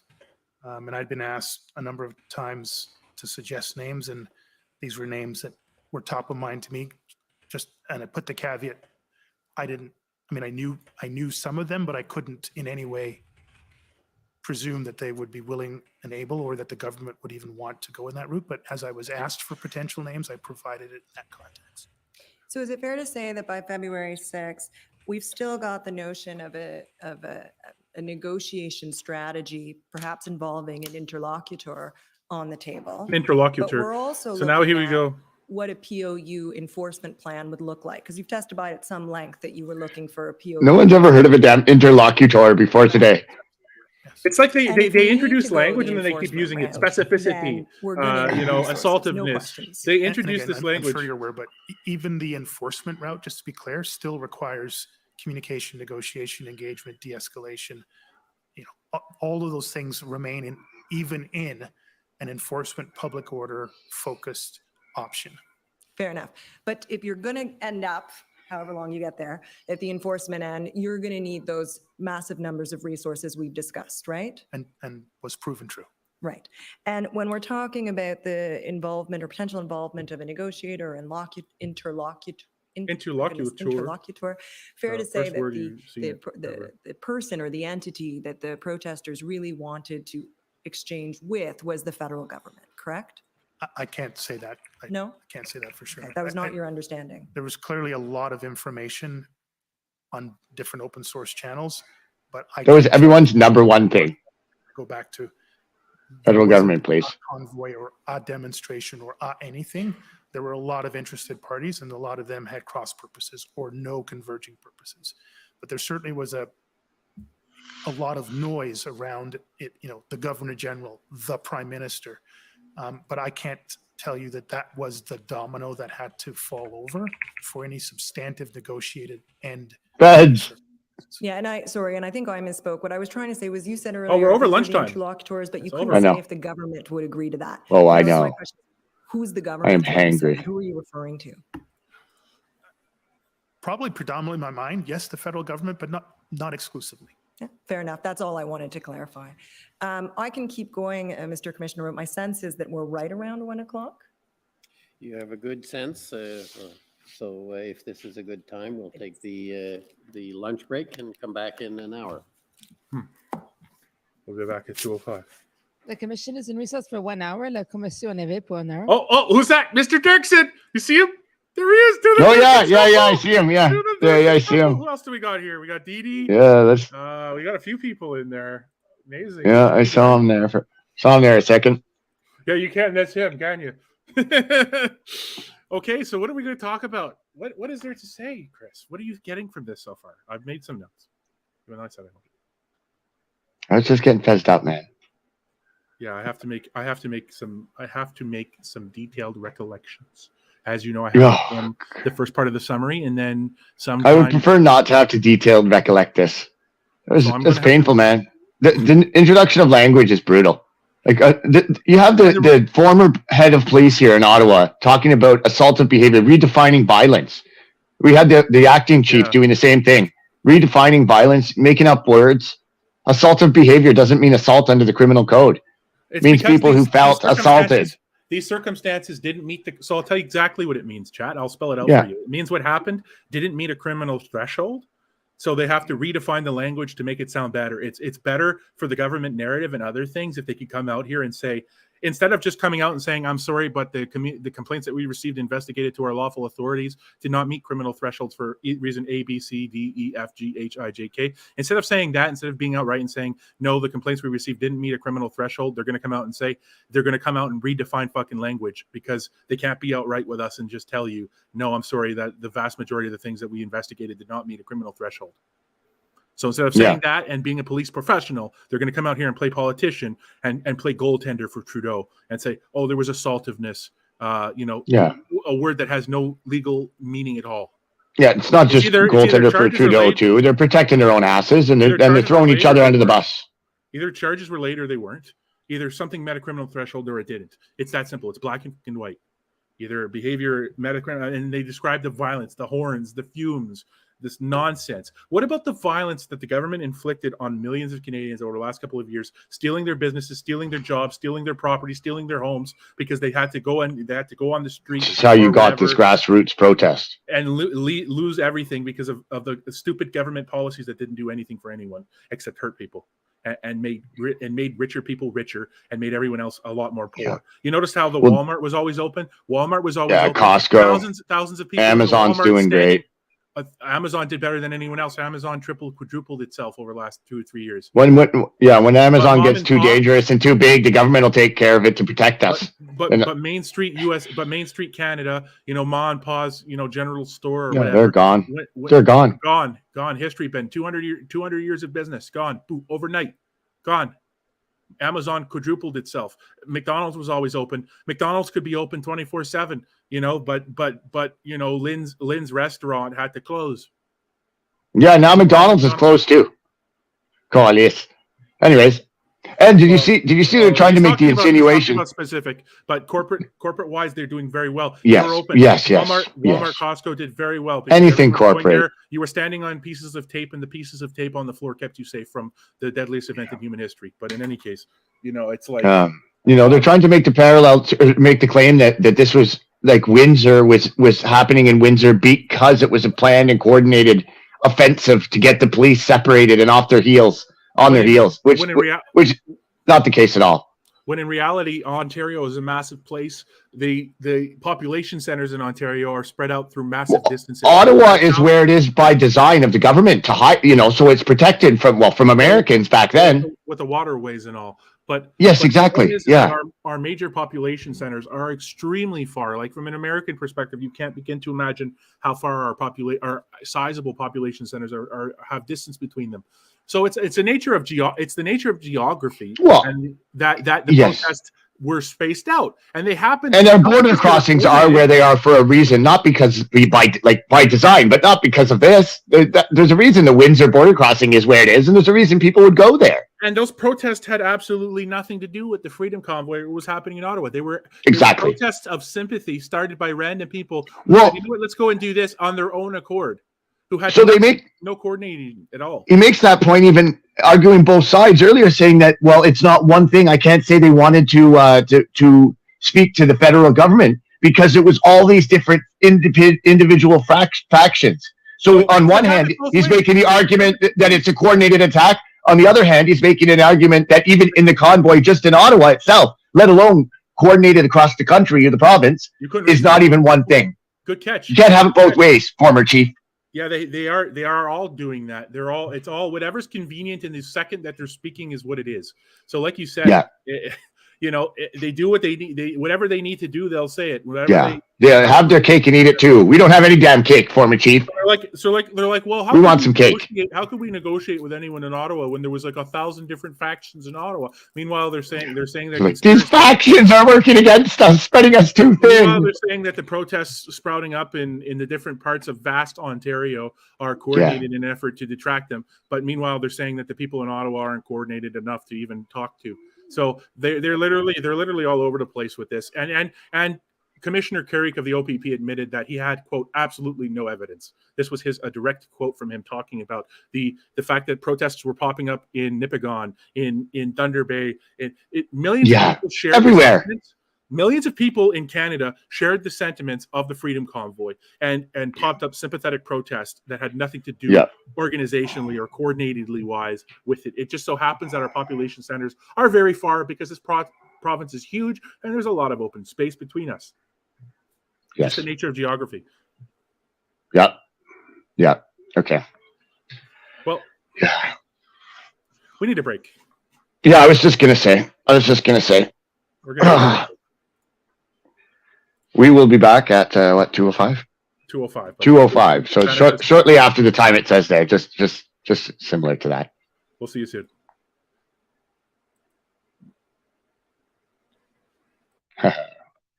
Back in a bit.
Am I here?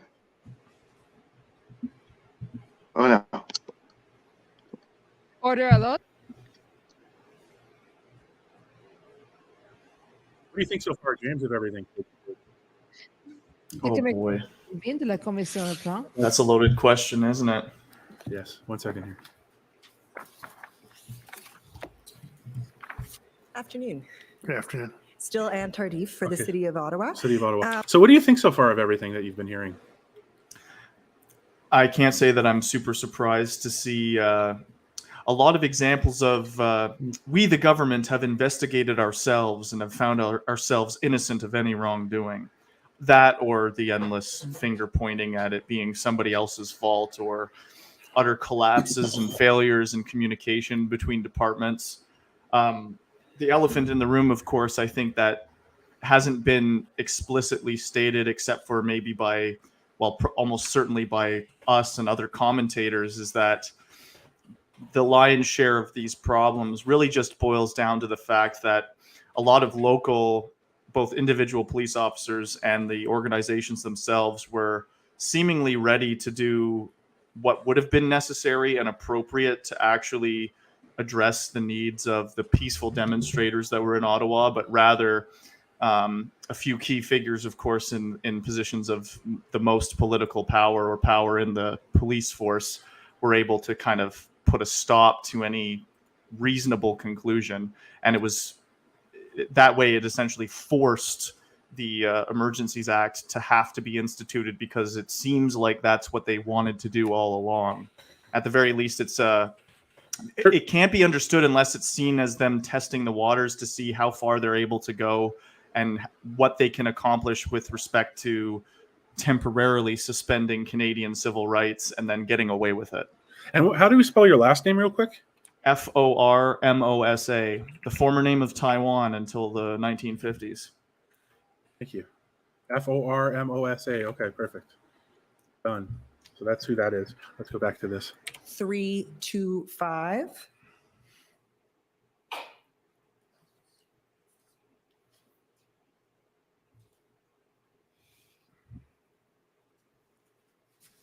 And if we could go right down to the bottom, please, Mr. Clerk, and we'll work our way up. Right there.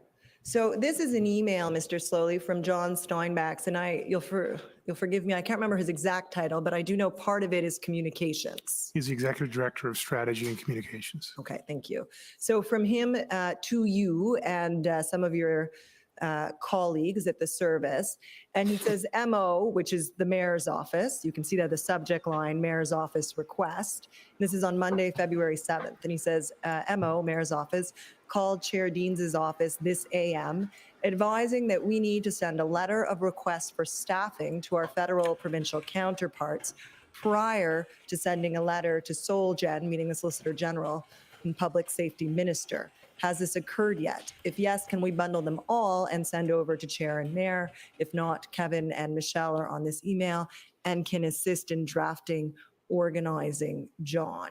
And so my understanding, Mr. Sloly, and I do see this email went to you among others, is that the Mayor's office wanted to ensure that the request had been made chief to commissioner, as it were, before they sent a similar request for 1,800 officers to their political counterparts. I don't have that understanding. I don't really recall the email, to be frank, but I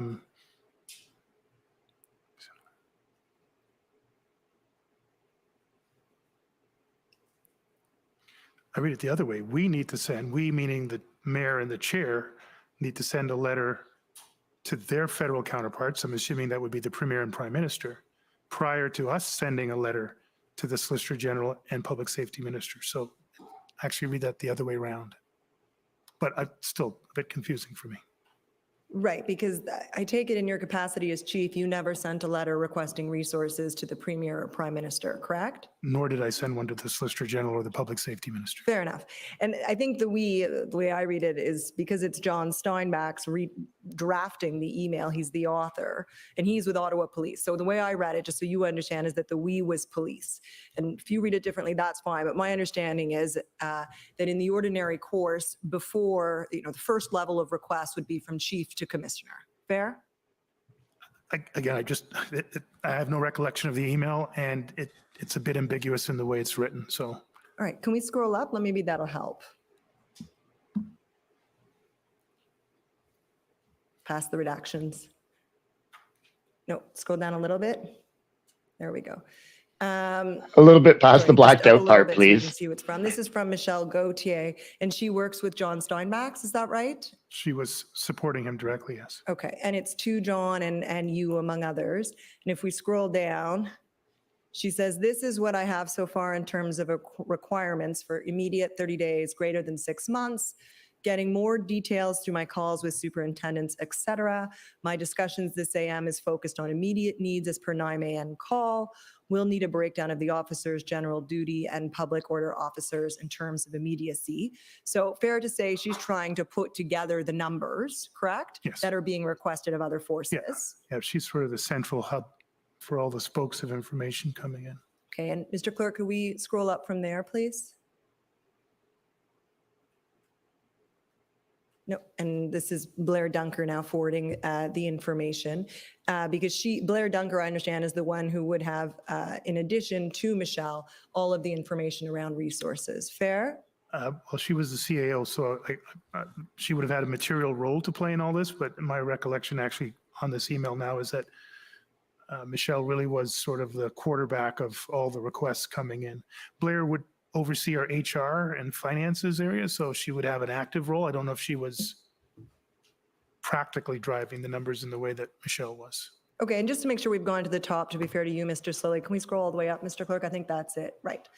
And it ends with an email from Blair Dunker. So fair to say what we've seen here is the Ottawa Police, those involved in this process, quarterbacking the resource request and trying to All figure these out people what have impact scribes there are, now, right? That's apparently. the emails we've just gone through. Did you ever have a better than most people? Yeah. and Did you ever leaving have a this scribe in your process, time in the I'm no longer forces? asking you about this email, No, but they my always general made me understanding do the writing. where He is the new- this you're the new requires scribe, yes. additional resources. Well, for a lot of the time, I was just a Ordinary 2LT, so the course, 2LT is the one always taking the request is notes, made of from course. chief to Oh, chief. so you have scribing experience. Perfect. That's right. We'll talk later. I think you've mentioned, and you Yeah, we agree do that the need letter one. from the mayor and the chair deans of the OPSB was uncommon, but that these were uncommon times. That's correct. Okay, fair enough. Uncommon times. Okay, and then I don't need to bring gonna it up, start but you're editing this obviously video. familiar with the February 7th letter signed by the chief and chair deans sent to their political counterparts in support of the OPS I'll allow it. request for roughly 1,800 officers, right? That's correct. And my understanding, and you testified to this, is that Chair Deans on All about meeting of these February stupid 5th numbers. Like, get to the meat and directed you, potatoes. in her capacity as chair of the board, to particularize your request for resources, right? That's correct. And after you'd done so, you gave it to the mayor and the chair, and in fact, you briefed The mayor and the city chair. council at their February 7th council meeting, correct? That's correct. And at that council The meeting, mayor you and the did chair. explain that in fact, this request for 1,800 officers was being made. That's right. Right. And once again, you said that's out of the ordinary, but given the events leading up to that and the request by Chair Deans, that's what happened in this case. That's correct. And a little indulgence, but I think I gave this in my evidence in chief on Friday.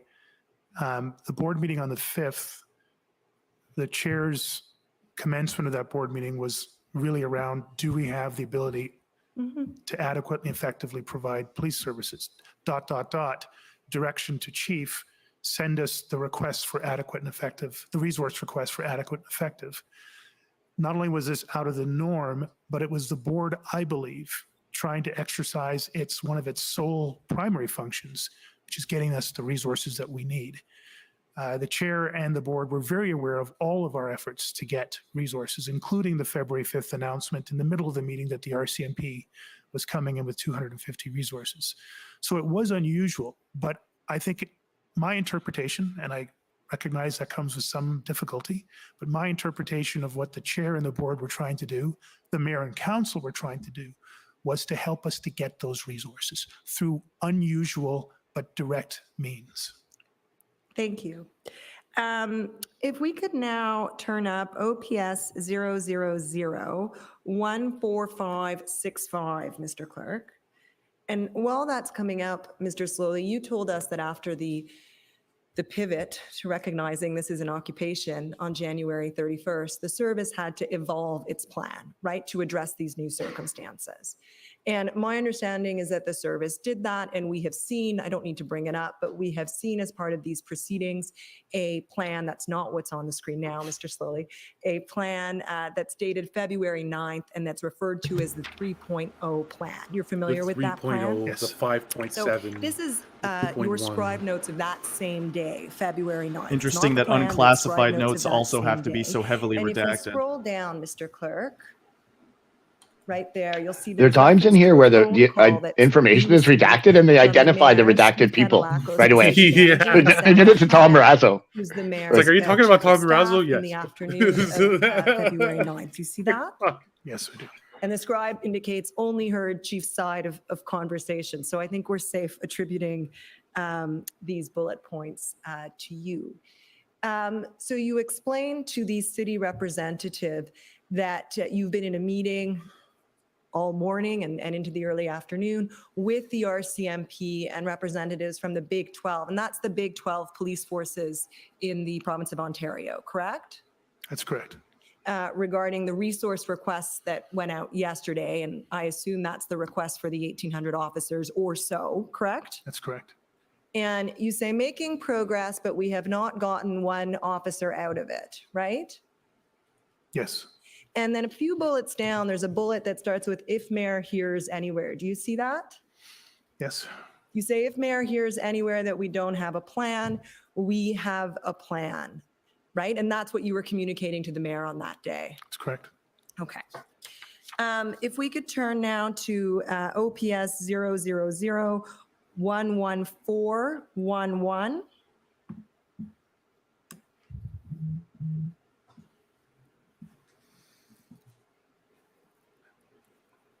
These should be, yes, your scribe notes of February 10th. Your scribe notes.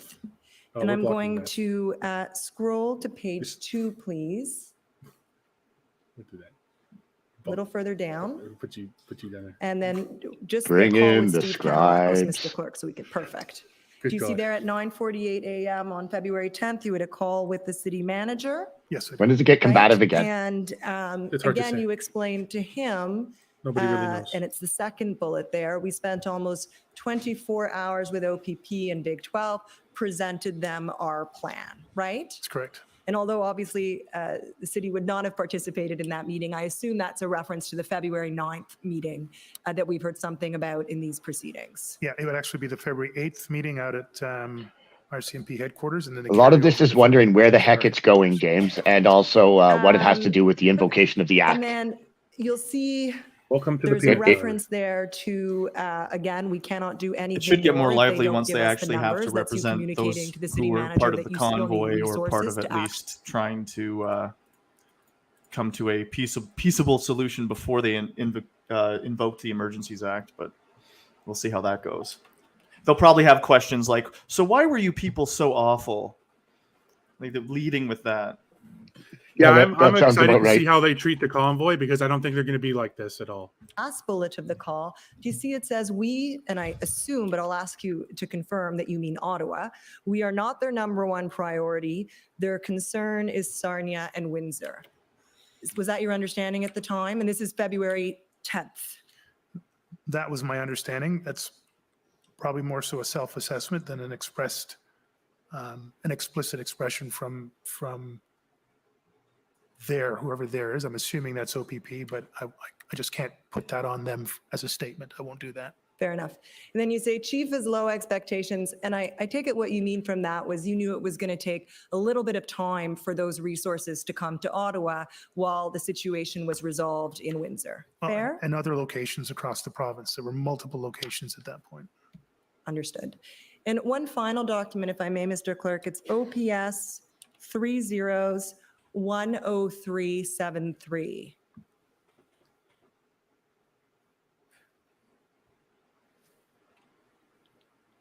So these are scribe notes of a meeting on February 12th between yourself and other Ottawa Police Service representatives and Commissioner Lucky of the RCMP and Commissioner Karik of the OPP. They're an OPS document, Mr. Sloly, so I believe they were taken by an Ottawa Police Service scribe. Yes.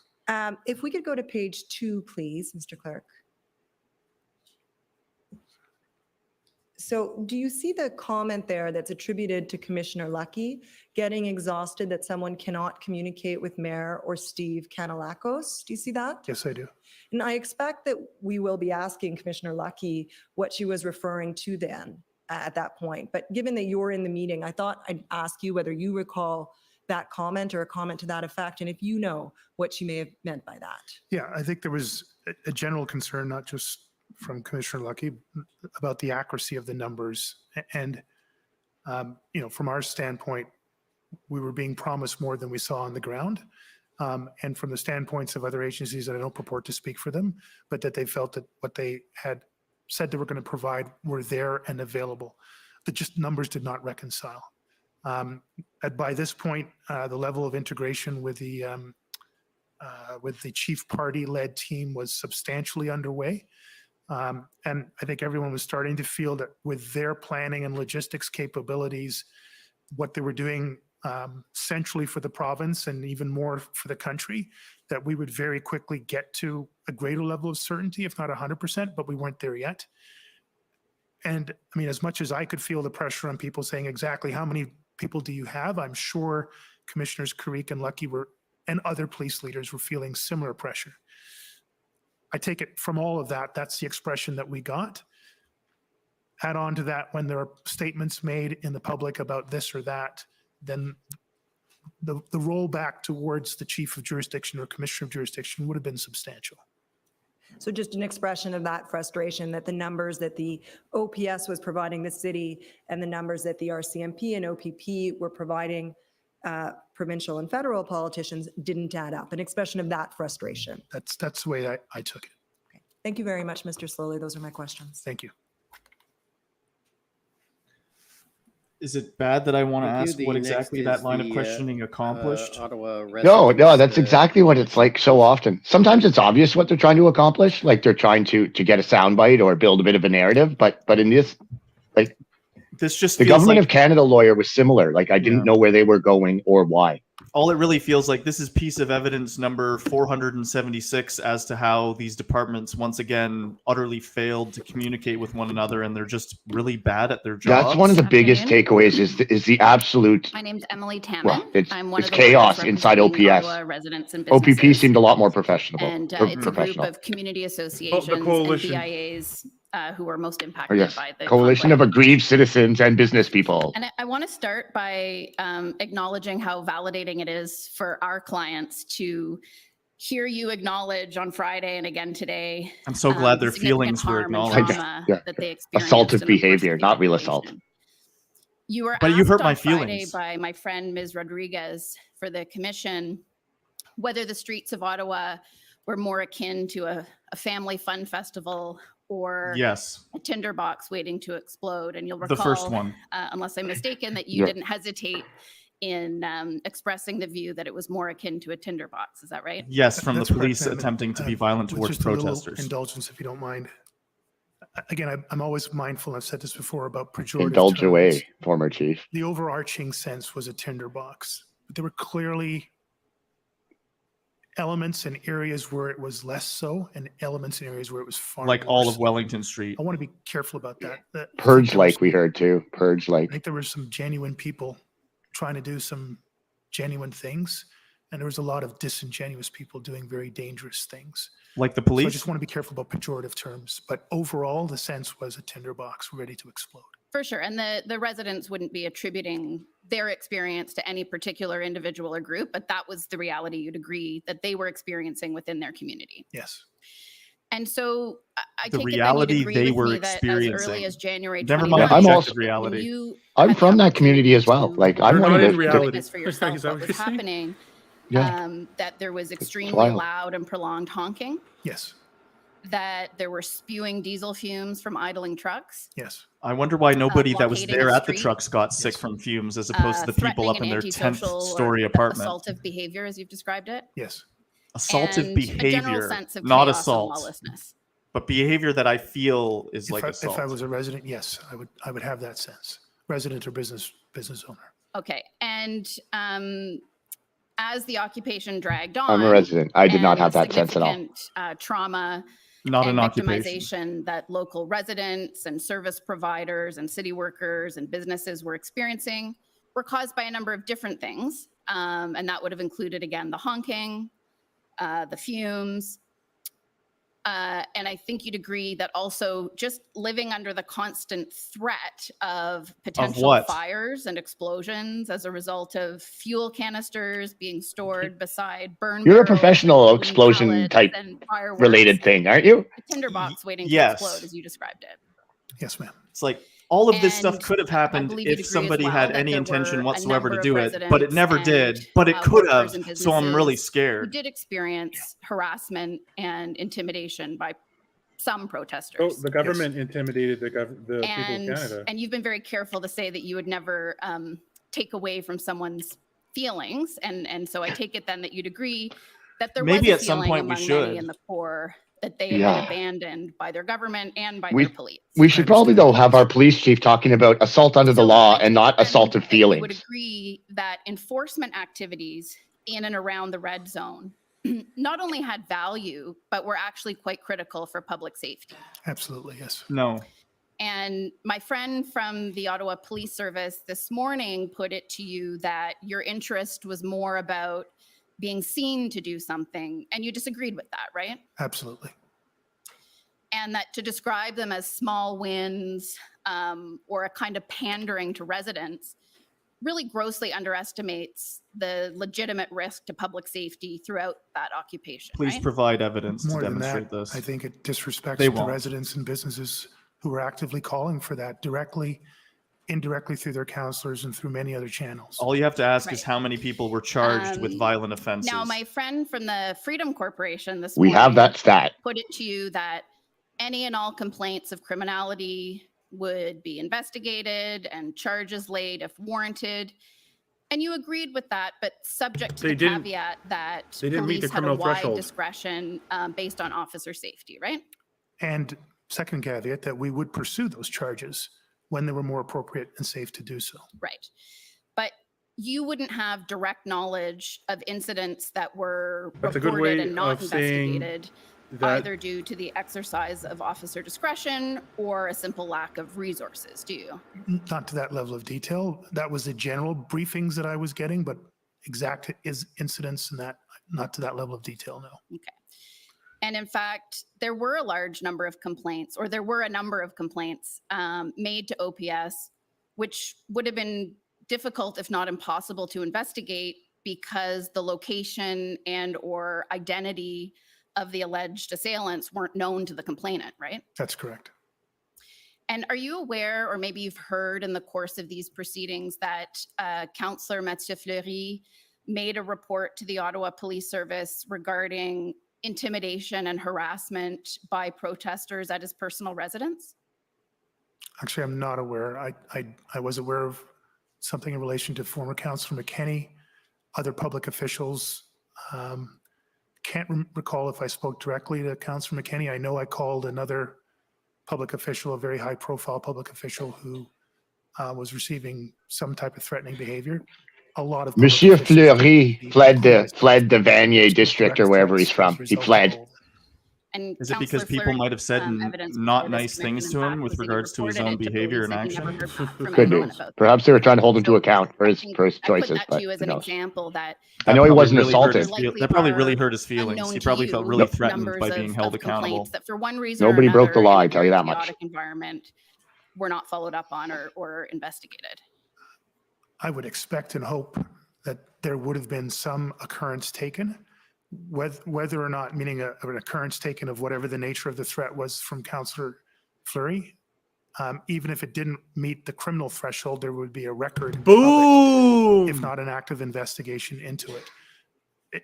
It's not meant for any end solace it to right there. anybody, including Councillor Fleury, but I think when I left office, there were some 5 or 6 or By 7. the way, as a threats Canadian against me, citizen, and to you this are date, I allowed to haven't say to an seemed to elected follow all official, yet myself. boo, I don't like Right. And your so I think policies or your ultimately decisions then are you'd junk. agree And that that is not any assault and that is available not data threatening to say that regarding you don't criminal like the decisions or activity, actions which that was a political investigated official and is resulted taking. in charges, is not necessarily a reliable indicator of the scope of criminality in the course of that occupation. That's correct. Okay.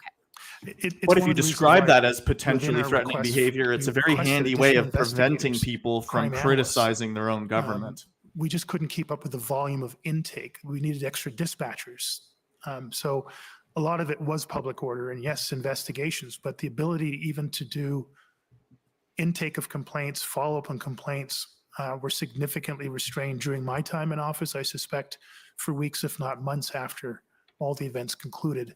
So things like customer service and reliability of follow-ups were challenged always, would have been extremely challenged during that time. Our customer service was stretched thin during the So I'd like crisis. to ask you a couple of questions about the lead up to the convoy occupation. And I wondered whether you would agree that This is two triggering my big sensibilities when I factors, think about an leading actual to the convoy to military style become so occupation of which entrenched, this fits whether zero as the result definitions. of reasonable mistake or Well, the definition of misunderstanding or lack of occupation information requires or it to be otherwise, military, pretty much. were, number That's why one, the not use of the language anticipating that this is would be a purposeful and longer event than it inflammatory. ended up They being. describe fortresses, Do you occupations, agree that sieges. that was a factor that allowed the Armed, convoy None to of these become so armed entrenched? combatants holding ground in a I'm not- tactical or maybe I'm not sure strategic of the manner. question or the assertion. So just if Yeah, I could Sure. try one more exactly. time. Yeah, no problem. They Apologies. talk about the So theater as well, perhaps like the if theater, like you would in, I would imagine in OPS combat. had anticipated that it would be a Right, longer a theater of occupation, operations where there's the type peer of planning peer that would have versus Yeah. taken peer place would military have It's a actors purely fighting. militarized prevented them from becoming so vernacular. entrenched.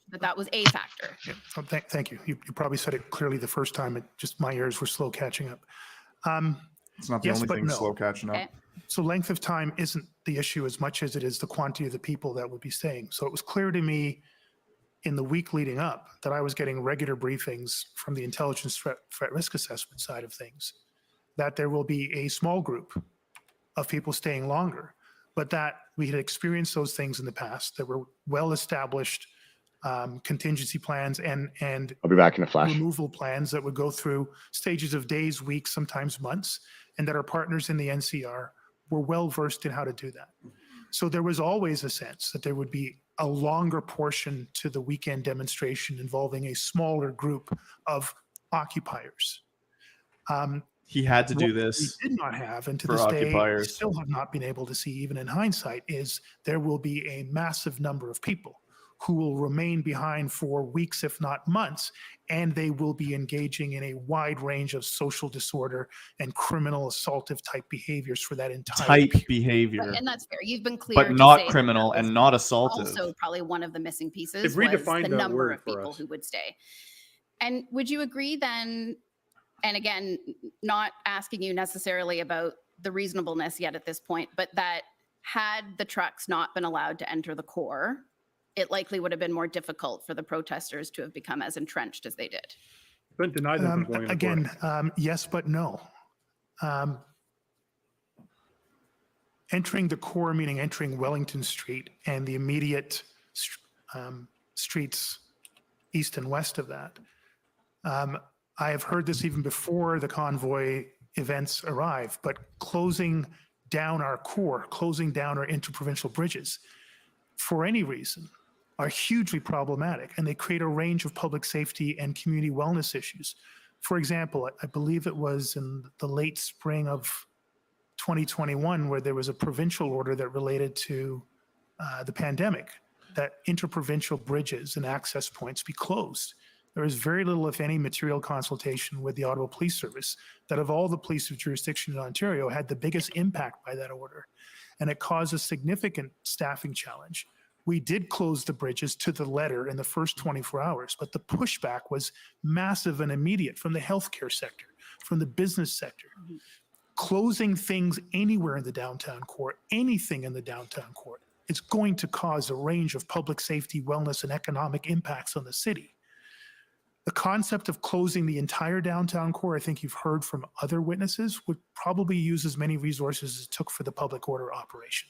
Some Probably why 2,000 they wanted to officers would have work been with required to public come in, officials to keep and it took emergency the lanes better open the part of a entire week and a time. half to get those officers here. So the assumption that if we had known we could have locked down the downtown core, it would have still taken 7 to 10 days to get that many officers in here to execute that plan. I'm And just then the editing videos impact on here. the city of Hold down the Ottawa fort, and the James. greater Ottawa-Gatineau area might have been greater than the public safety problem we were It's trying taking to too many hours a prevent in day, the so I have to first do it while instance. we're Okay, in progress. well, I appreciate Mhm. that. And You could be a regular but guest. do you recall at the Whenever I'm January free, yeah. 26th special board meeting of the Police Services Board, where Mathieu Fleury, Councillor Fleury, asked you about the possibility of at least holding trucks to truck routes, and that you indicated at that time, or he says that you indicated to him, that you had received a legal opinion that the charter would preclude that activity based on your understanding of the expected public safety risks at that time? I don't recall, I recall the truck route comment. I believe my comment was in relation to the broader discussion. Can we block the downtown core? Can we block them from coming into the city? And that was the context in which I gave my response. And again, if it was the 26th, I would have already had my legal advice from my general counsel. And by then, I think the 27th was when we requested external legal advice, which essentially supported the same position. And when you say external legal advice, are you referring to OPS Legal Services? OPS Legal Services sought external legal advice to bolster their own opinion that they'd provided internally. Not to bolster, but to validate one way or the other, their own opinion internally. Okay, but there doesn't seem to be any record of that internal opinion. Is that fair? I'm not aware, but that was a question I asked of my own general counsel. And you recall asking that question? Yes, I do. Okay. I'm going to just bring you to some of the other evidence that we've heard and get you to comment on it. So Deputy Chief Bell testified that he believed that Ottawa Police did have the authority to stop vehicles entering into the city, but that because the service had successfully managed vehicle convoys in the past, it wasn't viewed as necessary. I'm not sure if you're aware of that. I don't recall his testimony in that way. Yeah. So I apologize.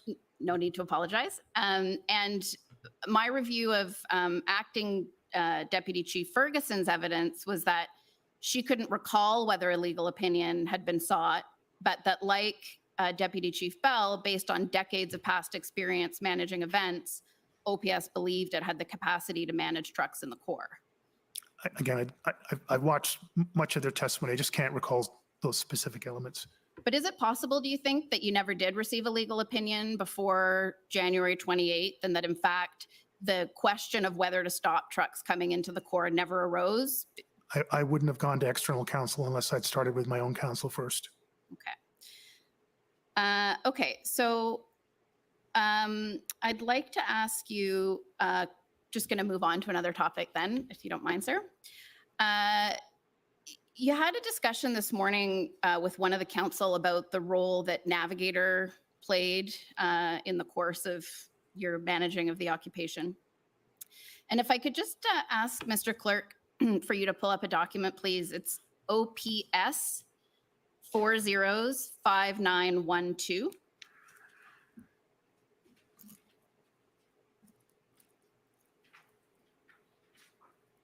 This would have been on the commission's list of documents.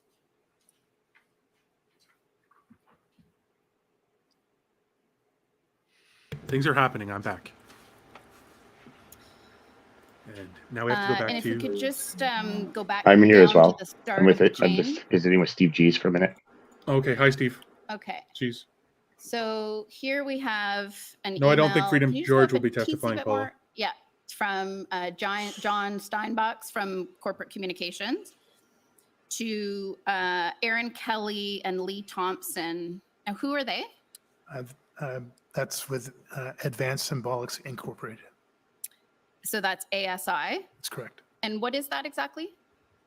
It's a private company that uses open source information.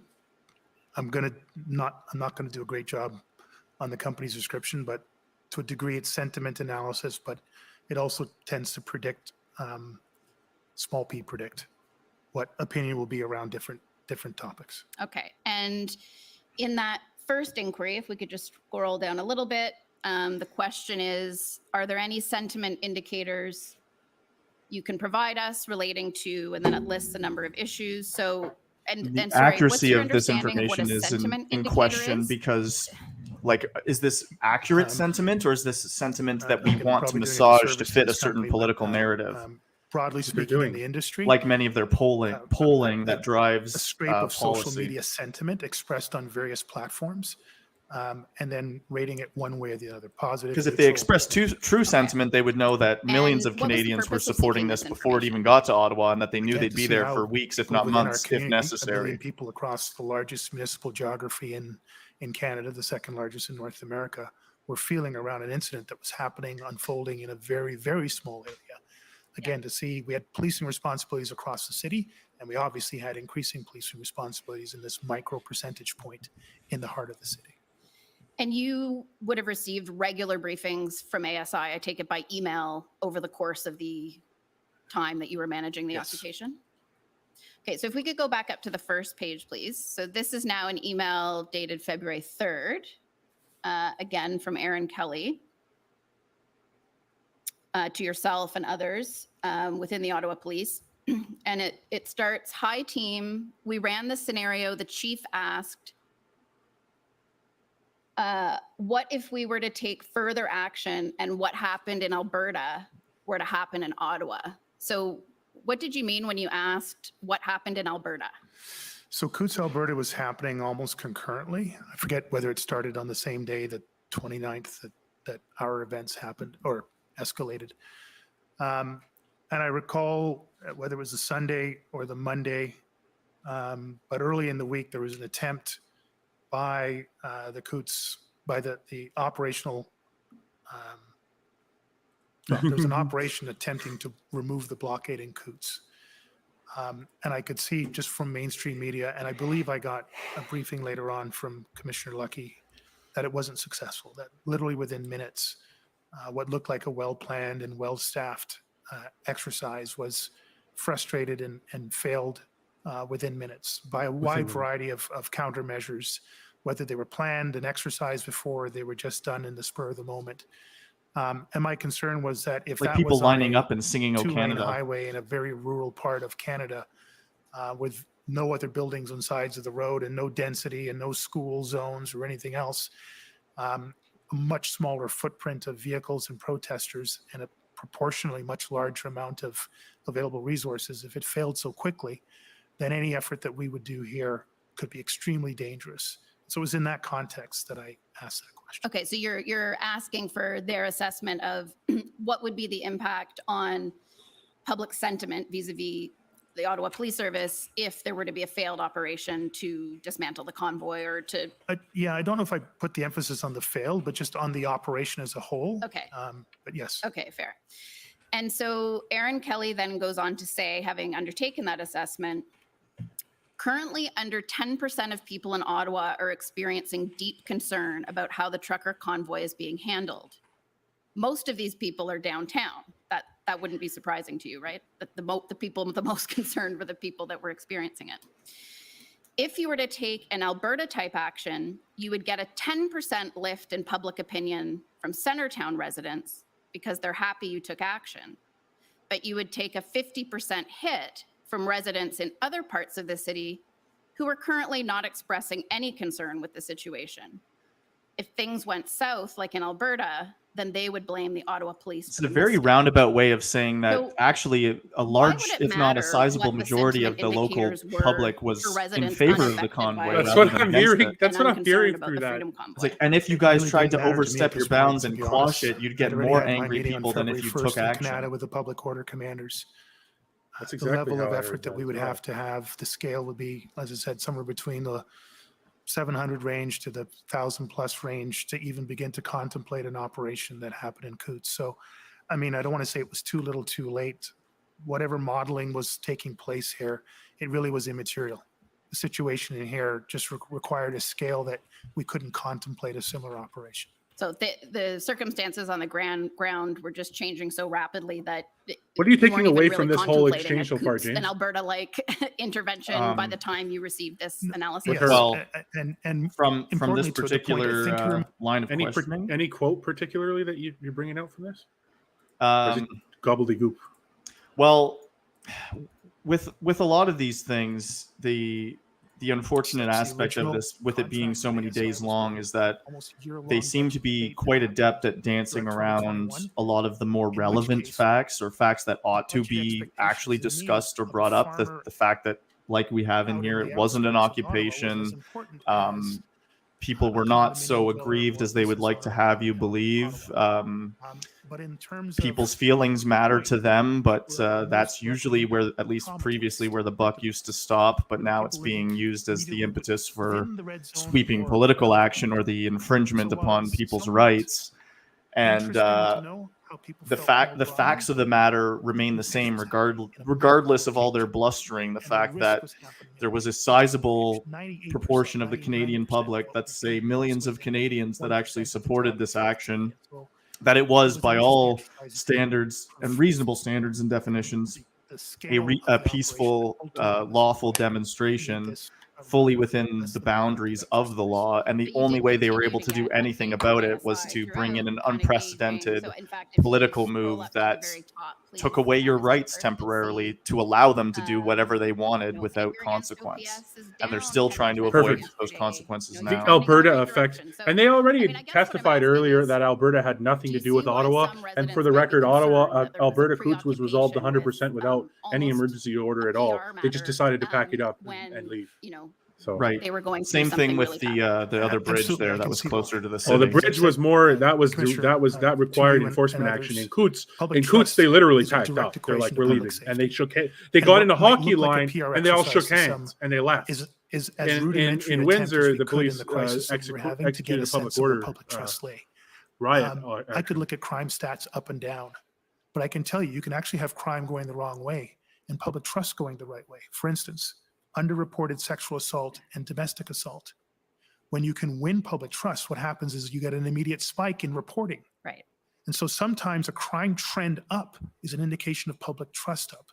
And I've learned that over the decades in policing. It's important to keep an eye on trust indicators as much as it is important to keep an eye on crime or victimization indicators. They are necessarily coupled. This was our best effort in the middle of a crisis to try to do some of that, but it was by no means a perfect effort. It was quite imperfect, as you can see. Okay, understood. So just one last area I want to ask you a few questions about.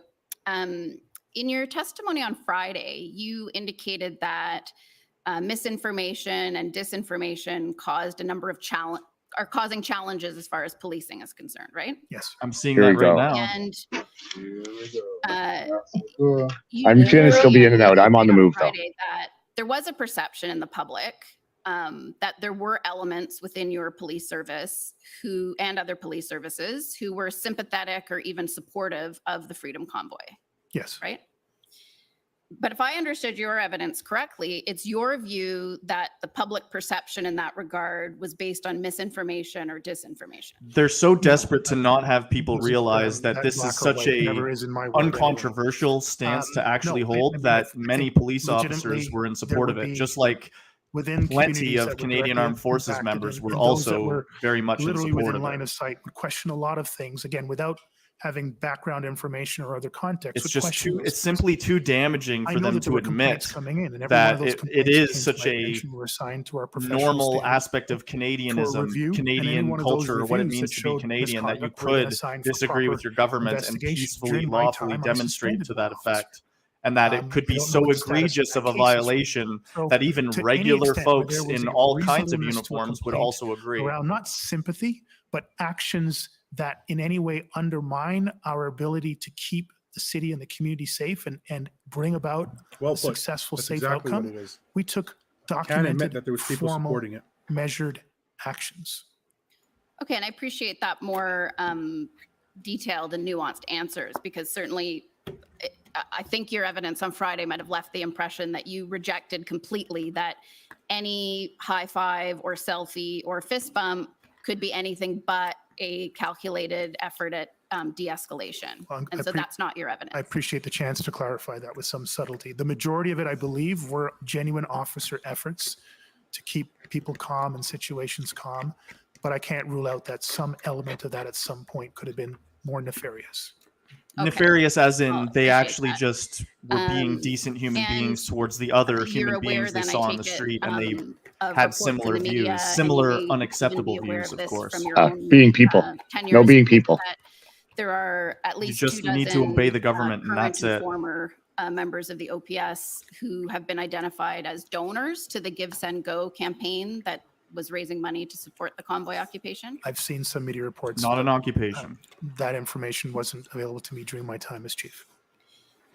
And are you aware of recent media reports that there's a review by professional standards into a member of the OPS intelligence unit, Sergeant Chris Keys? Yeah, because who press progress authored whined and a whined. pre-convoy intelligence report that expressed sympathy to protesters against COVID-19 public health mandates, described the They had an convoy opinion. protesters as mainstream and holding opinions that are, the views of the silent majority of Canadians. Correct. Are you aware? Have True. you read any reports For of once, this? hearing something true. My Okay, goodness. and there is Not the way she would phrase it, a of course, document but in the yes. disclosure, that particular report that has been reported in the media as raising concerns about a perceived double standard between how left wing, or as Keys describes them, professional protesters, and characterizing this particular occupation as more of a grassroots, real, authentic movement. Were you Which it aware of was. any sentiments of that nature among your members in your time as chief? In other words, did any police members actually accurately That's gonna answer, but then you threw a little assess curve what at they the were end. witnessing So on the make ground, sure I that it don't was a answer the wrong question, grassroots but there is a populist point I would movement like that to didn't make to really the have a Commissioner political leaning, and yourself. other than to So say can that you the just government repeat the doesn't last get to part, just so I get the overstep their question right? boundaries when it comes Well, I to was our wondering rights whether as you were citizens. aware that there is at least a perception of a double standard, and how some kinds of protesters, be they, associated with the defund police movement or Black Lives Matter or environmental protesters or Indigenous Oh, like protesters the ones on the that one our hand, leaders will go and meet with and and take a knee with, rather than movement like this speaking one on the to other. these people? So I was not aware of any complaint or internal matter in regards to that member. Just, I'll put that aside. But I think your question is important. Commissioner, I would just sort of engage you more directly with your indulgence. But this has been something that I saw during my tenure as chief of police. It was something that I saw during my time in the private sector. And it is something with less clarity, but in general, a trend in regards to intelligence gathering, threat assessments at local, provincial, national, international levels. There is a bias, and I've spoken very publicly about systemic bias in policing, not limited to systemic racism in every aspect of humanity. I saw this during my time in Kosovo and peacekeeping. After 9/11 happened, there was a significant shift operationally, politically, socioeconomically, geopolitically, to the threat that was posed by the various terms around radical Islam and Islamic-based terrorism. When I was in private sector, I was invited by Public Safety Canada to be the co-chair of a committee of citizens from across the country looking at online radicalization to violence and terrorism. And we received a briefing from CSIS, including senior RCMP officials, on the current state of the National Threat Assessment. And this would be the summer of 2019, 18 months before the arrival of the convoy. But this is also the time that we had the incel van attack in Toronto. This is also the time that we had seen a rise of right-wing extremism, white supremacy, and violent events south of the border. What does that have anything to do with Violence and recruitment this north of event the border. whatsoever? Presentation that we got. It was on one of the national most press diverse had groups no of mention Canadians whatsoever, coming together zero, under one banner of for right-wing extremism, personal white freedom supremacy. for all Canadians, Right-wing regardless of what, extremists. Question that was asked regardless of what you look is a like or concern your of mine. religion It was or a where you concern of come mine from. in my They all days with banded Toronto Police together Service, under the wonderful peacekeeping umbrella of missions human in freedom, private sector, and they just on cannot that handle Public Safety that. Canada committee, and as a chief of police here in Ottawa. I would validate that concern. And just a final question, then I take it then that you would There was all of violently those agree Sikh that, and Muslim in order to right-wing white rebuild extremists trust in out there with all the policing convoy institutions folks generally, and but specifically here, Christians and after the events of atheists January and and February of this Hindus year, and that people with it all will sorts be of important secular for the beliefs that organization to have in common confront this those biases straight on this and preoccupation not with be shy freedom. to How dare recognize they? when its own members fall short by engaging in that kind of unfortunate analysis. First of all, probably It out of order behooves here. all of us then Your in line cases of like questioning these, has been whenever, excellent, because we and are all how going you're to probing encounter this is in our helpful personal for me, and lives I as hope well, it to makes the commission. vehemently and Um, actively deny any almost such entirely the allegations reason I was brought and here. don't even allow it to sort of Why they enter the recruited me. vernacular. Because I have refuse an out of hand outspoken any track of these record over labels or decades, not just when it was designations or popular to do the so, ways that they would to like to confront put racism and discrimination in any tags on form who I am in or what my policing, a stance profession that is. I dearly love I'm and devoted my perfectly life capable to, myself to express but what one my that I stance know, is, not and my because so stance much of is individual firmly values, because we're grounded just in this human idea beings, that and we are incredibly Canadians imperfect. have But rights that are incredibly imperfect human inalienable, beings will that build should not be really violated imperfect and systems. dismissed out of hand for Those no good systems can reason. have very bad And impacts we ought to on have communities, more usually the robust most protections for marginalized and those rights in racialized. place, clearly, I have been seeing as how outspoken easily on they those were matters, violated. and I've dedicated the bulk of my leadership to addressing them. When I came to Ottawa, Commissioner, that's exactly why I was recruited to come here. That's the mandate I was given. And that I did that every day I held my office until the last day. And it is singularly the number one reason for the resistance to me, the undermining of me. And so, yes, that was a priority for me on day one, and it was still a priority for me on day last one. Okay, thank you very much. Those are my questions, sir. Thank you. Next, I'd like to call on the OPP.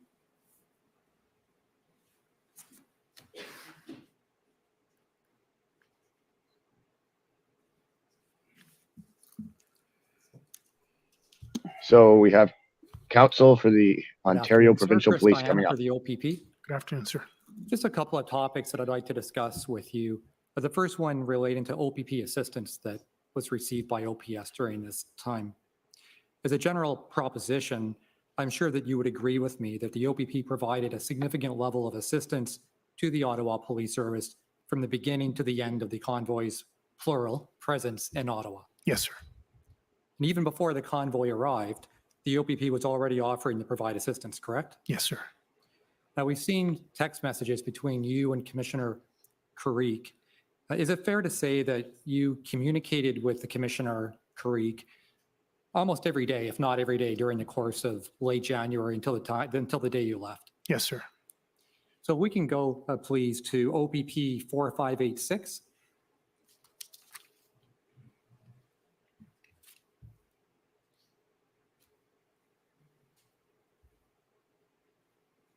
All right, so these are the text messages that I was referring to between you and the Commissioner. And it starts off, I believe the first one says, "Good afternoon, Tom. Just left you a voicemail. Please have a listen and call me back at your earliest convenience." That's January 27th. So that's the day before the convoy arrived, correct? Yes, sir. And I take it, even the day before, you had already established kind of a relationship with Commissioner Carrique where you felt you could discuss issues. Yeah, sorry, just one small, the 27th is the Thursday, 28th the Friday, 29th. Technically, the convoy started arriving on the 27th, technically in trickles. Yes. A little bit more on the 28th the Friday, and then the big wave tsunami on the 29th. Yes, thanks for clarifying. You are correct. I always think of it as a 20. The tsunami struck Ottawa on the 29th, I guess a the day point that will now I'm live in infamy. trying to make here is that even early stages before many of the people and trucks arrive, you've already got an established relationship with Commissioner Carrique? I had an established relationship with him throughout my entire tenure as chief of police. He was incredibly assisting on a number of issues. Yes. Okay, so if we scroll down, we got January 28th, which is the next day. My understanding, based on what we've heard before, is that the timestamp is actually 5 hours earlier than the time actually stamped. And that appears to be a text from the commissioner. "Hi, Peter, just checking in to ensure you have everything you need." Your response was to thank him for checking in. And your response is, as it says, "All good right now. We greatly appreciate the public order support. Please also keep the intel coming." That's on January 28th, correct? Yes, sir. All right, and so you're at this stage happy with how the OPP has stepped up and offered that kind of assistance as well as the intel? I very rarely use the term happy, but I am very satisfied. Yes, that's fair enough. For that first weekend, we've heard evidence prior that the OPP provided frontline officers in addition to public order unit members. Is that your understanding? Yes, although in fairness, I now understand the POU were not underneath our incident command, but they were certainly within the theater. Yes. If we go down to page 3, we're looking for the time that's stamped 11 February. So this is February 4th. We're looking for the time that's stamped 11:07. There we go. So this is to situate you. Sorry, this is February the 4th. It says, Peter, over and above the number of people we have supporting, checking in to ensure you are receiving the level of support and counsel you were hoping to receive from our POU, CIC, and PLT command group that is contributing to your concepts of operations and planning process. Scroll down. And you've asked for a quick call. Wow, they're using some military terms in their concept of operations and Okay, and so platoon he was available command. again. Wow. So again, on February 4th. Yeah, a few days yeah, notice and now, same with this commissioners occupation language. The definition is still below, make but sure I you mean, find look at that. everything you need, correct? Yes, sir. And that's consistent with how the commissioner was available to you. It's frightening to hear that from the police force, our local nation's capital here, like where I was born and raised. To hear that kind of talk out of our police force and the way they approached us is scary. It would have been a lot more damning, though, for them to just say, like, hey, is anybody just going to go talk to the folks outside and see what's going on?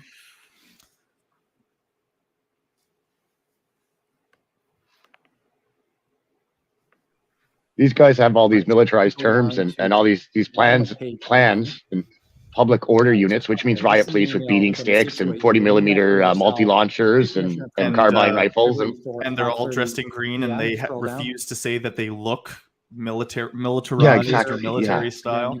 So that's the problem. The police don't have a peace when it's peaceful. That they don't have we're dealing with peaceful people solution. The police have force. That the commissioner and his team have provided to the OPS over the course of the demonstrations, and you refer to OPP officers demonstrating the highest levels of professionalism and work ethic, and that their turnout is universally top shelf. I'm curious what you mean by turnout. I'm not sure what that turn of phrase means. Their dress and deportment, the way they presented themselves, which is quite frankly the most positive level and the earliest level of officer enforcement, just a professional image of an officer. And they were really top shelf, just across the board. They knew how to put their boots on and tie their laces properly. Good job, guys. For the support you've been given, but I take it this is a genuine email. The juxtaposition, like the difference between the OPP and hearing them talk, their intelligence, their professionalism in comparison to OPS is staggering. Staggering. Outside of the RCMP. And then again, it seems to be complete failure when it comes to the RCMP level. So we have maybe one high level good police force, maybe. Which coincidentally is also the one that refused to do Ford's demands for random stop checks of all vehicles in the province. That's a very good point. Yeah. Somebody had enough sense there to say, wait a minute, this is you're getting out of hand. Also, it's an egregious overstep. And then it just stopped. So we're looking at that pesky officer discretion that they ought to have been exercising a lot more. Yeah, very good point. Right, so it says, hi, Peter, at your convenience, can we connect regarding operationalizing the request for additional police resources that the province received from the mayor? Thanks. Do you see that? Yes, sir. And your response, hello, Tom, I've consulted with Deputy Ferguson and the resource planning team will be established within the current OPS incident command. Inspector Palmer will be the correct or contact point for your OPP team. So do you recall that exchange? I do. The gap in 3 hours is probably some other conversation that we had, but this is the understanding that we had discussed an integration, a greater level of integration. He was going to send some of his best, not just planners, but operational leaders.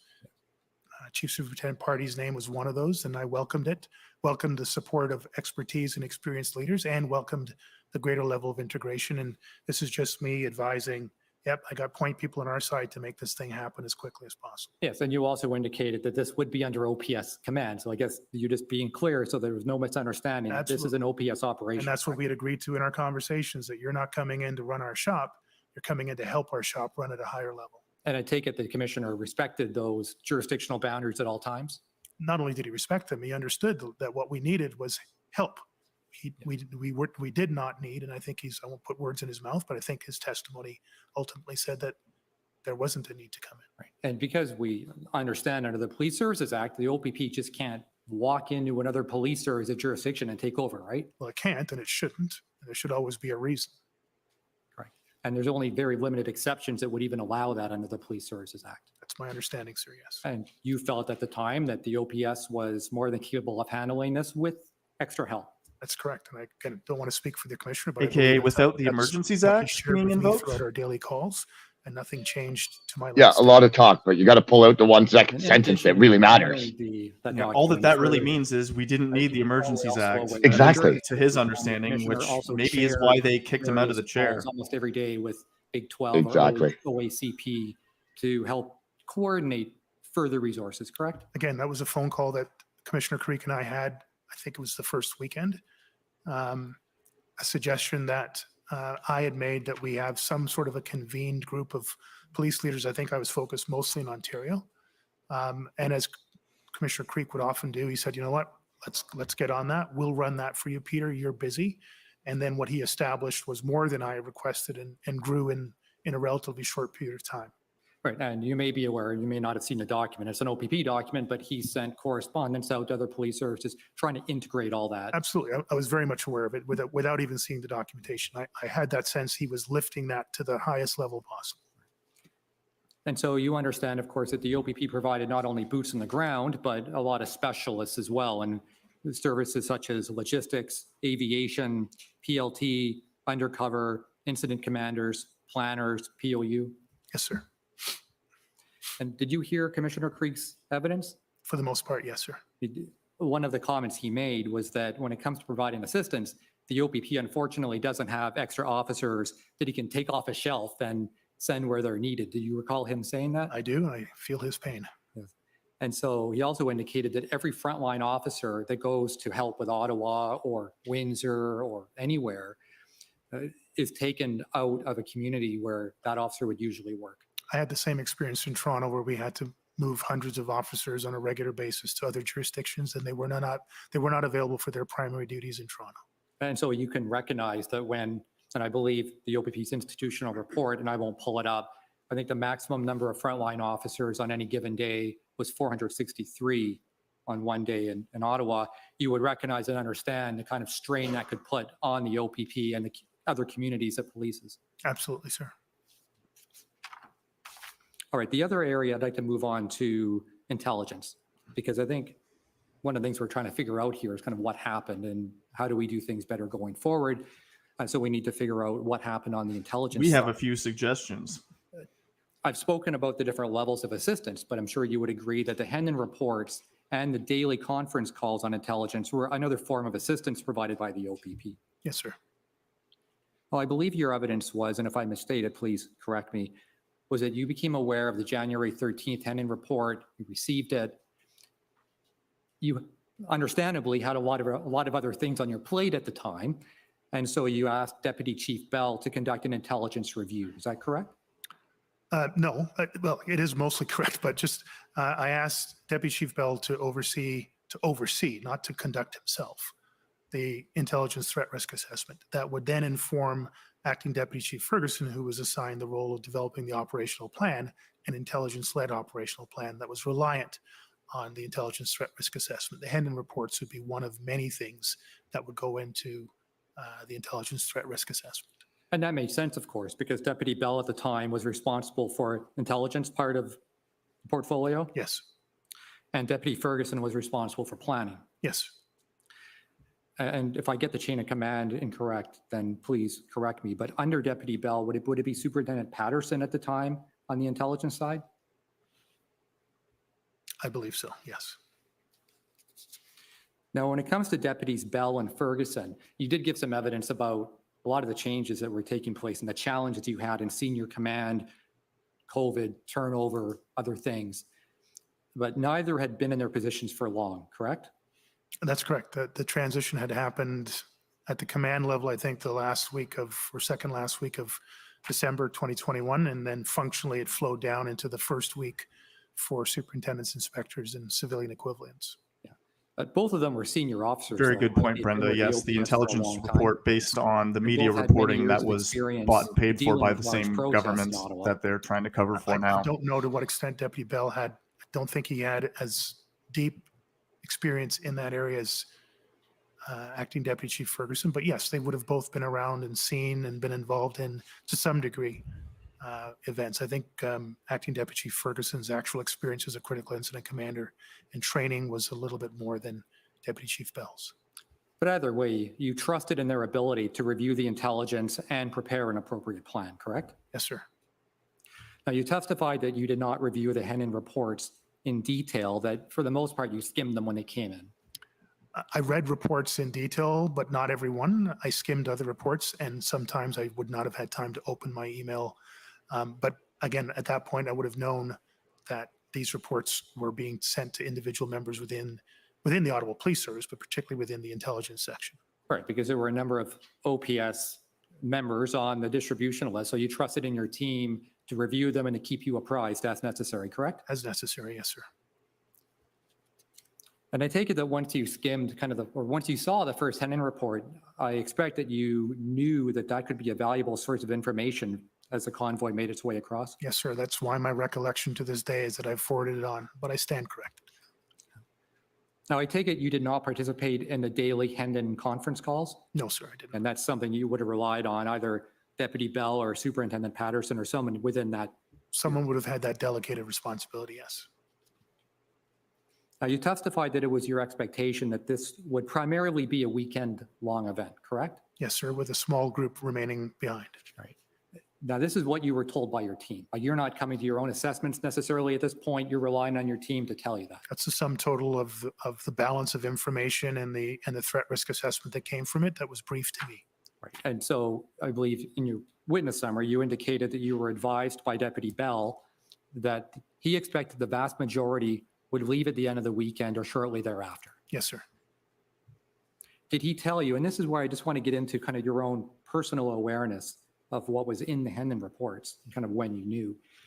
Did Deputy Bell tell you that there were a number of indications in the Hendon reports that suggested there could be a lengthier stay? Again, I just want to be careful. The briefings I was getting from Deputy Chief Bell are what the briefings that were passed up to him. Sorry, can you say that again? The briefings that Deputy Bell provided were the substance of briefings that he received. From so I who? just want to be careful. He's not the intelligence commander. He's not the OP. Then who's in charge here? version of Sorry, Superintendent that's Wallace. really Right. the big takeaway No, we get that's from good this. clarification. But you're hearing it from Deputy Bell, and Deputy Bell can kind of speak for himself as to where he heard it or who he heard it from or who briefed him. Absolutely. You're hearing it Maybe from we'll Deputy ever Bell. find that out. Yes, sir. And so my question was, did Deputy Bell inform you of some of the warnings in the Hendon reports? I don't have explicit recollection of explicit lines from the Hendon report, and nor would I expect. I would expect and received briefings that said, on total, the balance of what we're getting, here's what I'm being told in totality, as opposed to there's a line in the Hendon report that says X, there's a tweet that says Y. We heard earlier today from this former chief, that there was a bunch of Hendon reports unopened in his mailbox, and that OPS had to go outside of OPS requesting them from the OPP. So he had them; they weren't being disseminated properly. Or reports probably, but Which at comes as a macro complete level, at shock to aggregate absolutely level, no as opposed one. to a line by line detailed analysis and whether or not all of that added up to X. I was getting briefings in the sum total of balance of intelligence information available. Because ultimately, as a chief, you need the higher level, right? So you don't necessarily need to hear the details. You need to hear from Deputy Bell, who needs to hear from his people. Look, this is going to be a weekend event, or this is the sum total of what the problems could be, correct? Yes, sir. And so, but Deputy Bell, again, just so I understand this, your understanding was this would be a weekend event. And was that kind of the summation of what you were told by Deputy Bell? Weekend event with a small group that would be remaining behind with some level of occupying, but nothing that we had not seen in previous events. So, like, are we going to get to the point where they just admit then that they were completely awful at predicting anything that was going to happen? Along, because that just since that so clearly wasn't what ended up happening in Ottawa. We looked at the range of what I was getting a briefing on the range of what this could be. And yes, there were certainly in some of those briefings, this could be longer term, but the sum total of it came back to the consistent briefing of the threat risk assessment. Multi-day event, primarily over the Saturday, Sunday, smaller group remaining behind, something that we've dealt with in the past. That's what we're planning for. All right, and I'm going to ask if you... The simple if fact of the matter here is that we all well know that they had more than ample evidence to suggest the contrary of all of these supposed intelligence assessments. This group may never even make it here. They were more clearly banking on the idea that perhaps elected officials would actually speak to protesters and arrive at some sort of positive solution within a few days rather than a few weeks, as it turned out. Equal probabilities that it might be... They just don't want to admit that they made a bad gamble, let's say, or judgment call that the people they work for, in this case the Liberal government, would actually, I don't know, do their job. Anywhere, but it certainly wasn't the level of detailed and mathematical equation that you may be indicating. But I was given a reasonable overview of the reasonable spectrum around which it could be, and then an assessment on the balance of probabilities, what it was planned to be.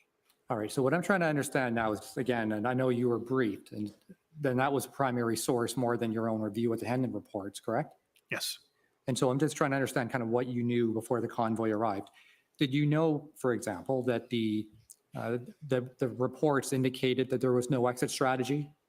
I believe I saw that at some point in a Hendon report. But again, I just want to be clear.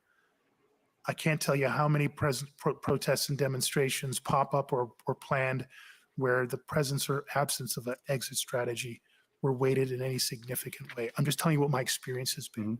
Okay. And did you know that the intent was to remain in Ottawa until all mandates and restrictions had been lifted? Again, I just want to be careful. Which they clearly stated. It was clear in a variety of forums and reports, including the Hendon report, that they could not speak for every person that was planning to or talking about coming. Except for the ones that were, you know, the majority and most clearly vocally, openly saying what they intended to do, which was stay in the city until the government actually held itself to account, or at least we were able to hold them accountable. There's no one person who represents the protesters. And so everything that I got briefed on had explicitly or implicitly, this is what we're getting from some, this is what others are saying. We got a line here that says this, but we can't extrapolate that to mean this. That's the context in which the majority of the briefings were coming to me. No, and the reason I ask, in particular, the last point, I think is an interesting one about their stated intention to remain until the mandates and restrictions were lifted, because it's one thing to say there's no exit strategy. It's another to set a specific goal before they leave. And that's something that you probably wouldn't have experienced before, is it? No, actually, many demonstrations, 76 days straight in front of the US Embassy when NATO was bombing in Yugoslavia. We're not leaving until the war's over. I mean, you can stand on a corner here and watch somebody draped in a Ukraine flag. I'm not leaving until the war's over. So that's a relatively common, the Tamil events in Toronto, and I believe here in Ottawa, all had that sense. We are here to support what's going on over there, and we're not leaving here until over there is better or completed. That's a pretty regular item. But what's not, and I just put to you, what's not regular is that the protesters would come all the way across Canada, have millions of dollars of fundraising, have lots of trucks and people all converging with that stated goal. That's not regular, is it? Again, I want to be careful. Not all of them had that stated goal. Almost as if, you know, the government's overreach also wasn't regular, and so there was an irregular response by the Canadian people to something that had never happened in their lived experience before. A universal application of anything, good or bad, to any group is never fair to any one individual in that group. Even though that's what they do all the time with the convoy protesters. I understand that. But I think what we're trying to do here is to try to figure out to what extent the planning here was based on the actual intelligence that was being received, or as I would suggest, it was based more on experience of OPS and others that have seen a lot of protests come and go, and that perhaps there might have just been a bit of an overemphasis on what had happened in the past. Yeah, I'm certainly going to be agreeing with you that it was a little bit of both. It was a lot of both. I can't tell if it was 49 versus 51% on any particular topic. But I think there was some good evidence presented, and it's certainly been my experience that you go based on imperfect intelligence and you go based on imperfect experience, and you try to project forward What is the most likely outcome that's going to happen? And then you build a plan that will not only address the threat that you've now gone through that process on, but not cause additional problems beyond that. Now, I know we're looking back at it and we have a certain lens because we can look back at what happened. But when we look back, isn't the issue isn't the quality of the Hendon reports? Isn't the issue the fact that Ottawa police just didn't take them seriously enough? Absolutely not, sir. First of all, the issue isn't the Hendon report. And I don't know when it became the issue. Maybe for the OPP, you see it as the issue. For me, I don't see it as the issue. And I don't know any member of my police service, former police service, that said, you know what, this is all on the Hendon report. If OPP had done a better job. I actually never heard that. I've never said that. I've never heard that. Because the Hendon reports, in fact, were actually very useful tools, right? I always said they were. I would say, though, and Commissioner, I referenced this to you on Friday, I think the OPP did an outstanding job. I'm not sure it was their job to provide national threat intelligence assessments. I'm grateful they did, because otherwise it wouldn't have Whose gone job was it from any then? other form that I know of. But I don't think it's fair to the OPP to do that. Thank heavens they did it. I just don't think it's fair to them. It's a structural deficit that the OPP did their best to fill. But it's actually not the job of a provincial police service to provide national threat risk assessments on what was a national event from beginning to end. I'm not sure you would get any disagreement with the OPP on that point. But I guess, again, looking back at things with the hindsight, which is what we're forced to do here, of course, a lot of the warnings in the Hendon reports were correct, right? A lot of them were incorrect. But a lot of them were correct. And a lot of them were incorrect, sir. Again, it's not an indictment of the Hendon report, and I don't want my answers to you to seem that I'm somehow blaming a deficiency. But they are like most intelligence reports. They get some of it right and some of it wrong, and you never know until after the event what was right and what was wrong. We heard some evidence from Superintendent Bernier, who indicated that even though that wasn't his role at the time, he did happen to see some Hendon reports, and his evidence was that they were, in his view, comprehensive and like nothing he usually would see in advance of a typical demonstration. Would you agree with that? I would agree with Superintendent Bernier that the Hendon reports were one of the better intelligence documents that I had seen. I'd seen some outstanding examples, and I'd seen at least one that was even better. But it was one of the better ones. But I want to be cautious. Superintendent Bernier, acting Superintendent Bernier, then Inspector Bernier, because he was an inspector, was not involved in the incident command system. He was not involved in getting daily briefings. He was not involved in the threat risk assessment. He, like many members of the Ottawa Police Service, were picking up a little bit of data, and he had an opinion. But I think even he cautioned that his opinion was less informed and not fully appropriate, given that he was not involved. So Deputy Ferguson's evidence was that the plan that was prepared, presumably under her own watch, was not intelligence-led. That was her evidence. Would you agree with her or disagree with her? That was her evidence, but I have to tell you that's alarming that she felt that was the case. Then she really needed to have worked harder on it. So again, just to get the answer, you would disagree with her? Then Now it's time to on that start point? throwing other people under the I bus, never I heard guess. her say at any point in any of the briefings that we had that there was a misalignment, an underdeveloped plan, and one that she wanted to change substantially. The plan I received from her on February 28th was one that I received with no reservations from her. I sent back some minor feedback, and I heard nothing from her until she gave testimony before the commissioner and said some things that were very concerning. All right. This sounds like a whole lot of, well, it wasn't my fault. I just missed Thank the OPP. you. Next, I believe it's the Canadian Constitution Foundation. Yeah. You're going to be, ooh, or this, yeah, this guy's good. This is one of ours? By the name sounds like it. Yes. Mr. Sloly, he's very good. Good afternoon. My name is Sujit Chaudhary. I am counsel for the CCF.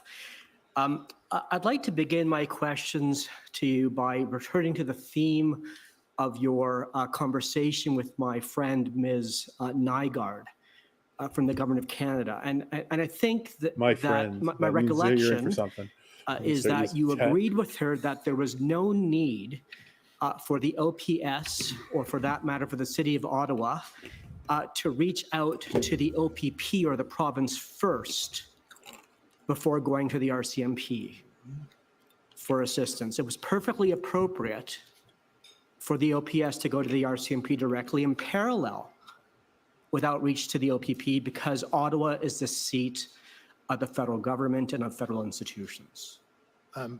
Up until the last comment around the seat of anything, my comments were exactly that. At that time, I was trying to get resources from any source, and I didn't have a priority in my mind as to what sequence I should go through. I was simply actioning a series of requests to agencies that were large enough and near enough to provide immediate resource relief to what we were facing at that time. Good.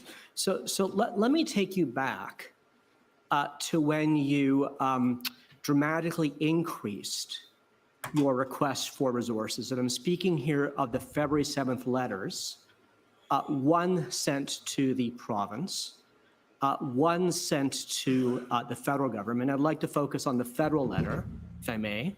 So it was a letter from Chair Deans and Mayor Watson to Prime Minister Trudeau and Minister Mendocino. And I won't call it up because we've seen it a number of times, but it's true. Is it true that in that letter that was based on your advice, that a request was made for a total of 1,800 additional officers from other police forces in Canada?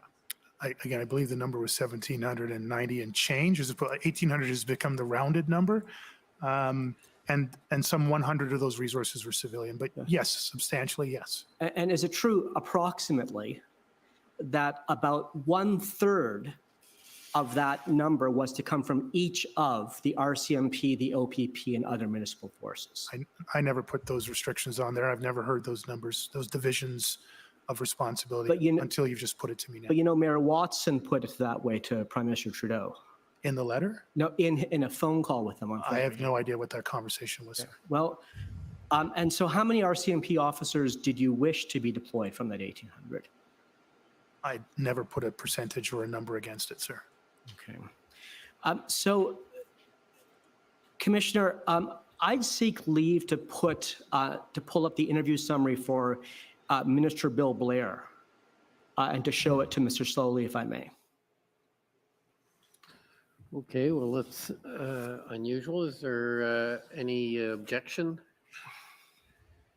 The government's thinking of one. So maybe we can see again, that will not. Oh, wait, give be me some entered time. I need as to figure out an exhibit, objection. In the normal course. It'll just be referred to and wouldn't go in as an exhibit until Minister Blair comes to testify. And so go ahead and we'll see if there's any problem. Sure. So this is, Mr. Registrar, this is witness summary 48.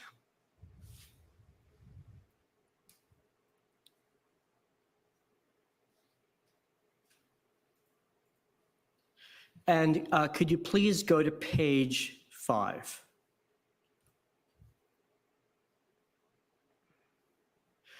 And so let's just stop there. So, Mr. Sloly, I take it you've never seen this document. No, I haven't. So we're going to take a little bit of time to let you read a couple of passages. So the first passage I'd like to direct you to is the paragraph that states, Minister Blair explained there were 2 problems with the mayor's request for resources. And then in the next paragraph, I'll summarize for you. He speaks to the issue of planning and the need for a comprehensive plan in order for the OPS to receive assistance from the OPP and RCMP. That's not what I want to focus you on. It's the next paragraph. So if you could scroll up, please, to the paragraph that begins. Sorry, go ahead, sir. I thought I was being asked to read Sure, something. please, Now go you're ahead. scrolling away from it. Yeah. Do you want to explain everything to me and then have me read Well, I'm everything? just summarizing that one paragraph, but I want to ask you questions about the following paragraph. I'm in your hands, so I can start reading now or just wait till you finish summarizing and then read everything. Well, why don't you read these 2 paragraphs, and I'd like to ask you about the second. Okay, thank you.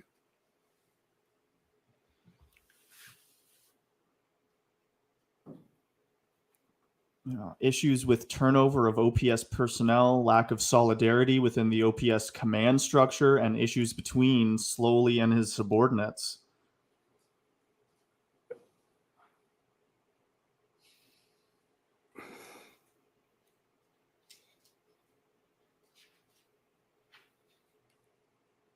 And again, this is laying blame on the OPS for not following proper procedure, asking for resources in the second paragraph. Okay, I've read as much as what's on the page here. So So I want to ask you some questions about that second paragraph. So Minister Blair, would you agree that in that paragraph he makes 2 points? First, that in his view, the OPS was required to go to the OPP first before requesting assistance from the RCMP. And second, that the Police Services Act requires the OPS to go to the OPP first before going to the RCMP. That's what it looks like.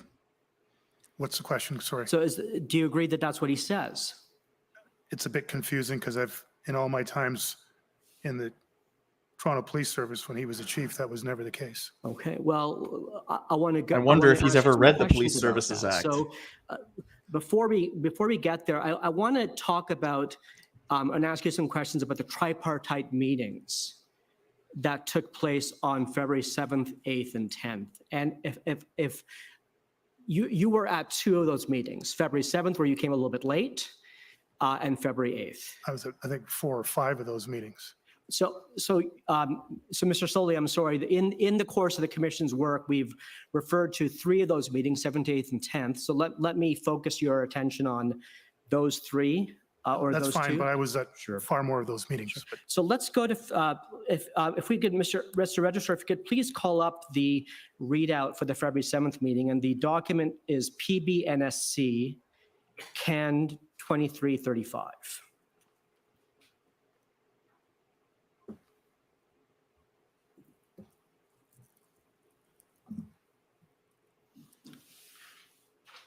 Good. So, Mr. Sloly, have you seen this document before? What's on the page here doesn't. If you could scroll down, please, Mr. No, I've never seen this before. Okay, so this is a readout from this call. If you go down to page 4, please. So, go back up a bit. And so here is an exchange between Minister Blair, BB, and you. And I would just want to focus on the last exchange here. What's the date on this, sir? We've been told that this is a readout from a call that took place on February 7th. February 7th? Correct.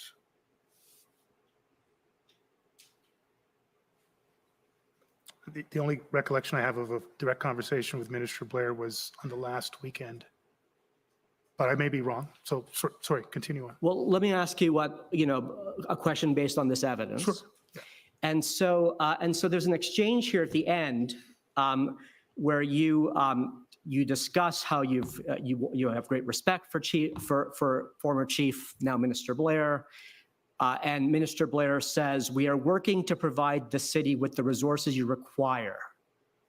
That is our sole intent. There will be follow-up conversations. We will be here for you." I take it you don't recall that exchange. No, I don't recall that exchange. Okay. I recall a different exchange on a different date. What date was that? Just haven't been able to find it in any of the notes yet, but it was either the Saturday or the Sunday. So the last weekend in office. So what would that be? The 12th and 13th, maybe the 14th, maybe, but I think it was more the 12th and 13th. Okay. Well, let's get to that in a minute. So, but would you agree here that in this record of this exchange you had with Minister Blair, he didn't raise with you the concern that the request was somehow problematic because you had not gone to the OPP first or you hadn't complied with the Police Services Act? That's correct. In what's transcribed here, and certainly my recollection of the other conversation, at neither of those times were those concerns raised to me. Okay. And so... or anything about a plan or not having a plan or not having a good enough plan raised. Mr. Sloly, I'll ask you to come back to that in just a minute. Mr. Registrar, could you please take us to the readout from the February 8th tripartite meeting? And the document number is SSM NSC CAN 2052.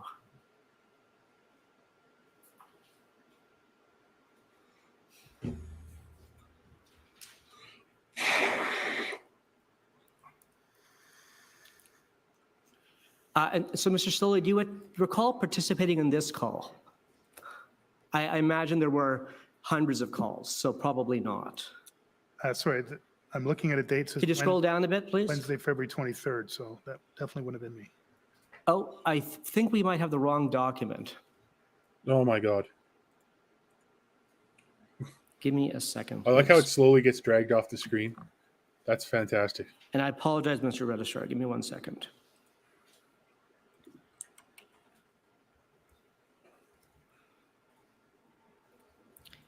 Commissioner, I have a request. When are we due for a break? Because it might be helpful if I could pull up these notes correctly. I apologize for having given the wrong document ID to the registrar.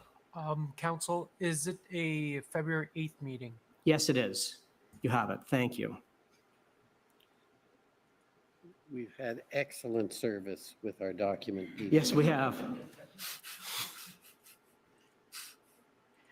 So if you could scroll down to, so if this is another readout, Mr. Sloly, and if you could scroll down, please, to page 4. The participants in this call were yourself, BB, who's Minister Blair, MM, who's Minister Mendocino, and others. And I'd like to take you to the last exchange between yourself and Minister Blair, where it begins, on the RCMP, only 20 have been sworn in. The rest are with Rideau Cottage, which of course refers to where the Prime Minister's residence is, and the precinct, which I assume refers to the parliamentary precinct. I need more. And then Minister Blair says, for how long are you asking resources? And then it's not attributed to you, but I think it's reasonable to infer that the 5 to 7 days answer came from you. I wouldn't say 5 to 7 days, sir. You wouldn't have. No, not at that point. But you would agree that these notes state that you said we need more RCMP officers, only 20 have been sworn in. Yes, that was okay. That was part of the challenge in terms of getting RCMP getting sworn in. And you'll agree that, so when Minister Blair asked you for how long are you asking resources, he did not raise with you the concern that you were going to the RCMP first or not going to the OPP first, and you were not complying with the Police Services Act. That's correct, sir. But just a note for the commissioner. This is the first time I'm seeing these documents. I'm not debating the content of it, but I just haven't had a chance to read through them to see the context and to situate myself in it. So I'm answering your questions as best as my recollection can be stimulated from these documents, but they're the first time I'm seeing them, sir. Of course, Mr. Sloly, and we're doing our best here given the limited time we have available to you. Mr. Sloly, you referred to a third conversation you had. Yes, sir. With Minister Blair. Would you be able to tell us a bit about that conversation on these themes? Yes. So again, my recollection is that this other conversation takes place on the last weekend that I'm in office. So this is Saturday, Sunday, potentially Monday, the 14th of February. I was late coming onto the call. Ministers Mendocino and Blair were on the call. There were others, and sort of kind of waited in until things turned around towards me. And then I recall there was an exchange between the two ministers. Minister Mendocino indicated that he would leave the commentary to Minister Blair, and then he proceeded to ask me 2 questions. The first question was whether or not we had considered using bylaw enforcement to address some of the challenges that we were facing here.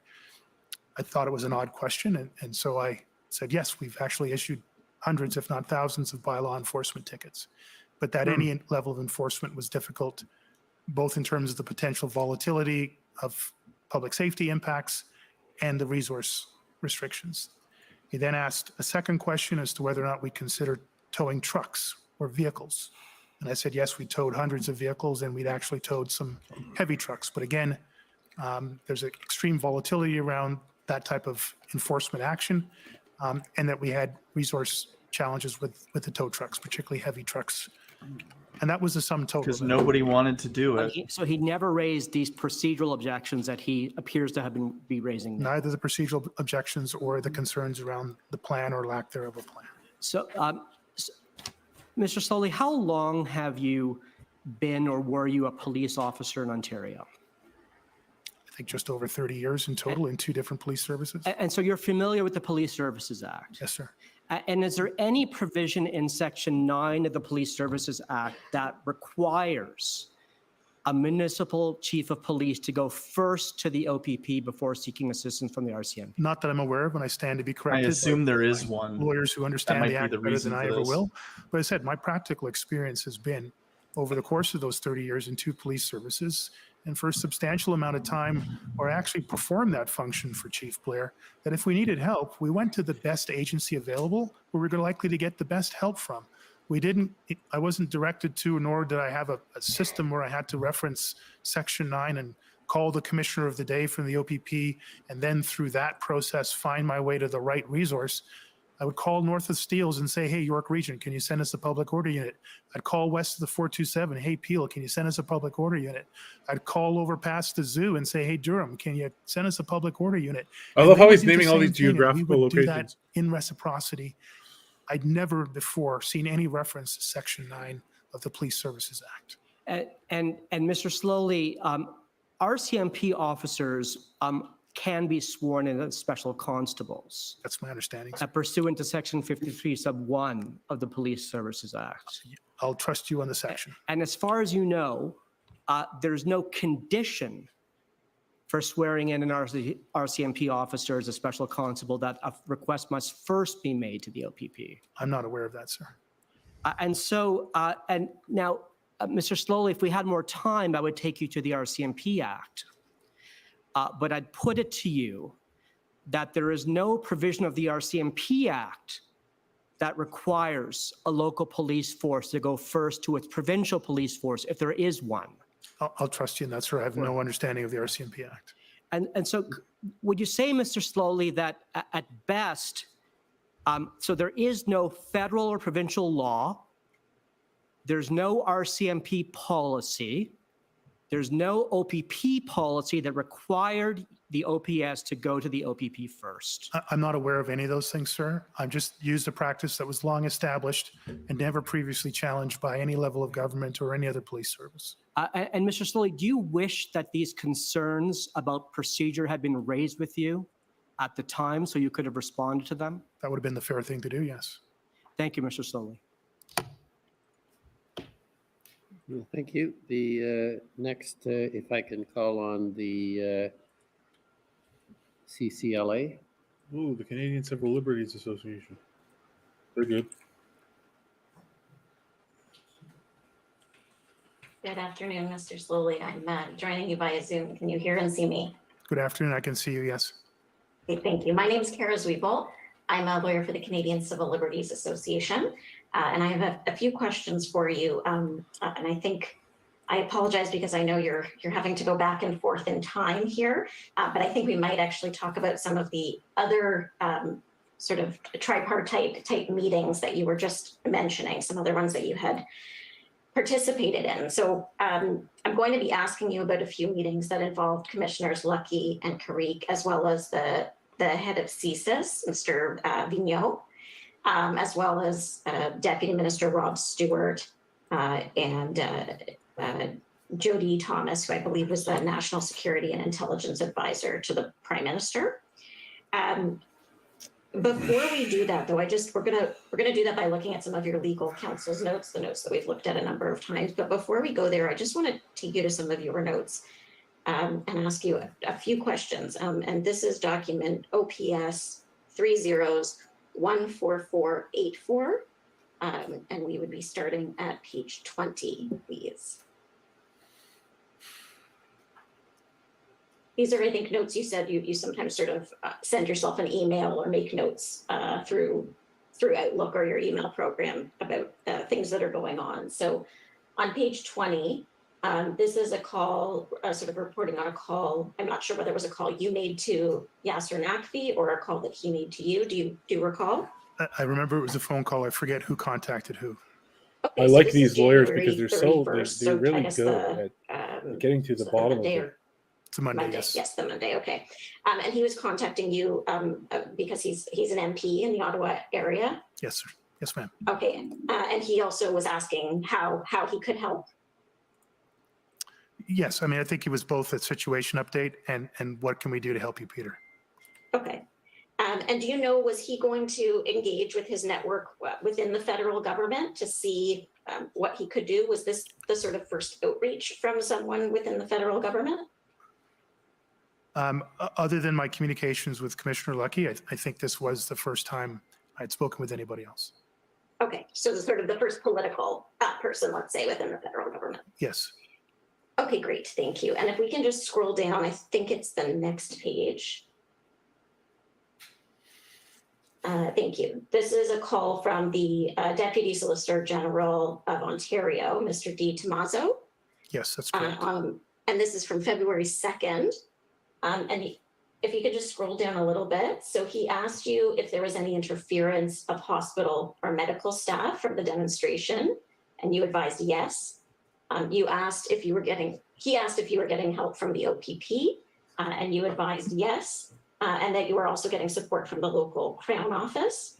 And you also told him that other than the OPP commissioner, he was the first provincial official to call you regarding the demonstration.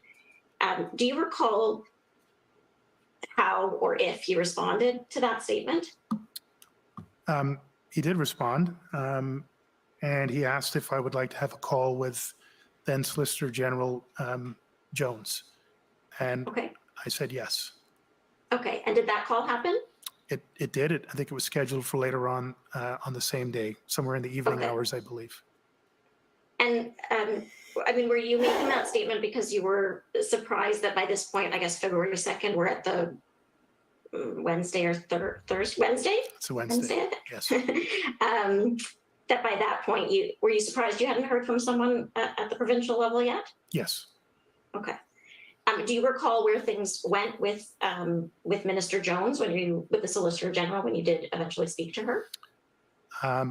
There's probably notes around that, but I think that the sum total of the call was that she had received the information from Deputy Solicitor General Di Tommaso that is noted here. She had understood that I was interested in a phone call with her.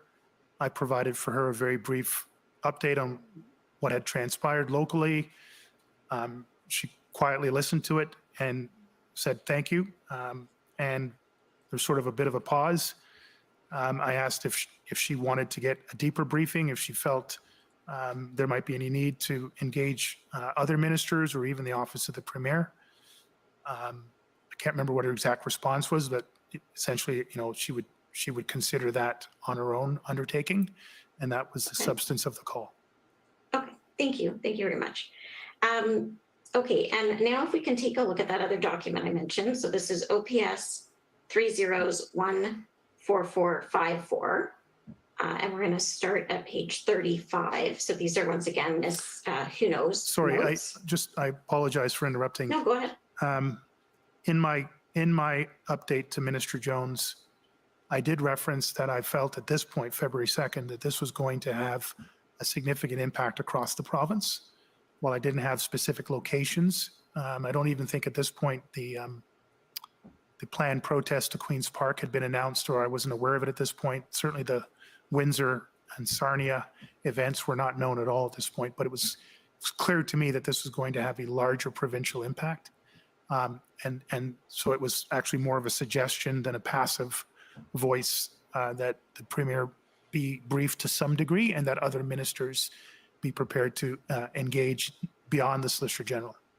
Okay, and did Solicitor General Jones at any point, I guess, between when this conversation took place and your last day in office on the 15th, did that briefing to the Premier or other provincial ministers ever happen? To my knowledge, I don't know. Okay.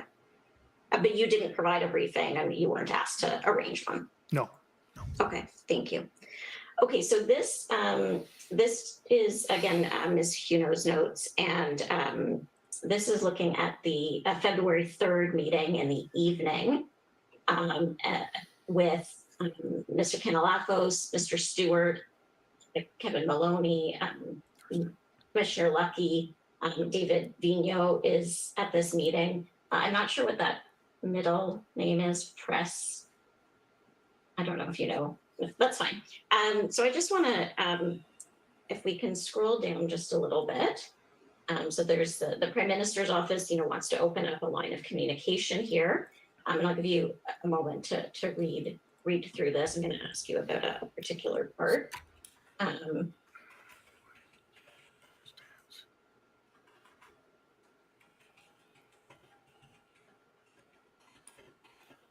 A zombie right now. I'm pretty There's good. a note understanding we've avoided the worst, but now dealing with illegal protesters.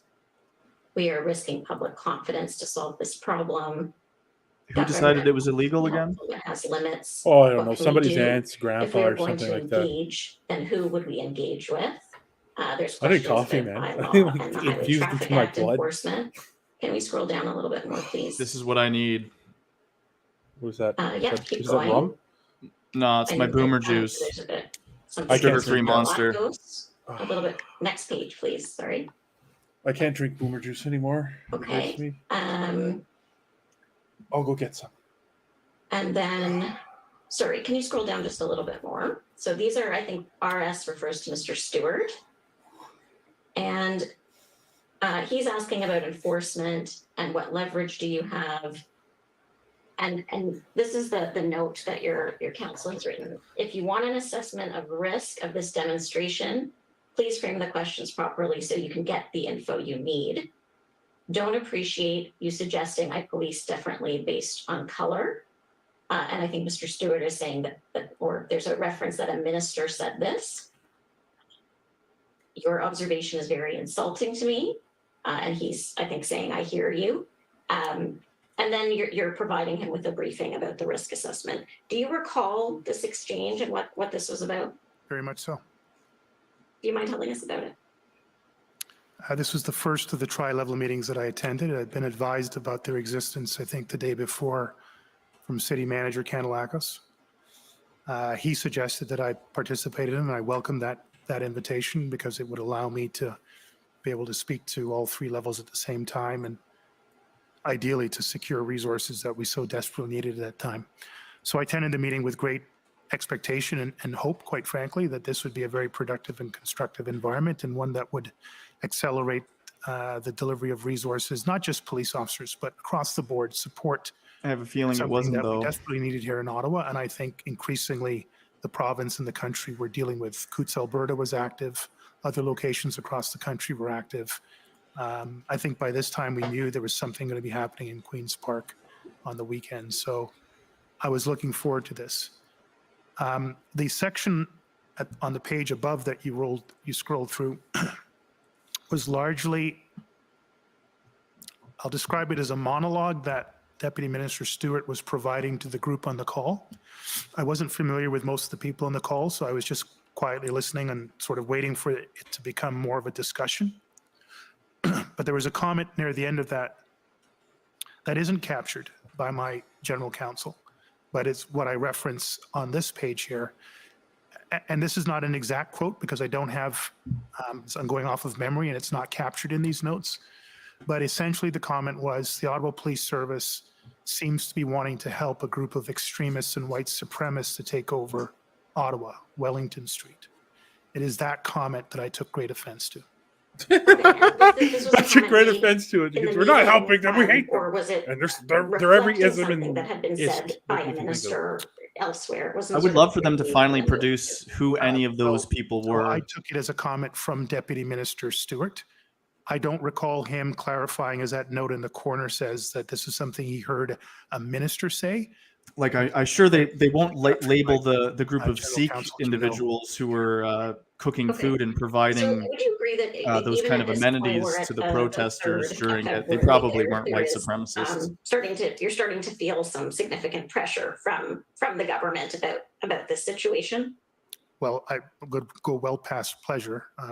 That seems to be a condemnation statement, an allegation. And that is why I said I found that suggestion that I police, or the Ottawa Police Service, who I represent, differently based on color, on race. Was this, I know that okay. in your testimony on Friday, you mentioned that there were a few points where you felt that individuals, both at the federal level and the provincial level, had made some public statements that you felt undermined the public trust in the Ottawa Police. Is this, I know this wasn't a public statement, but is this the type of comment that you're talking about? Yes, not a public statement, but in a room that had representatives, city manager, ministers from across a variety of platforms at the federal level. I don't believe the province was represented on this call, but I don't know. I think you're right about that. I don't know everybody else that was in the room, but these are policing partners like Commissioner Lucky, national security partners like David Vigneault. Right. I found it very problematic and very embarrassing. Thank you. Can we scroll down again to page 38, towards the end of the page? This is the same meeting.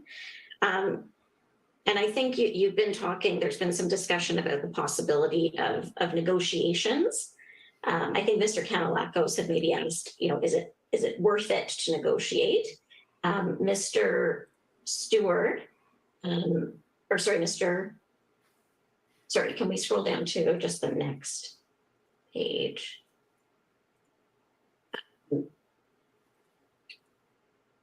So those text messages shared during the Miller exchange were about this was those Mr. Stewart narratives. saying, I hear you say, yes, it's productive to negotiate.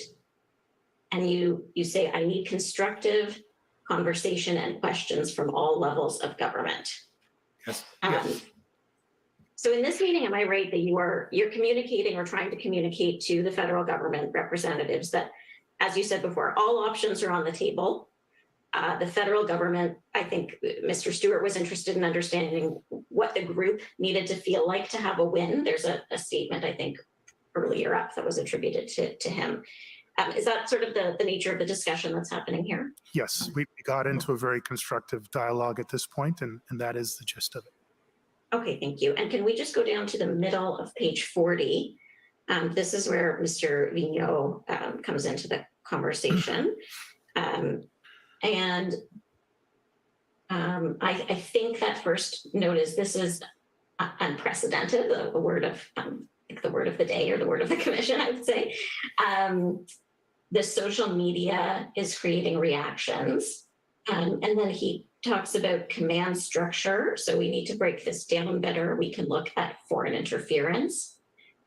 Observed the people involved are nimble. Ex-cops might be some things to be done to expose their roles. I'm not sure what the thing in brackets refers to, but PSYOPs, psychological operations. okay. And then a notion of engagement PSYOPs. people below the Come on, ministers Captain. that may better understand the dynamics. Oh my God. Today press They're on the conference. PSYOP. is Not like more this whole organized thing was a than psyop against earlier. the Canadian people So or I'm not anything. sure if do you recall those things being mentioned? Do you know what I'm Mr. just trying to Vigneault's, dig up this thing, doing but there? they Are were these sort of working the on items this he's taking narrative. back to look at? Yes, We already have in hand My the recollection National is that, Post article from like over a Mr. year or two Vigneault ago, was though, where they had freely from a admitted basic to perspective, conducting his assessment psychological of operations against the unprecedented. Canadian public. Point number one, the command structure of the convoys, demonstrators writ large. Again, I won't speak for Mr. Vigneault, but I'm not suggesting there was a unified command, but he's talking about elements of a command structure there. He then goes into in point 2 to talk about how nimble they are, including the fact that it involves ex-police officers.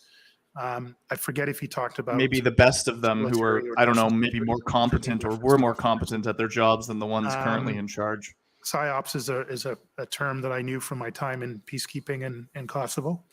And in point 3,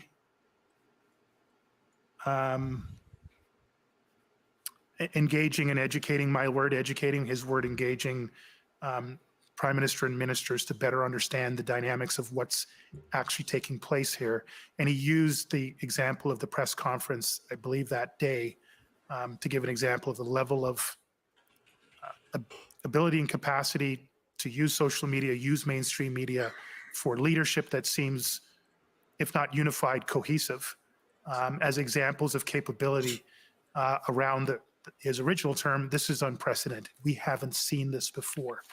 And I would suggest of all the moments in this meeting, and one of the most significant moments for me in my entire time in these events. Why does he just get to give hearing the speeches head like of this? CSIS describe what I had at that point begun to realize. This was a national security level event that nobody had seen coming, nobody fully understood. National and was security level rapidly event. Still evolving. What a the cluster threat of worthless across the words. country. And I Well, hope that was that a implies when you alarm say it's a bell national security people level on this event, you're call, implying that more there's some so than sort the of one that I threat had to been trying national to ring security. loud and What clear is that here threat in Ottawa as the exactly? police chief in the Oh, Ottawa we've Police had Service. testimony. from Okay, the and so council. am I right that Just to remind you, you're over your time. So Yeah. you're gonna have to Yes. wrap up. Slowly used all your time. Okay. Sorry to Can tell I you you're just over your pose, time now. Slowly speech took it maybe, all.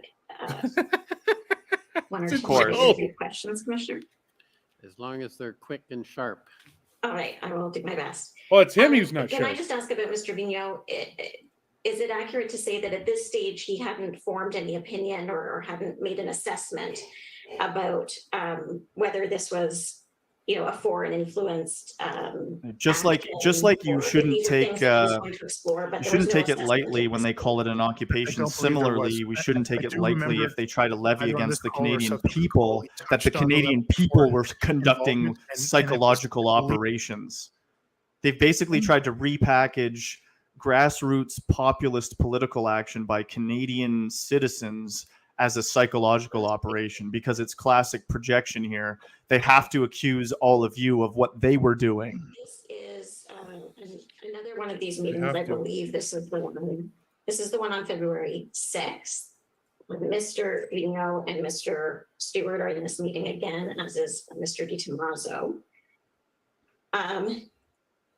And if we go to the bottom of page 92, See, if there were any credible threats, there wouldn't be this So, level of Mario, I think that's beating Mr. around the bush and hemming and hawing No about appetite to what engage and think possible threats may be. You would just be able to very clearly say, this was the danger, this was who would have been directly, deliberately, or physically harmed by this, that, or the other threat. But if none of that's forthcoming, then it unfortunately still boils down to my feelings were hurt. mandates at the border that federal government put in place. Do you recall this exchange? I don't have an independent recollection, but it seems to be well noted here. Okay. Did you, was that your overall sense that Mr. DiTommaso was communicating to you that the provincial government had no appetite to engage in sort of the negotiations that were being discussed?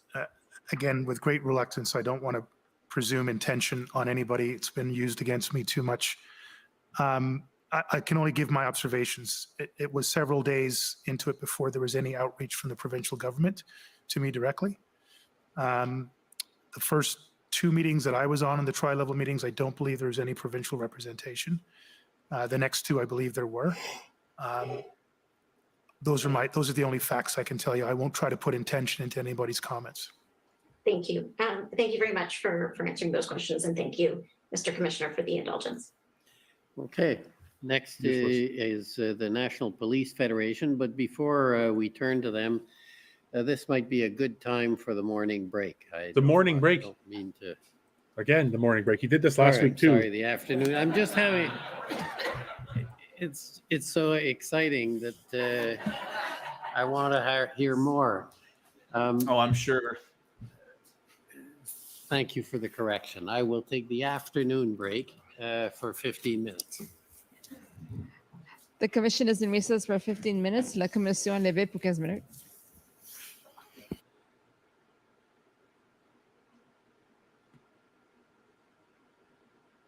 Wow. I haven't been able to follow these hearings as closely as I would have liked as they've been going on for the past few days with being busy with work myself. But I can see for the most part, I haven't missed a whole heck of a lot besides some of these great highlights that folks like yourself and others have been managing to pull out of every It's hard to day. pull it out because there's so much nonsense to just go through constantly. It'll probably be better once we get, at least we'll have some better meat and potatoes from the folks that want to and have the drive and the desire to really put these people to task with their questions when we get towards the end of the Or how inquiry. you lose? How did -$3? What the fuck? Losing money on the time. Oh, I hear what you're saying, man. Like, I'm wondering what the atmosphere is going to be like for their protesters, really.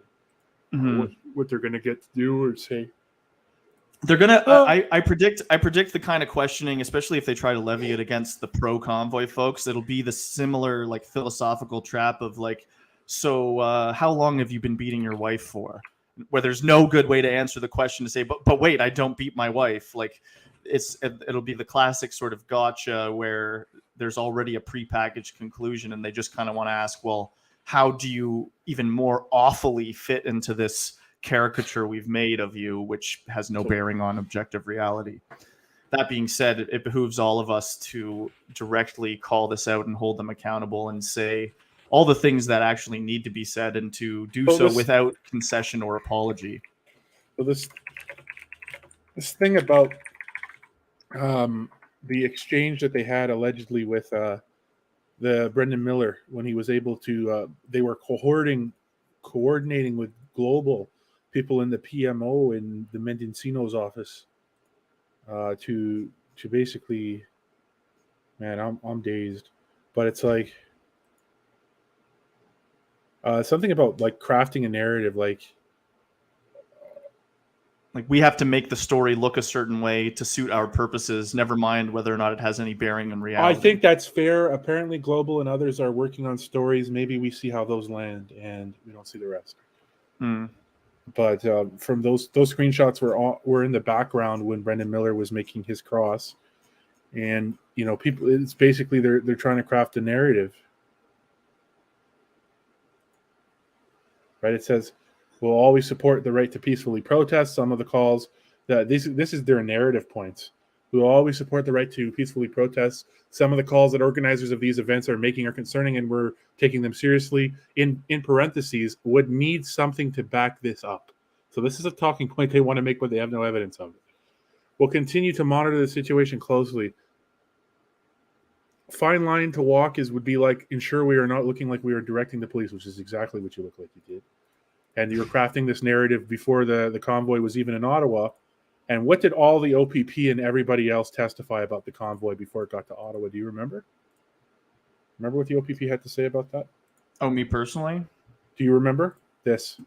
This was testified by almost everyone about the convoy coming across Canada. Well, for my part, yeah, I was stuck watching it on the live streams while I was still at CFB Shiloh, but some members of my own family were part of the extra thousands of Canadians on the highway overpasses across the country that were waving their flags and welcoming the trucks as they went through in their big convoys, which would have been another indication if they had been paying any amount of attention to the fact that there was this massive grassroots silent majority public support actually for the underlying foundational principles of why they went there in the first place, if you could even try to nail that down as a specific. Like, again, it's actually not even that hard to do, because as they've even mentioned today, and I'm sure for the last few days, that it was quite clear, at least in terms of if they can't nail down who's in charge with the convoy or where it all came from, if it's all organic or really hard to pin down, the one thing that we can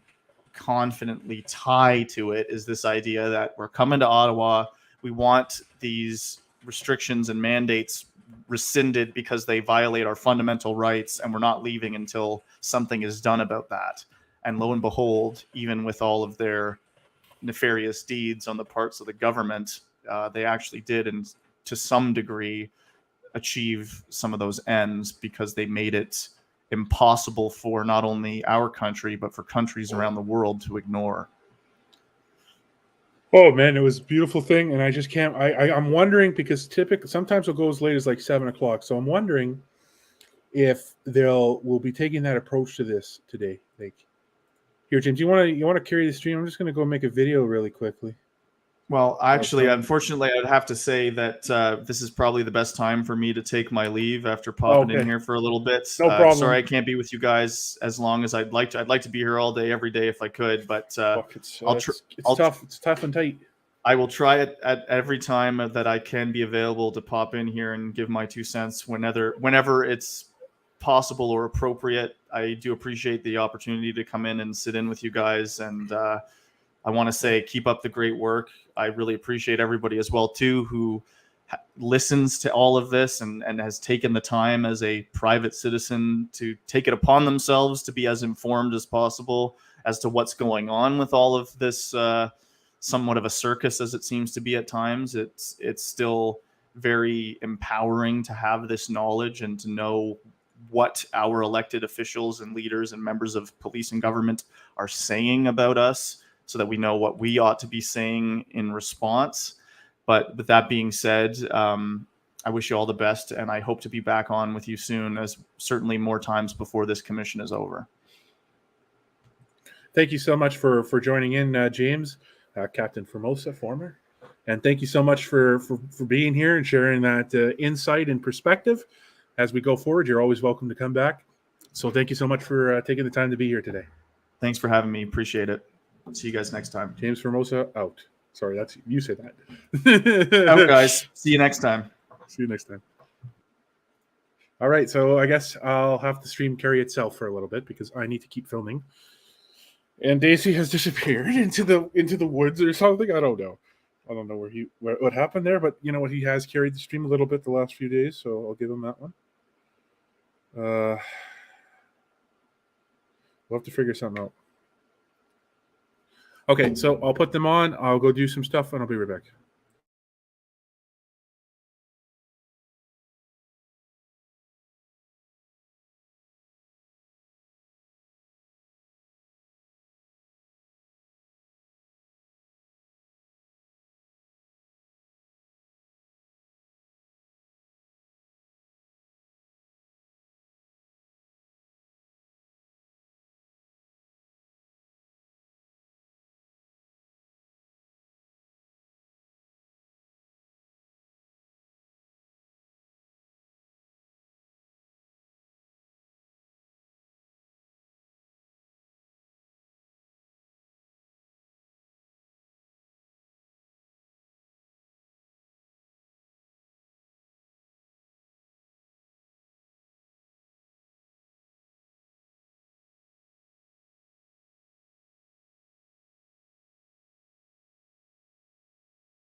The commission is reconvened. La commission reprend. Okay, are you ready? I am. Okay. Hello, Mr. Sloly. My name is Nene Jones, and Every I'm time it's counsel always to the about- National Police Federation. Can you see and hear me okay? Yes, I can. Thank you. It's always about. Thank you. The National Police Federation is the union for RCMP members. And one of the good things about going late in the day is that most of my questions have been asked and answered already. So I'm going to be very brief with you and focus in on an area that we haven't touched on, I don't think, over the course of the day. So you've had lots of questions today about the resources available to the Ottawa Police, including from the RCMP, as well as the OPP and other large police services in Ontario. It's always about the PPS. But no Your one's question. asked you about the Parliamentary Protective Services. Oh, I told you, Chad. Are you familiar with them? Yes, I am. Okay, and you know that there are a few hundred security officers based out of Parliament Hill? Yes, I do. In the main, I mean, other elements of the parliamentary precinct. And the Ottawa Police Service didn't look to them for assistance in responding to the convoy, correct? I'm sorry, did or didn't? I didn't hear you correctly. Did not. Well, they were part of our intersect planning team and have been for years. So in that sense, yes, they would have been able to support information gathering, intelligence, potentially logistics. So I have no information to suggest that they weren't involved, maybe not as involved as other entities like the RCMP, but I have no indication to say that they were not involved. Okay. You know that their security officers are not peace officers, That's correct. and you know they're not a law enforcement agency. That's correct. And so, in fact, if a criminal offense occurs on Parliament Hill, they actually call the Ottawa Police Service, right? That's correct. And so during the convoy, just to sort of circle that back, PPS officers weren't a resource in terms of what I think some of my friends have said earlier, in terms of boots on the ground to support OPS in its physical. At a minimum, situational awareness updates from the ground as to what's taking place. All of that would have been At Parliament Hill. At Parliament Hill. Their line of sight would have taken them well beyond Parliament Hill. They would have had interactions with protesters and other people, and those could have produced information that could have been valuable and could have been shared in real time or in briefing notes at the end of the day in briefing cycle.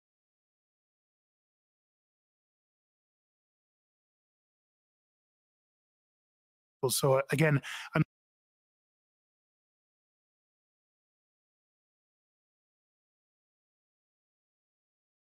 to some of the evidence that we've heard, it's clear Ottawa Police Service was looking for additional bodies or boots on the ground to respond to the convoy. Yes. And you'll agree with me that the PPS did not provide that in terms of boots on the ground to respond to the convoy, in terms of those policing responsibilities on Wellington and beyond. Again, all I can say is that I never made a specific request. I wasn't asked to make a request, and I never made a specific request for PPS members to be participating in it. I can't rule out whether or not any PPS members would have had the skill sets, the knowledge, skills, and abilities that we listed in our 1,790 odd requirements. There potentially could have been a member of the PPS that had a background in investigations and crime analysis, who had a background in some form of skill that could have helped with mass arrests and processing of prisoners. So I just can't rule it out. I don't have an explicit note that we made a. It could have helped with mass request. arrests, everyone. It could have helped with mass arrests and processing in fact, prisoners. would you agree with at me that remote as sites police that we can't agree to jurisdiction, agree? OPS had to actually account for providing policing assistance or support to the PPS on Parliament Hill?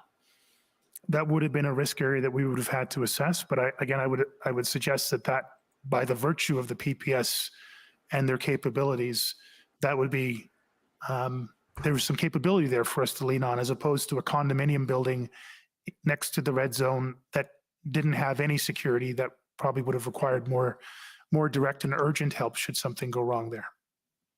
I think it's fair to say that we can agree that some security is better than no security. That's, that's fair. But to be clear, if there was an unlawful event, the Convoy protest overtook Parliament Hill, for example, there was some sort of an unlawful event on Parliament Hill, you'd agree with me that that would fall to the OPS and the additional resources it had gathered to respond to in terms of criminal conduct or the Convoy actually making headway towards Parliament Hill. Yes, as police jurisdiction, we would have primary responsibility. Just again, note there were, I believe, 3 RCMP public order unit troops and 2 OPP public order units assigned into that theater, not to the Ottawa Police Service. And any one of those units could have also responded, not as police's jurisdiction, but could have responded in exigent circumstances to support whatever was happening there. And in fact, just to sort of close the circle on that, the fact that those POU units had to be placed in inside the parliamentary protective services areas meant they couldn't be available to OPS outside of Parliament Hill, right? Fair point, yes. Okay, those are my questions. Thank you so much for your time. Thank you. Thank you very much. Okay, thank you. Next, it's the Democracy Fund and JCCF.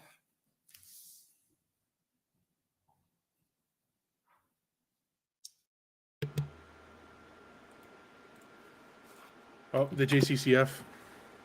Freedoms in these hearings. I think maybe we had all hoped that the towing question was put to rest last week, but it's starting to look like a bit of an inquiry into a purported national towing emergency. So I've got a few questions to ask on that subject. Oh, about this guy's hilarious. Your conversation with Counsel for Canada earlier today.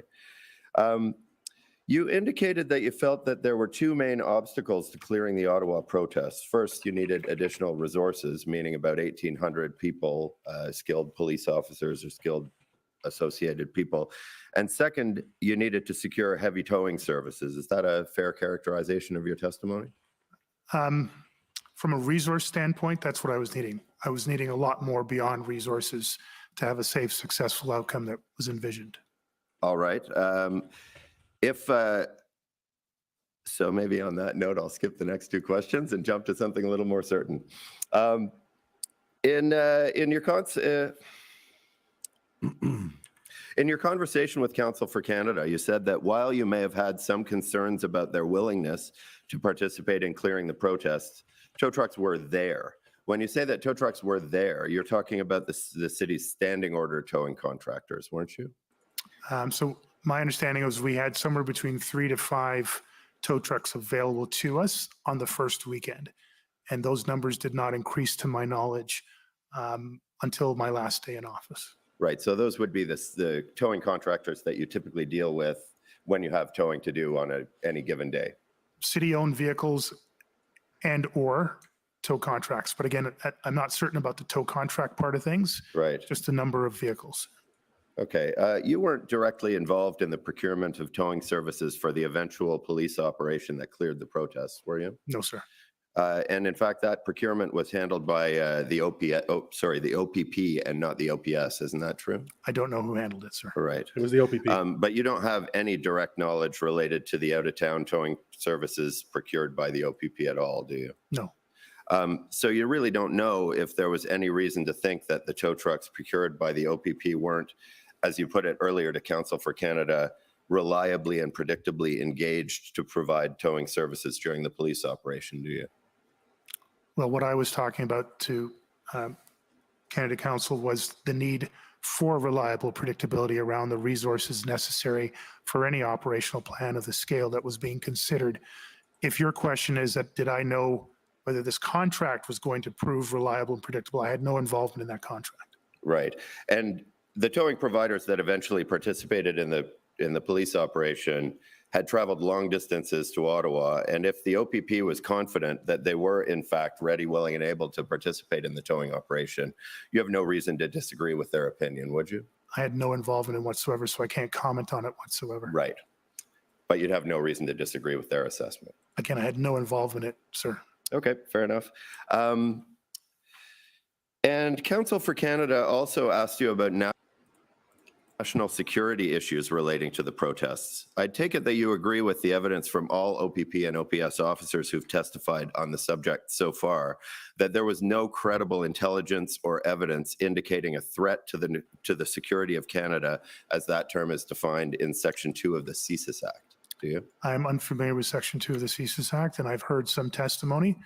From where I stood, this was a national crisis. Right, but did you have any credible intelligence or evidence of espionage or sabotage against Canada, or that which is detrimental to the interests of Canada, or activities directed toward or in support of such espionage or sabotage?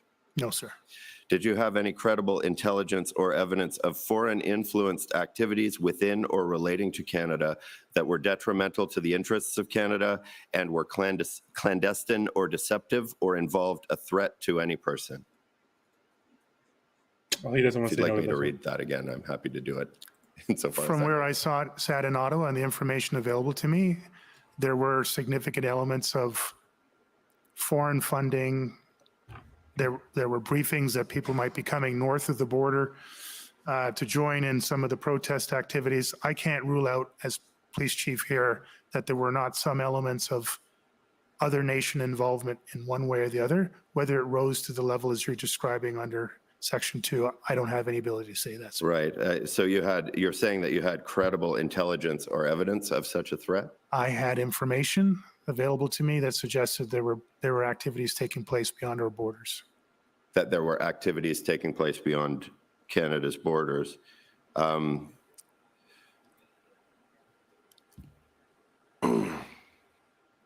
a lie. So That's I a lie. mean, I guess, can you just...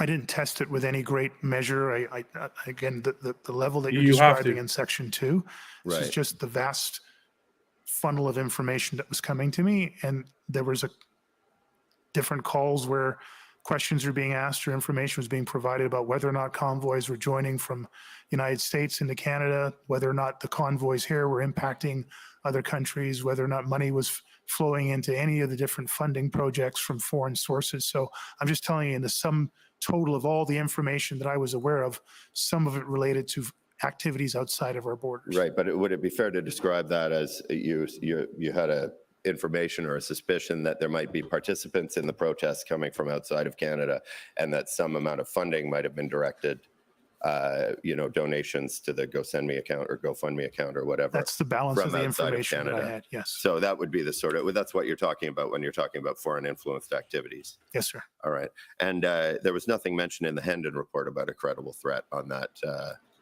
I don't have a complete memory of the Hendon report, so I wouldn't be able to say for certain. But you don't He just think, buried, slowly as just a matter buried of himself. recollection, that that's the source of your information? There were some 20-odd, 24, 30 Hendon reports. I can't tell you whether or not it was ever mentioned within the Hendon reports. It's a question probably I can better tell you placed what to Morris the said. OPP.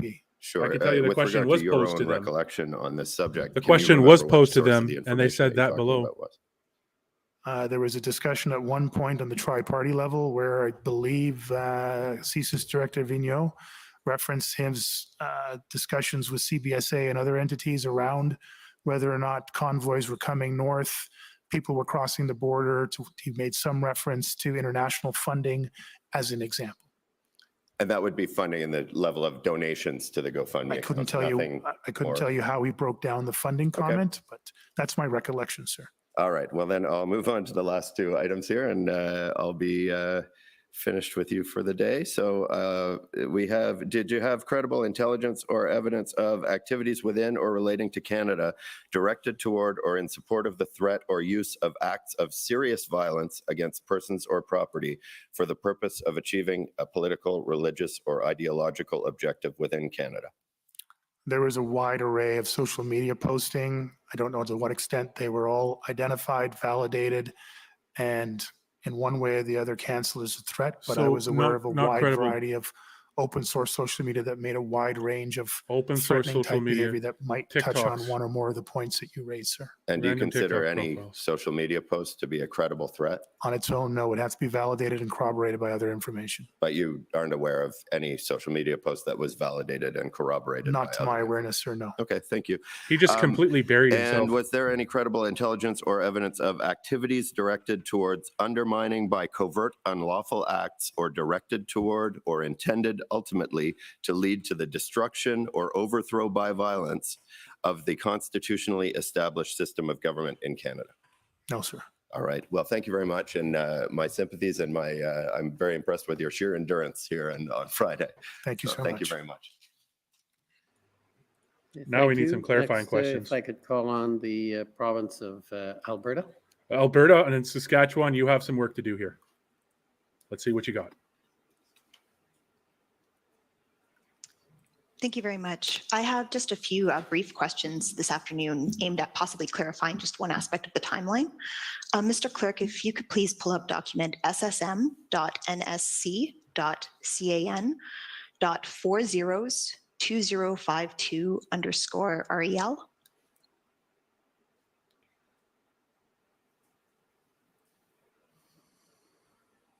This guy just buried himself alive. Thank you very much. And so, Mr. Sloly, you'll recall my friend, Mr. Chaudhry for CCF took you to this document earlier. It's minutes that somebody recorded of a February the 8th tripartite meeting that you had been on. Yes. And in that discussion, you had mentioned that it was your recollection that you had had a subsequent call. You believed it was the weekend of February 12th or 13th with Ministers Blair and Mendicino, in which Minister Blair had asked you about two issues. First of all, whether you had considered by law enforcement, and the second issue on the status of towing efforts. Do you recall that conversation? Yes. Could I just take you to page 3 of this document, please, about halfway down the page? There you go. And I'll let you read this, Mr. Sloly. It's just starting at the part that says BB, which is Minister slowly, Blair. slowly.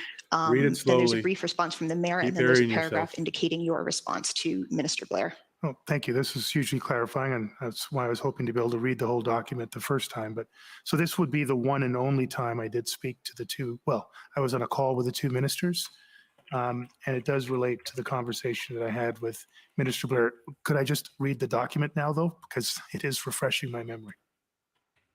This is my only area of questioning, and I have 5 minutes, so I'm content if the commissioner's content to give you the time to look at that. Okay, thank you. Could someone just scroll back up to the top of this, and I'll just read through it then.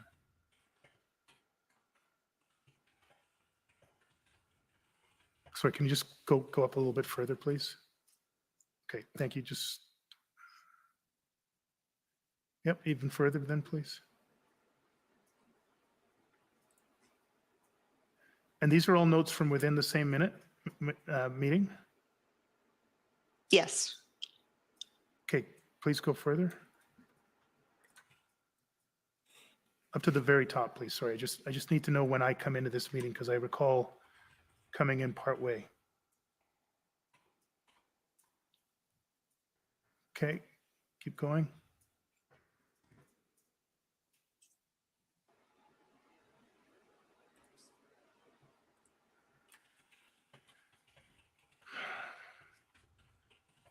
Okay, keep going now, please. Stop there. Okay, thank you.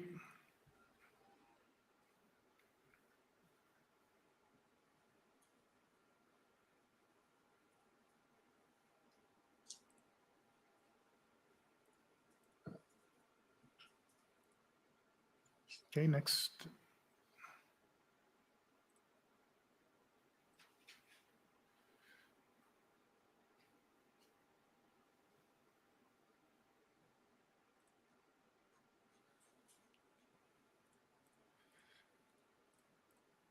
Okay, thank you. Keep going.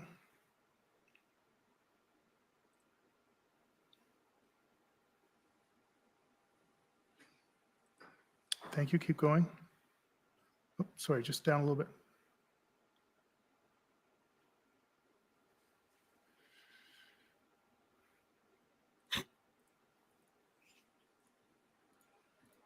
Go up, go down. I need to read it. I need to take your time off because you're a competent lawyer and I can't handle it. Up a little bit more now. Thank you. Just stop there.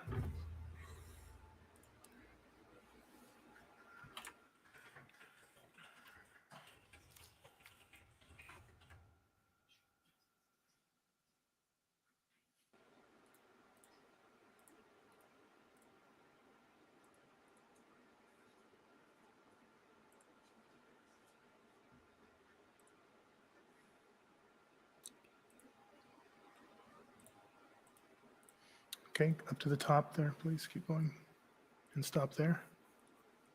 This is a joke. This is a joke. It's a comedy show. A really bad one. Terrible, terrible comedy show. This is a big joke. And down again. And down again and up and down. Can we stop this nonsense? It's a joke.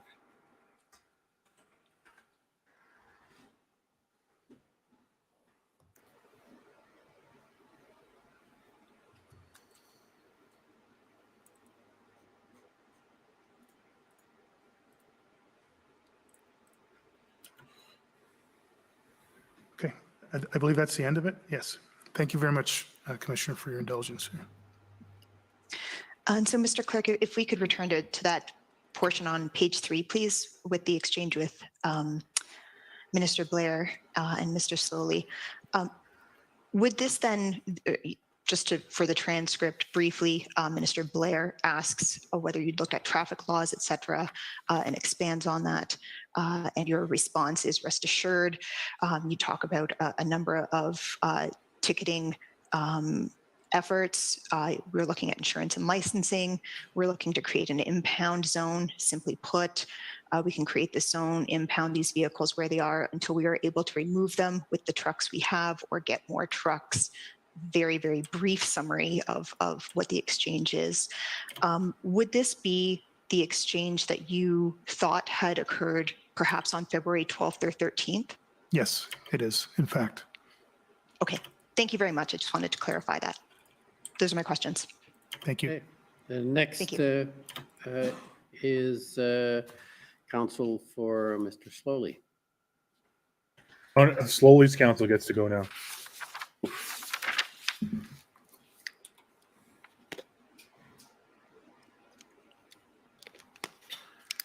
Thank you, Commissioner. For the record, I'm counsel to former Chief Sloly.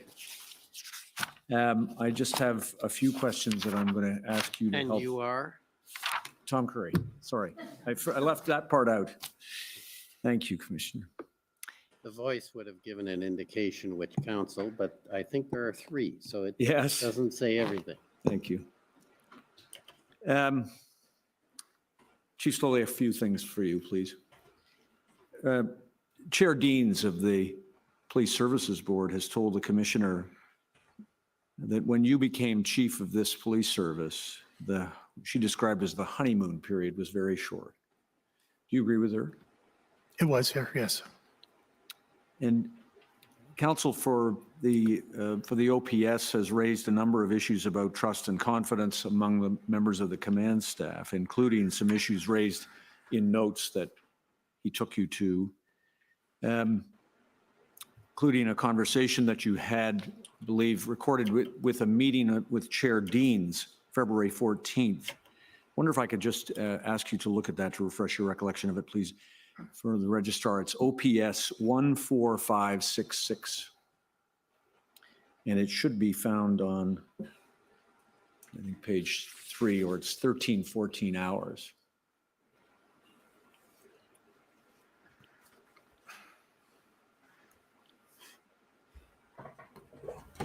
So if that's page 3, it's could you try page 5? I think it's 1314 hours we should see in the margin. There it is. Thank you. Thank you for that. Do you recall this conversation February 14th with the chair? Yes, I do, sir. And you can see, if we just scroll down just a little bit, thank you. that the discussion between you and the chair concerned the invocation of the Emergencies Act Yes, sir. and the implications for, among other things, enforcement through tow trucks that are described there. You were asked questions about in the middle of that bullet about orders that might have been disobeyed during the demonstration, and you described, I won't repeat it, it's in the note. What is recorded is that you said that the best and the worst of us have been strained. This is why there has been tense meetings and why some have not demonstrated their best levels. Like everyone, I have been at my best and I have not been at my best. Sorry, guys, just working on the videos real quick. Just trying to explain get to the commissioner this stuff done. From your perspective as the chief at the time, we can probably understand the things that you did that were your best. What were the things that you did that were not your best? The range of meetings that we had on a daily basis. I mean, I think there've been some in my examining chief where I started my day at 4 o'clock in the morning and didn't end it till sometime after 10, 11 o'clock. And for me, I think I was 21 days in, and there are officers that worked longer than that and members that worked longer than that. It's just beyond the human condition to be at your best and turn up as a leader in every single moment, in every single conversation, phone call, text message, email, operating at the highest levels. And I've been in 3 different professions, and every one of them required me to be a high-performance athlete, high-performance police executive, and high-performance business executive. And despite your best efforts, you just can't perform optimally in every single occasion. That's what I was trying to say here, not just on my behalf, but on behalf of the people that work for me at every level, in every part of the organization. And in fairness, that holds across all institutions and organizations. Did the fact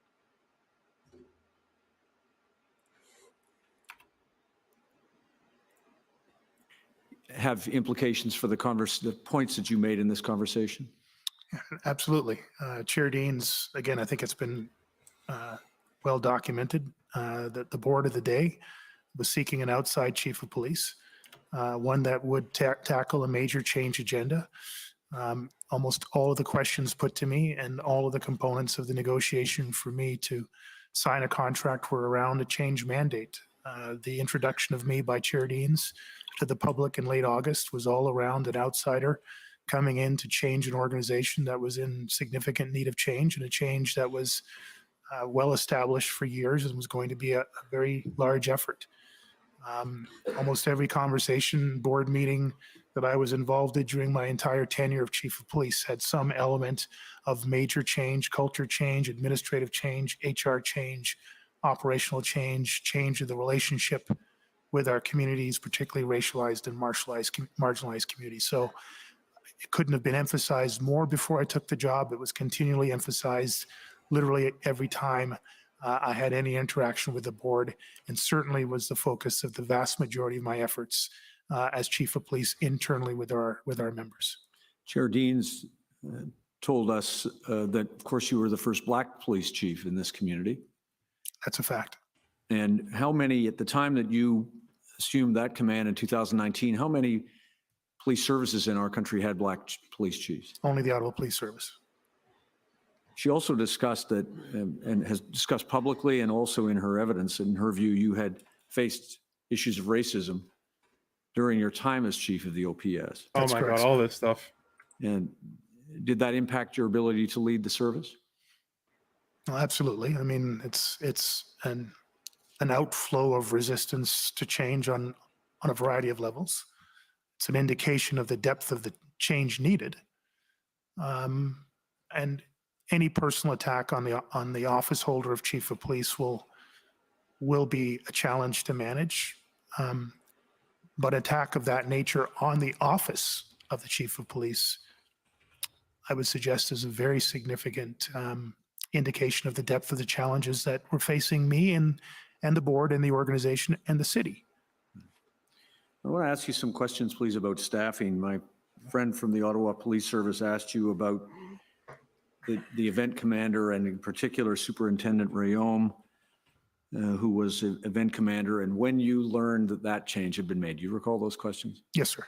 I'm not going to turn it up, but for the record, OPS 14537, Commissioner, at page 5, are the notes that Superintendent Rayom made indicating that he had been removed from that role by Acting Deputy Chief Ferguson on February 1st. Did you know about that at the time? No, sir, I did not. And within the incident command structure, who had the responsibility for making those decisions? The Major Incident Commander. Who is? Acting Deputy Chief Ferguson. Right. In relation to the incident command structure, the commissioners heard some evidence from Commissioner Carrick about this, but what role is played by the chief of the police service? Like all things, I'm responsible for all operations and all administration of the police service. It all rolls up to me. I delegate authority down through several levels around functional responsibility. Usually that is in the function of an organizational chart, but in this case, that's the function of an incident command operation, in which case I delegate operational authority down through the major incident commanders, the event commander, incident commander, and so on. Thank you. In answer to questions from my friends at Commission and Council, you spoke about the numbers of vehicles that were in the city to support the protest over the first weekend and that left on the first, I believe, Sunday. So if you're with me, the end of the first weekend where there was an expectation some vehicles were leaving. Could I ask you please to look with us at OPS IR. So this would be the institutional report, Mr. Registrar, and page 13. Just want to have your assistance with something, please.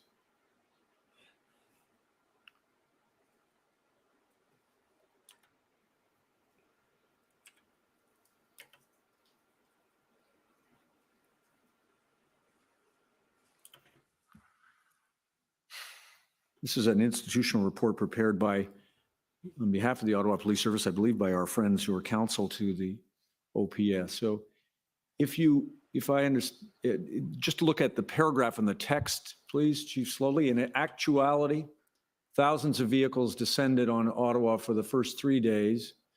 It says the following sets out an estimation of individual protesters and vehicles present in the downtown core. The data is imprecise and it refers to the fluid nature of the circumstances. Do you see that? Yes, sir. If you look at the column on the date, 29 January, 30, 31, and then into February, do you see the numbers there according to the different geographic areas, Parliament, Wellington, Elgin, Rideau, Sussex, other, and then the vehicles? Do you see that on February 1st, looking at the final column, 676 is the estimate of vehicles on Feb 1, and again, guys, I'm just finishing this video. Is the estimate on the 3 days previously. Do you see that? Yes, sir, I do. Does that accord with your recollection and the information you had that vehicles left at the end of the third, significant number of vehicles left at the end of the weekend? Yeah, and math was never my strong suit, so someone will correct me, but Jan 31st is actually the Monday. So I would look at the Monday, not February 1st. And if I'm looking at the total, the first two columns that say Parliament, Wellington, are those protesters or vehicles that I'm looking at? I believe those are protest numbers, protester numbers. Protester numbers are down to 250, which if I just use the 6,000 number, 5 to 6,000 number, that would be 5% of 5,000. Can I stand to be corrected by any math teachers in the room? Right. And there is another, Commissioner, we can deal with it later, but there is another document. I won't ask it be turned up, but the RCMP has an estimate of the number of trucks at PB NSC CAN 1369. I don't need that document, Mr. Registrar, thank you, but just for the record.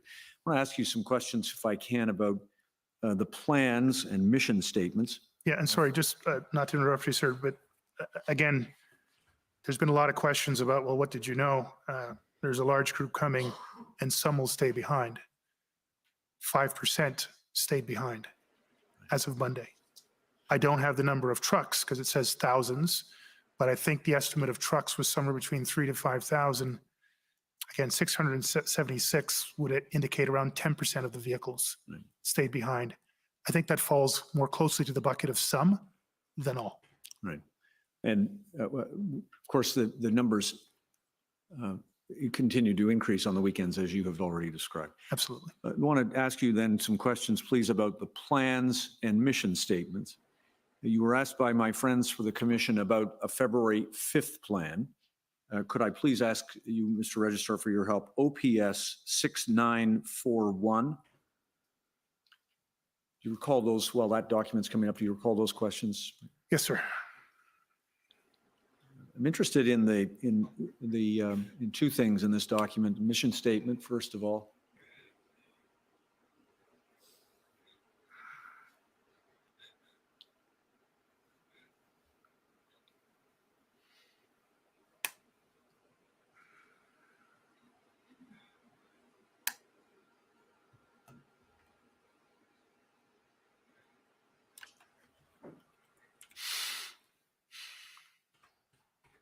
Thank you. It's Okay, we've edited that down a little within the bit. That's first, very nice. few pages.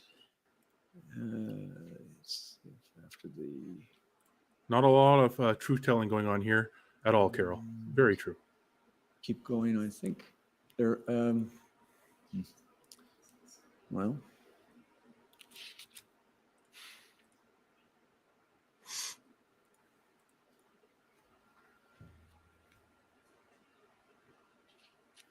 If you go to page, there it is. There it is. Thank you very much.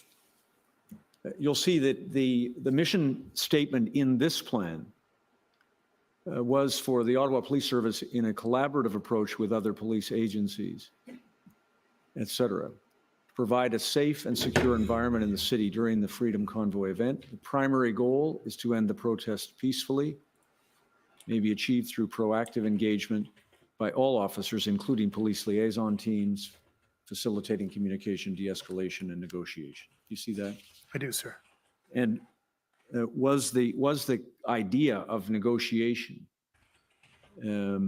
important to you? Clearly it was, by how much space it took up in the mission statement. Now, that's fine with that document. Thank you, Mr. Registrar. Can I ask you some questions, please, next about resources? I want to first start with your own resources, the management of the OPS resources. Can you tell the commissioner what steps were taken by your service in cooperation with the Ottawa Police Association to use the resources it had available to maximum effect to maintain the safety and security of the city? Thank you very much, sir. As I was reaching out for resources, I had to ensure, Commissioner, that we had utilized everything that we had available.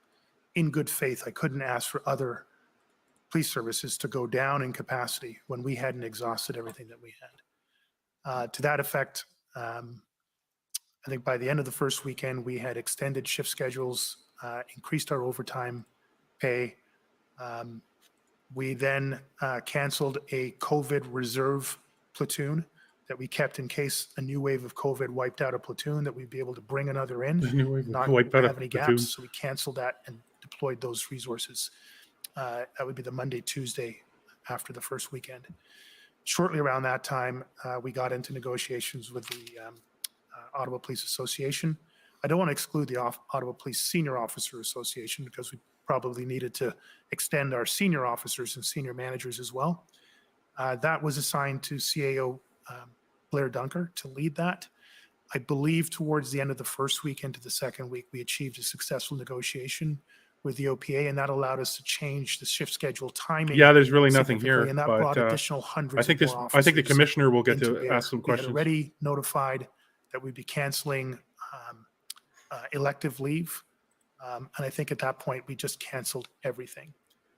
Around that point of the, let's say, the end of the second weekend, I don't think we had anything in reserve. And at that point, we were only giving officers time off, literally for health and safety reasons. And we've heard some examples around that. We already had officers working in excess of 2 weeks straight, 10, 12 hours a day. And it's been given in evidence. I've given it. Most of this is during the coldest snap that Ottawa's had in over a decade, with average temperatures daytime minus 25 to 30. at Yeah, nighttime. yeah. You That was wanted to stop all the 35. people who had fires There to was stay a alive. frostbite warning for the majority of that. So Okay, these cool. were Thanks for admitting that. all the efforts, and there's probably more that I can't recall off the top of my head, that we put in place leading up to the request for that additional 1,790 odd officers. Thank you. My friend from the Ottawa Police Service also asked you some questions about OPP Superintendent Abrams, including questions, I believe, about the memorandum or an email that he sent to his chain of command. Just tell the commissioner, did Superintendent Abrams raise any concerns with you about the nature of the estimate for resources that had been provided? No, he did not. Or did anyone in your team raise any concern or question about that? No. Now, resource requests, you've told us, were Soon enough. made both to your policing partners, both before and during the Convoy I don't think the Ottawa protests. police already got Did you got have around direct to that. contact with ministers and deputy I don't think they ever went around to that.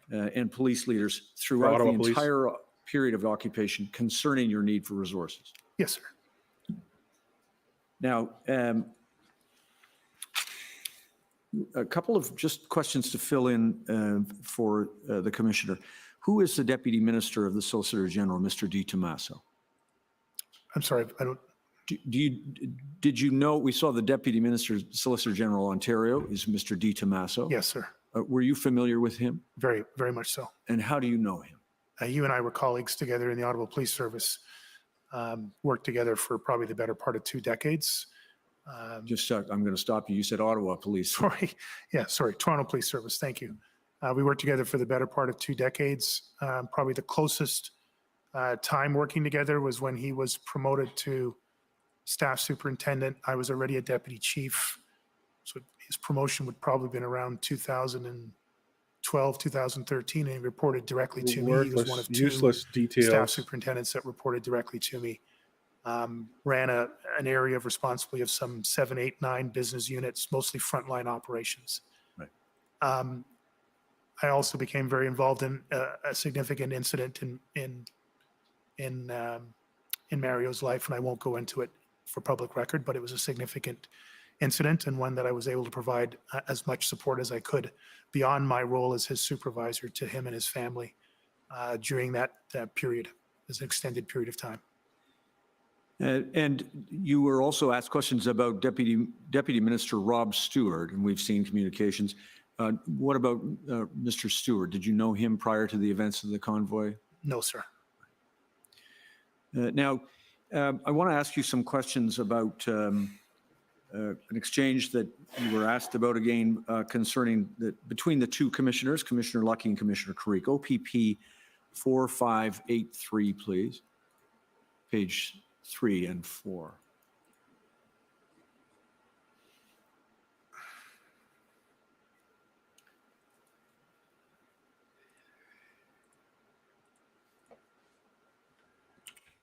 Just thank you. If we could just stop there. You've seen this exchange, and correcting for the hour of the day. Commissioner of the RCMP writes, between you and I only, the government of Canada is losing lost confidence in OPS. That's written on February 5th. Did you know about this at the time? No, I didn't, sir. Did you know what lay behind the loss of confidence, if indeed that was accurate, that is expressed here by the Commissioner of the RCMP to the Commissioner of the OPP? No, and when I take GOC, I take that to mean Government of Canada, that the entire Government of Canada had lost support, or was losing lost support, confidence in the OPS. It's quite a statement. Could you scroll down, Mr. Registrar, please? Exchange continues with Commissioner Carrick describing that he looks like he reached out to you. We're going to assume that you're the Peter there for a call. Are you free for a call? And then the Commissioner of the RCMP writes, nope, still on the call with ministers. And then please scroll down. Just stop there, thank you. Trying to calm them down, but not easy when they see cranes, structures, horses, bouncing castles in downtown Ottawa. Just stopping there, to the extent that the concern from the government of Canada is expressed at the level of ministers observing the circumstances on Wellington Street, would that concern have been shared by you and every other person affected in Ottawa? Yes, sir. Now, when they see structures, the famous Brenda sticking Lucky with, text. Thank you for about that one. about crying about the Sticking bouncy then, castles please, on the just street, with, trying Commissioner to calm Creek down now the for a ministers. moment. I want to show you. Because they're a big bunch of whiners, and they're sad that there's Canadians having bounce houses and other things on the street, and they're crying. Brenda Lucky's trying to settle them down, and she can't. Messages with Commissioner Creek by text and email and other forms of communication, calls and so on. I'll ask you about this one, February 6th. Do you see that? Yes, sir. This is to you from Commissioner Creek. Good morning, Peter, or GM Peter. Good morning. A beyond difficult day yesterday. Before they raid Here the for place. you. If you personally or 5 p.m. OPS here in Ottawa, need sadly. anything this morning before the 11 a.m. meeting or in general, then just scroll down. You describe back to him you're getting a 10 a.m. briefing. Then we'll let know if any new resource needs, and you say thank you to him. And then he writes back to you, and I believe that I'm not going to take you to it, but I believe the briefing to which this is a reference, the commissioner will learn, is a briefing of the larger group, federal and provincial representatives, including the two commissioners and so on. Commissioner Creeks writes to you, outstanding briefing this morning, Peter. Thanks Outstanding for representing briefing. us all so well. You've got this, and you continue to have our unwavering support. Did you receive that message from the commissioner? Yes, sir, I did. In his discussions with you, did Commissioner Creek continue to support your command through to the end of your term? Yes, he did. And in your discussions with Commissioner Lucky, did she convey the same thing, that you had her support? Not as explicitly and certainly not as emphatically or regularly. There were, clear statements that she would consider resource requests, and there were efforts to fulfill those. But I found I was getting a lot of questions from Commissioner Lucky on things that I thought we had cleared and kept coming back to them. Things like, did you sign off on the plan? Has the plan been signed off on? Going into my last weekend in office. Overall, it was constructive, but there were elements that I found we seem to be just going around in circles on a little bit. Right. I think you touched on this in your evidence to my friends from the commission about knowing what you now know, the embedded Convoy protesters and the challenges that it posed to the Ottawa Police Service and your policing partners. Just in terms of the issue of resources, can you tell the commissioner whether, knowing what you now know, you would have approached the resource requests differently in order to accomplish your objectives? Again, with the wonderful benefit of hindsight and all of what's been presented, sir, and disclosed, if I had arrived at an earlier understanding of the level of the occupation, fortification that took place here and the resulting impacts and events that took place across the country,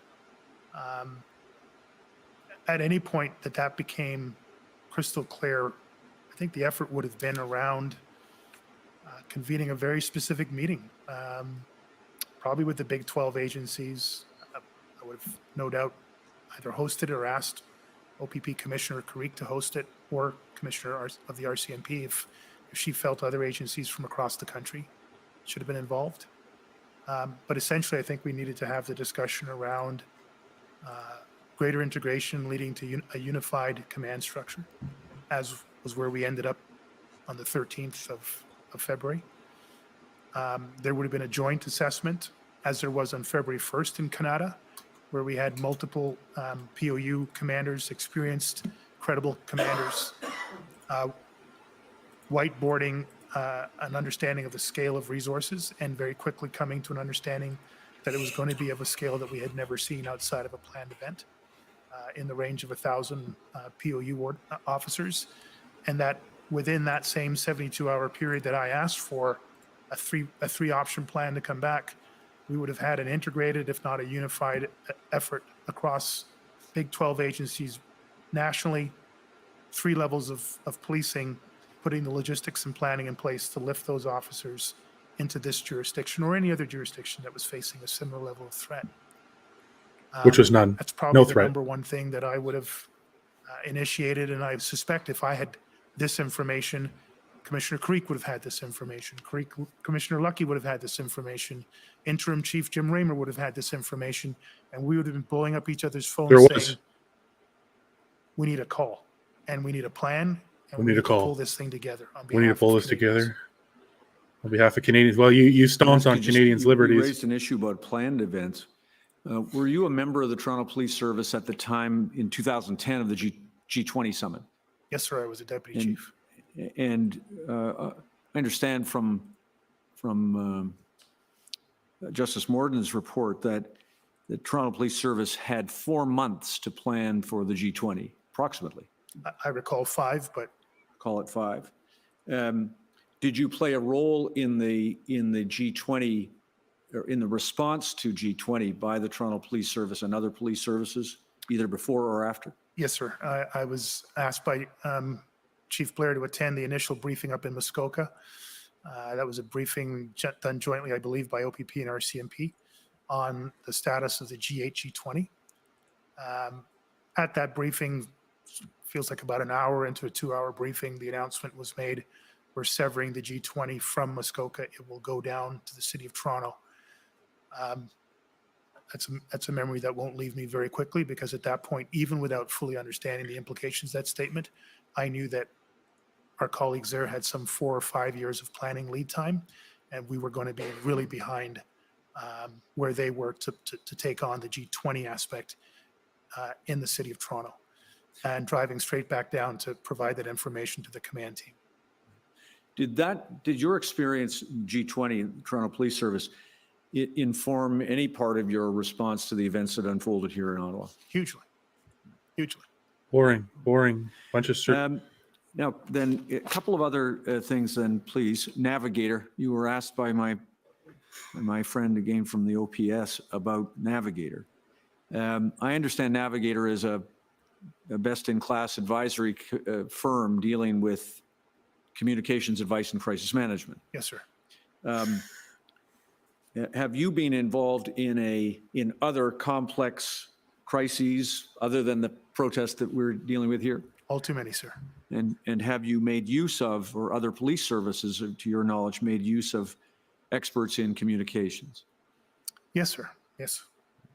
Now, We're going to have to restart why the in this Facebook case side of the stream did soon. the OPS and the board, the OPS board, want the advice of communication specialists of the caliber of a firm like Navigator? I can't remember if I provided it in statement or in evidence in chief, but throughout my tenure as chief, my performance evaluations by the HR committee of the board were always outstanding. The one area that they wanted me to continue to try to push on was the services capability for corporate communications broadly, crisis communications specifically. While I explained that was a function of a lack of staffing and a lack of budget to fill staffing, our inability to recruit that type of quality communications into the organization, it was going to take far too long for us to build that capability organically through HR processes. And if they felt that we needed to make a leap, then we would have to procure those services. The board was very much supportive of that, particularly going into the long budget battle that was 2021. And so I made a recommendation, and I believe in a public board meeting, that the board consider a procurement for a firm of Navigator's quality. And I was granted approval by the board to pursue that, with the condition that they would support both the board and the Ottawa Police Service. Through the procurement process, Navigator was signed on. That was to help us with very high risk, high profile, controversial joint board service initiative to address workplace This is sexual harassment, agonizing. workplace sexual violence and harassment in the Ottawa Police Service, systemic misogyny, to be clear. And Navigator was contracted to come in to support the board and the service around internal and external communications.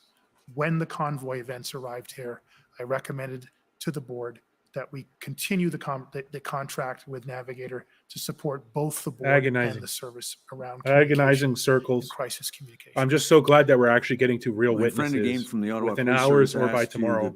that- showed you an invoice that actually was delivered after you had left office. But had you remained as chief of the police service, once this Convoy event was over, would you also have ended the mandate that was the procurement for assisting in that respect?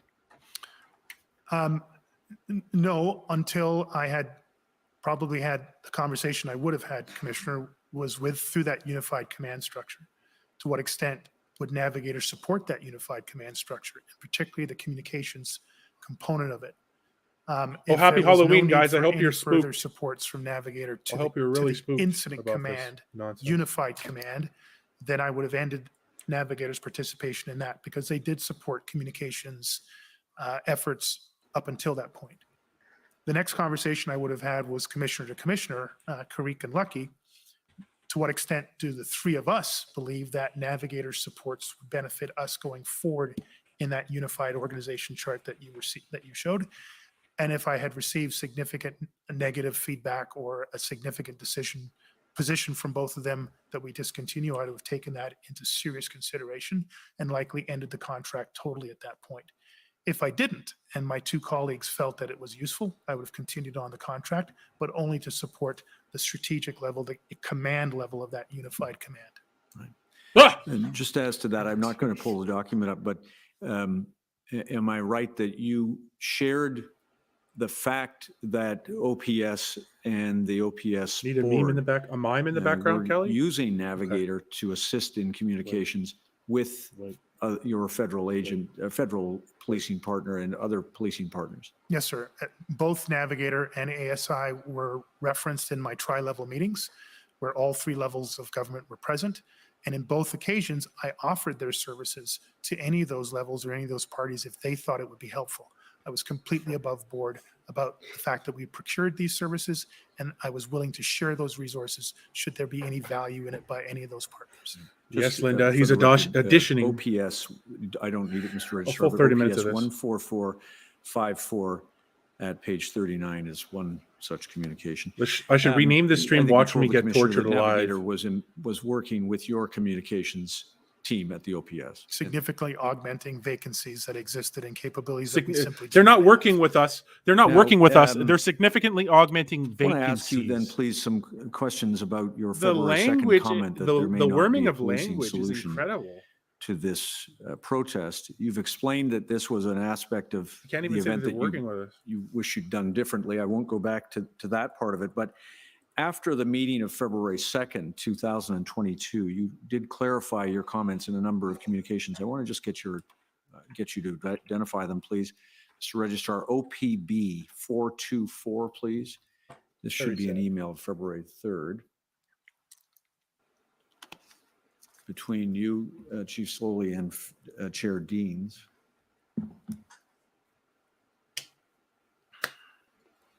Scroll down if we can.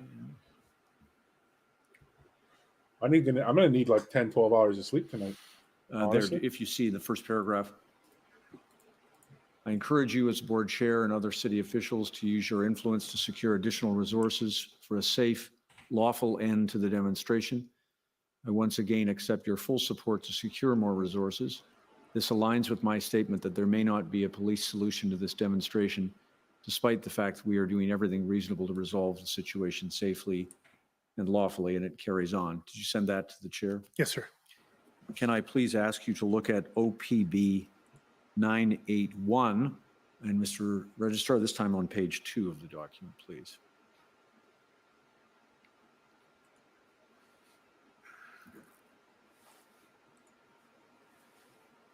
Thank you so much to everyone who sent stars, by the way. That's very appreciated.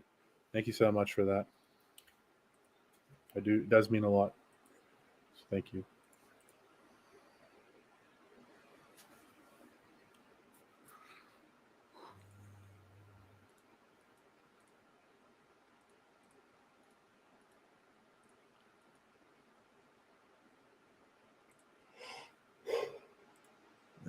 course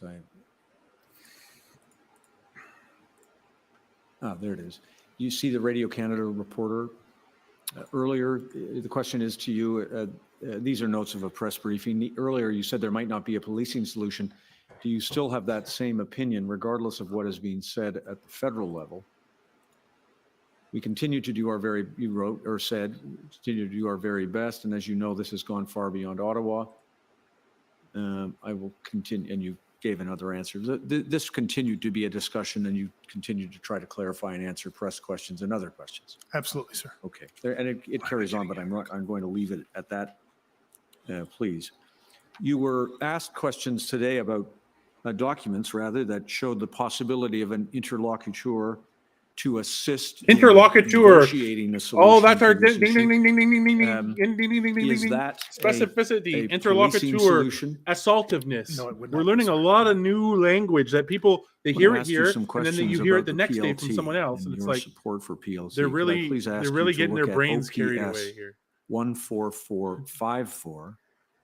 And Mr. Registrar, this is page 49 of the document, please, February the 4th.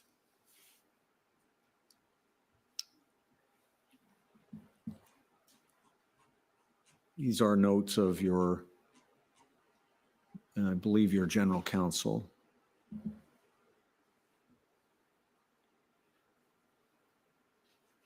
And just scroll down, if you would, to page 3 of the meeting notes, or it's page 3 of this meeting. 2, 3, there we go. Just at the top then. Thank you, Mr. Registrar. Do you see PS? That's you. Yes, sir. Want a full Negotiation strategy. negotiation strategy. Thank you. It won't be perfect, but build on PLT, build a PLT part into it. Yes, sir. We won't take this down at once. We are working on a larger negotiation strategy. Yes, sir.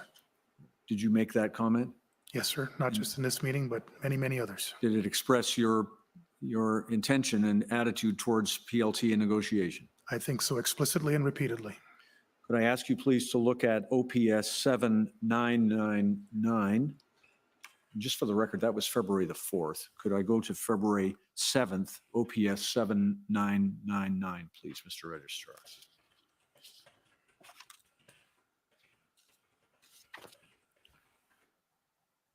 This is an email message that you sent, you see, to a number of people. I'm not going to get the ranks right, but you can see that it's the senior command, it's Superintendent, or perhaps at that time Inspector Bernier.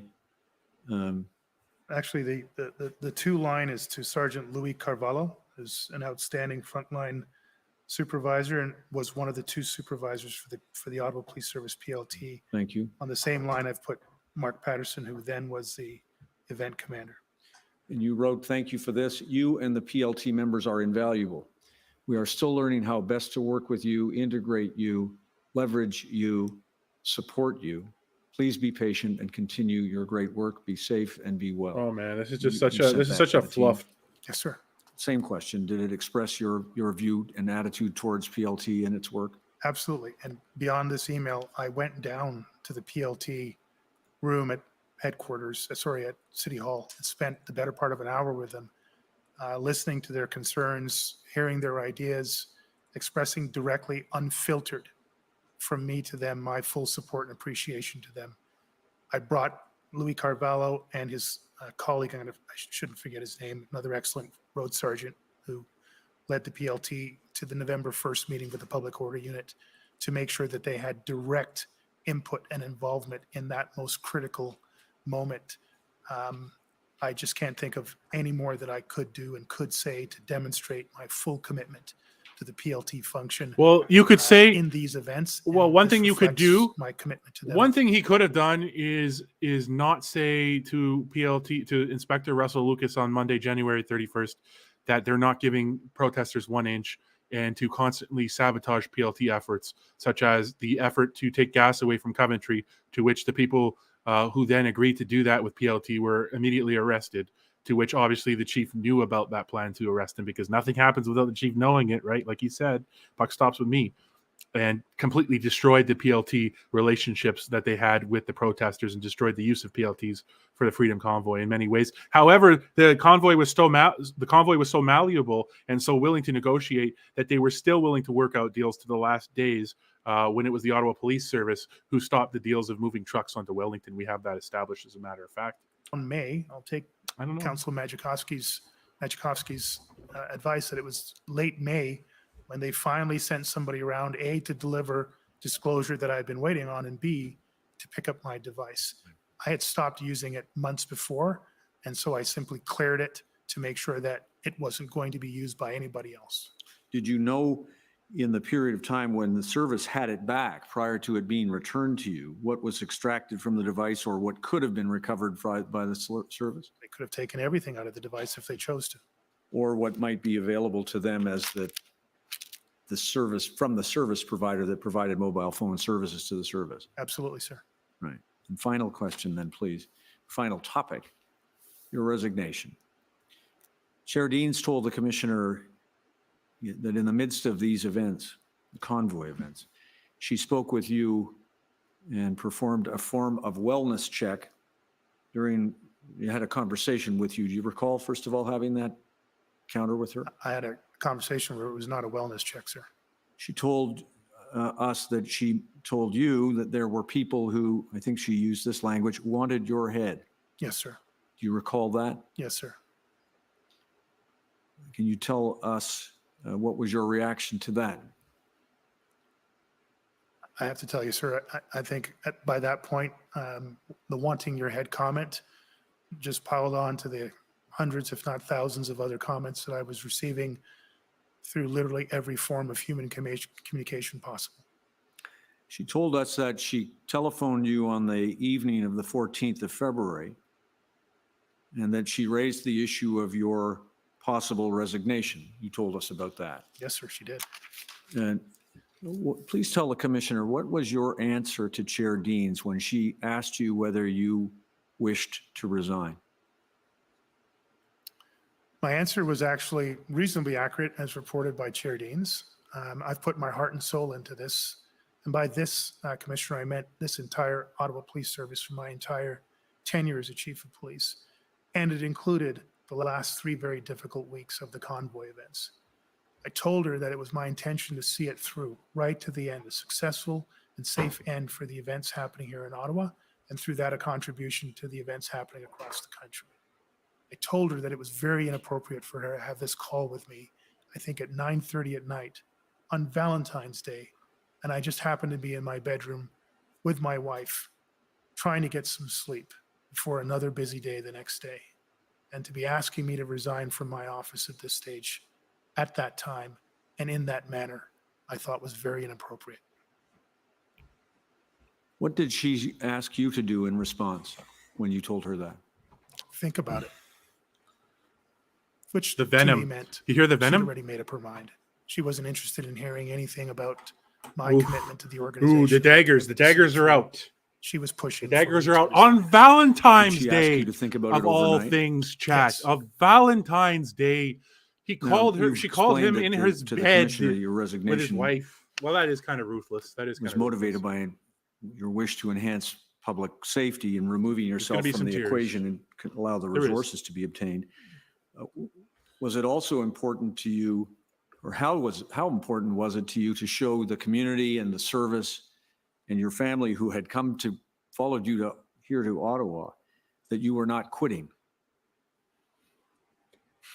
It was critically important on both ends. Most importantly, Commissioner, to do everything I could, literally with the last act of my time in office, to remove myself out of a trust equation that was heading in the wrong direction for the Ottawa Police Service, which I led. Anything that could have contributed to faster and more resources arriving in this city to address this still metastasizing local crisis and national crisis was my obligation, was my responsibility. And so I took that last act. But I will tell you, it mixed very heavily with the concept of me quitting something. And to this day, it still rubs me. That won't do justice. It still hurts me and it hurts my family. Thank you very much. There's a lawsuit in the background here. There's a lawsuit. Thank you. Any There has to be. re-examination? Yes, I think there will be. Go ahead. Good afternoon, Chief Sloly. Good afternoon, sir. This morning, counsel for the Ottawa Police Service asked you Oh, the commissioner. about The commission. circumstances in which Superintendent William was removed. Do you Yes, sir. recall those questions? Setting aside Recall. any dispute as to why he was removed, help us understand how the incident command structure works normally. Isn't there someone predestinated to step in and for contingencies, such as when the event commander becomes unavailable, or simply to cover 24/7 when the event commander needs to go to sleep? Yes, a challenge that I found when I came into the organization. When I built the incident command team in the Toronto Police Service, I identified that as a major risk. So as we're going back, Commissioner, this would be somewhere in the range of 2000 and late 2007, 2008. We would have multiple cycles on a regular occasion in Toronto for major events, major incidents that would require an incident commander and potentially an event or major incident level commander on top of that. So when I started to build that as a staff superintendent for the Toronto Police Service, I built in 3 levels of redundancy so that we could handle any 3 major events in the city at any time with full incident command teams. Full teams meaning an incident commander, an operations lead, a planning lead, a logistics lead at a minimum, and then it could be built out from there. But we could have 3 stood up incident command teams, fully trained and capable, deployable within a 24-hour basis. It also meant that if we had one event, but it was protracted and went longer than 12 hours or 24 hours, Frank's all right. we would have There's nothing wrong with a plan Frank. B and a plan C to come in place. Now, I did not he's talking inherit that about level of staffing or that he's talking level of about funding he's when I trying to came say in that as chief Ottawa of was police. incompetent. But that is an optimal He's level. basically saying And the that Ottawa was Police Service incompetent. At no point during my tenure And its was anywhere management. near that optimal level. Even with that, I encouraged our thinking around incident command and critical incident command to go beyond the 12-hour cycle. Because every now and then something takes us past that point of human resilience where we see a significant decline in decision-making and capability. We didn't have that ability going into these events. We were very stretched. We were already overwhelmed by the events of the explosion that we've talked about in Maryvale. And so we were overstretched and overtired before we even got to the point of these convoy events unfolding on the weekend of January 29th. Now, you also said this morning, in response to questions from my friend, counsel for the OPS, that Superintendent Dunlop attended a meeting on February the 3rd in the morning. Do you recall if you asked the deputies that afternoon as to why Superintendent Dunlop was at that earlier meeting? Forgot that I didn't ask them that afternoon. I asked them both times when the meetings happened. I think the first meeting is around 10:30. I stand to be corrected. I asked during the meeting, why is Superintendent Dunlop providing this briefing? I want to hear from Staff Sergeant Mike Stoll. I want to hear from Inspector Morin. Jamie, why are you providing this briefing? And he tried to give me some explanation. We've moved off of the public order plan. We're going to talk about a neighborhood policing strategy. And again, I politely interrupted.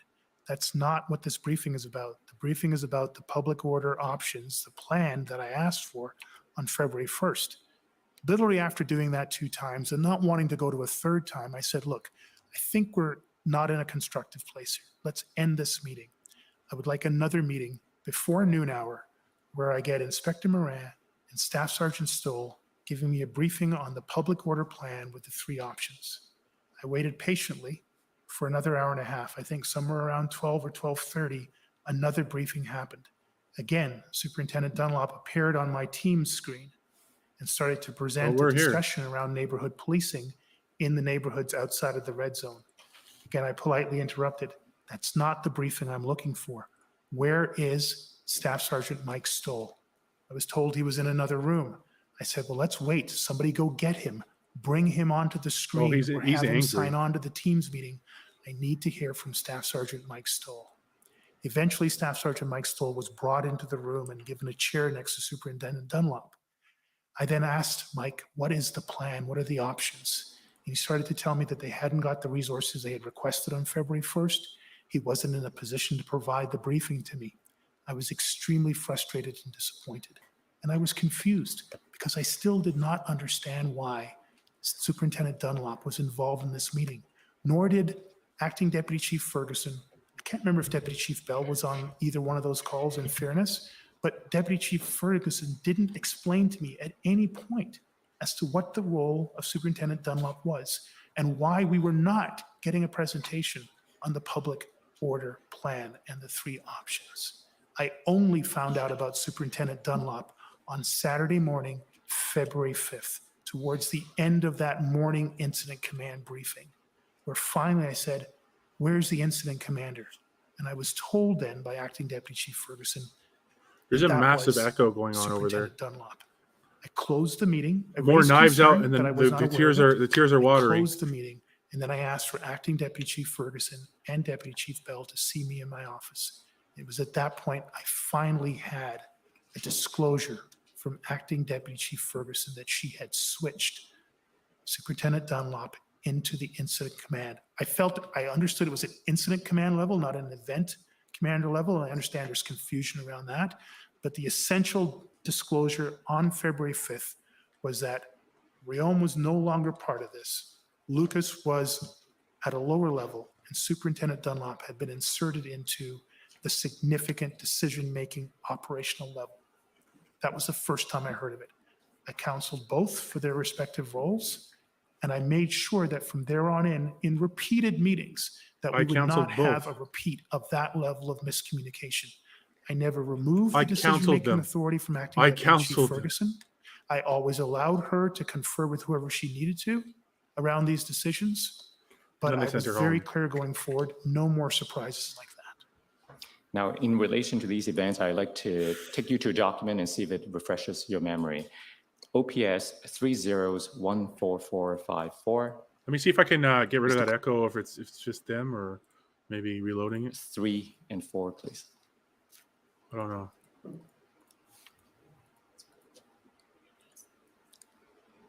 Oh, sorry, 14484.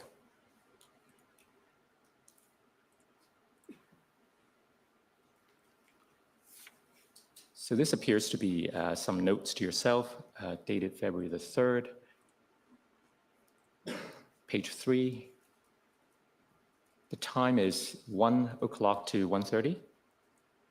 And the title says, Meeting with Acting Deputy Chief Ferguson and Deputy Chief Bell with POU briefings. So this would be the afternoon after Superintendent Dunlop attended the morning meeting at 10, right? Yes, sir. So if we go down to page 4, so scroll down a bit. Do you see the paragraph that starts with, I asked why Superintendent Dunlop was during the POU briefing and not Staff Sergeant Stowe? Was that a question you asked at this meeting? I believe so, yes, sir. What answer did you get? I don't think I got any answer, except that Superintendent Dunlop was really experienced with neighborhood policing issues. I said, that's not what we're dealing with here. It's a POU plan. Jamie's not in charge of the ESU, which is our version of the POU. Staff Sergeant Stoll was in charge of it. Again, there was no, sir, you need to This is understand, chaos. we've made the switch, this is what's going on. And in that switch, Superintendent Dunlop feels that we don't need a POU plan, we need a neighborhood policing plan. That wasn't provided to me. Now, in relation to Staff Sergeant Mike Stowe, the person who you expected a POU briefing from, what was his role within the POU at that time? He was in charge of the public order. And do you know if he continued in this role into February? No, it's my understanding, and I still haven't received any formal explanation, that he removed himself from that role at some point in the next week. I still don't know to this day a specific reason why. I've heard through my own staff that he was frustrated with the overall incident command, but I haven't heard it was in relation to any one individual or any one particular incident to this day. And I don't know if in the after action review that was completed that's become more clear for anyone. We've seen references in some documents that he resigned his position on February the 7th. Now, are you aware of why he left his position with the POU or anything that was expressed either in writing or otherwise? My ceremonial sergeant major, Steve Boucher, was the one that gave me the information that he was frustrated with what was happening, something to do with the turnover within the incident command team, and that his position was no longer valid or valued enough, but I never got any more details than that. Counsel for the OPS also asked you about your meeting on February the 9th at 9:15 a.m. Yes, sir. And he put to you some questions based on the notes of Deputy Chief Ferguson, and you commented on the quality of her notes. Now, we also happen to have notes taken by Ms. Hunnode. She's the General Counsel for the OPS. I want to take you to those notes, please. OPS 30144454. Because Mrs. Ferguson was commenting, remember? She's like, oh, Miss Ferguson was exercising extreme editorialization. But let's see what the lawyer for the Ottawa Police had to say about that meeting.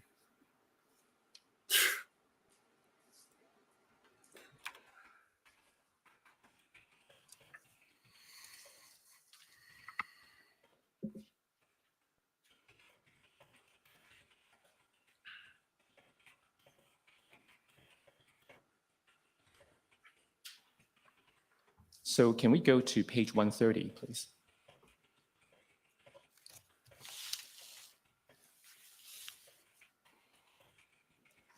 Ooh. Go down, please. Ooh. So do you see the notation that starts with very little political support to get us support or resources? If we don't change that dynamic, we'll get nothing. Now they've sent their team to support us over 30 days. Their political masters don't think OPS did their jobs and we won't bail out. They don't have a plan. That's what he said. That's him saying. They then will go publicly that, and then I guess that's a equal signs with a slash. So that doesn't equal leadership, and they will take it from us. That's the best I can make from the handwritten notes. Now, I want to ask you to comment on the quality or the accuracy of these notes.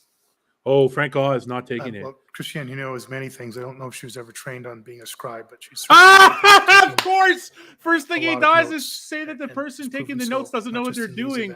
Oh my God, it's so predictable.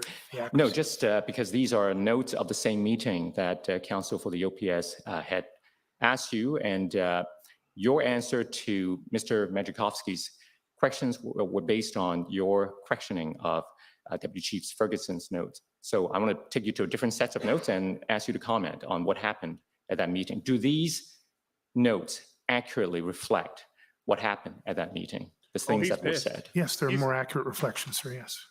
Okay. Those are my questions. My colleague, Ms. Rodriguez, will have more. Oh, Ms. Rodriguez.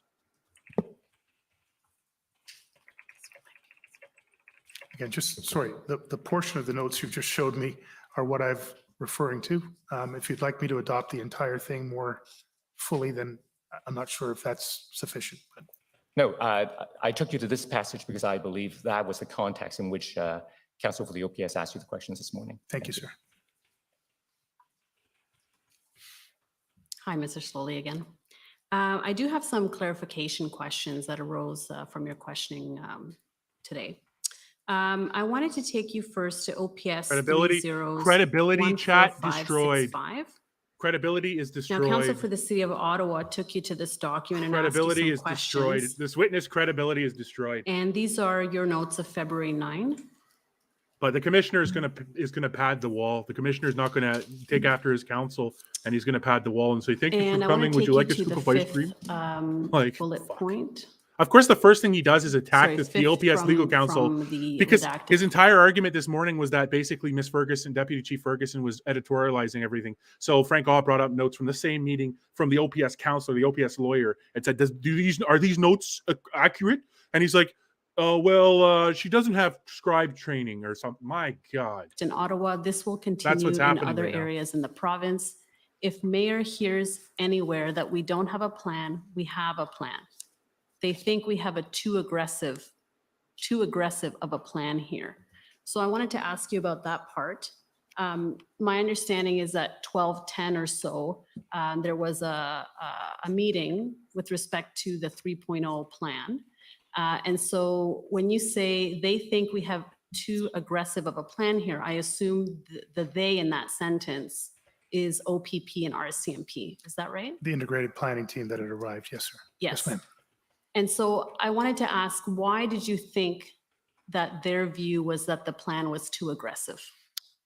I think we've heard in previous testimony, might have been Chief Superintendent Abrams Chief Superintendent Party or Superintendent Abrams, that there was a pretty healthy Thanks for and joining long us, Diane. discussion at the Take care. point where Superintendent Patterson started to Absolutely. present our 24 to 72 hour priorities, operational priorities. Again, just for context, sir, that was never a presentation to be a tactical briefing for commanders to pull apart a plan and assess it. That actually took place later on in the evening. But Superintendent Patterson wanted to present a sense to the integrated planning team that we, having just heard the overall plan from Acting Deputy Chief Ferguson, comments from me, that this was a demonstration that as the operational lead, he had a sense of what the priorities were for the next 24 to 72 hours and what the resources would be necessary for those types of priorities. It wasn't intended to invite a detailed debate about the adequacy and effectiveness of those priorities and those plans. A debate did ensue, and probably in hindsight, a healthy debate to have at that point of forming, storming, norming around a very new Forming, escalation storming, norming? in The integration. hell? But the feedback as I was giving was they might Look at not her. like Look our at her. plan, Look at her but face. there is a plan. She is. They not, might think our plan she's is too just aggressive, Tired of but this. there is a plan. It's been And if days you of this hear with from them. other sources that there isn't a plan, well, there is a plan. That's the context around which I'm giving that information. Right. And was there anything in particular that they thought was too aggressive about the plan? Again, I think it was the concept of a nighttime public order operation at one of the sites. There were other, you don't have enough POU resources. Have you used PLT all the way? There was a range of issues that were raised. Because you and I didn't think use are PLT all the documented in way. Chief, one or both of those OPP officers. And there was an intervention, I believe, by an RCMP officer that suggested we would need some 700 or 800 POU officers to carry that out. And then a commitment that they would get us some 500 or 516 public order officers to effect that. Thank you.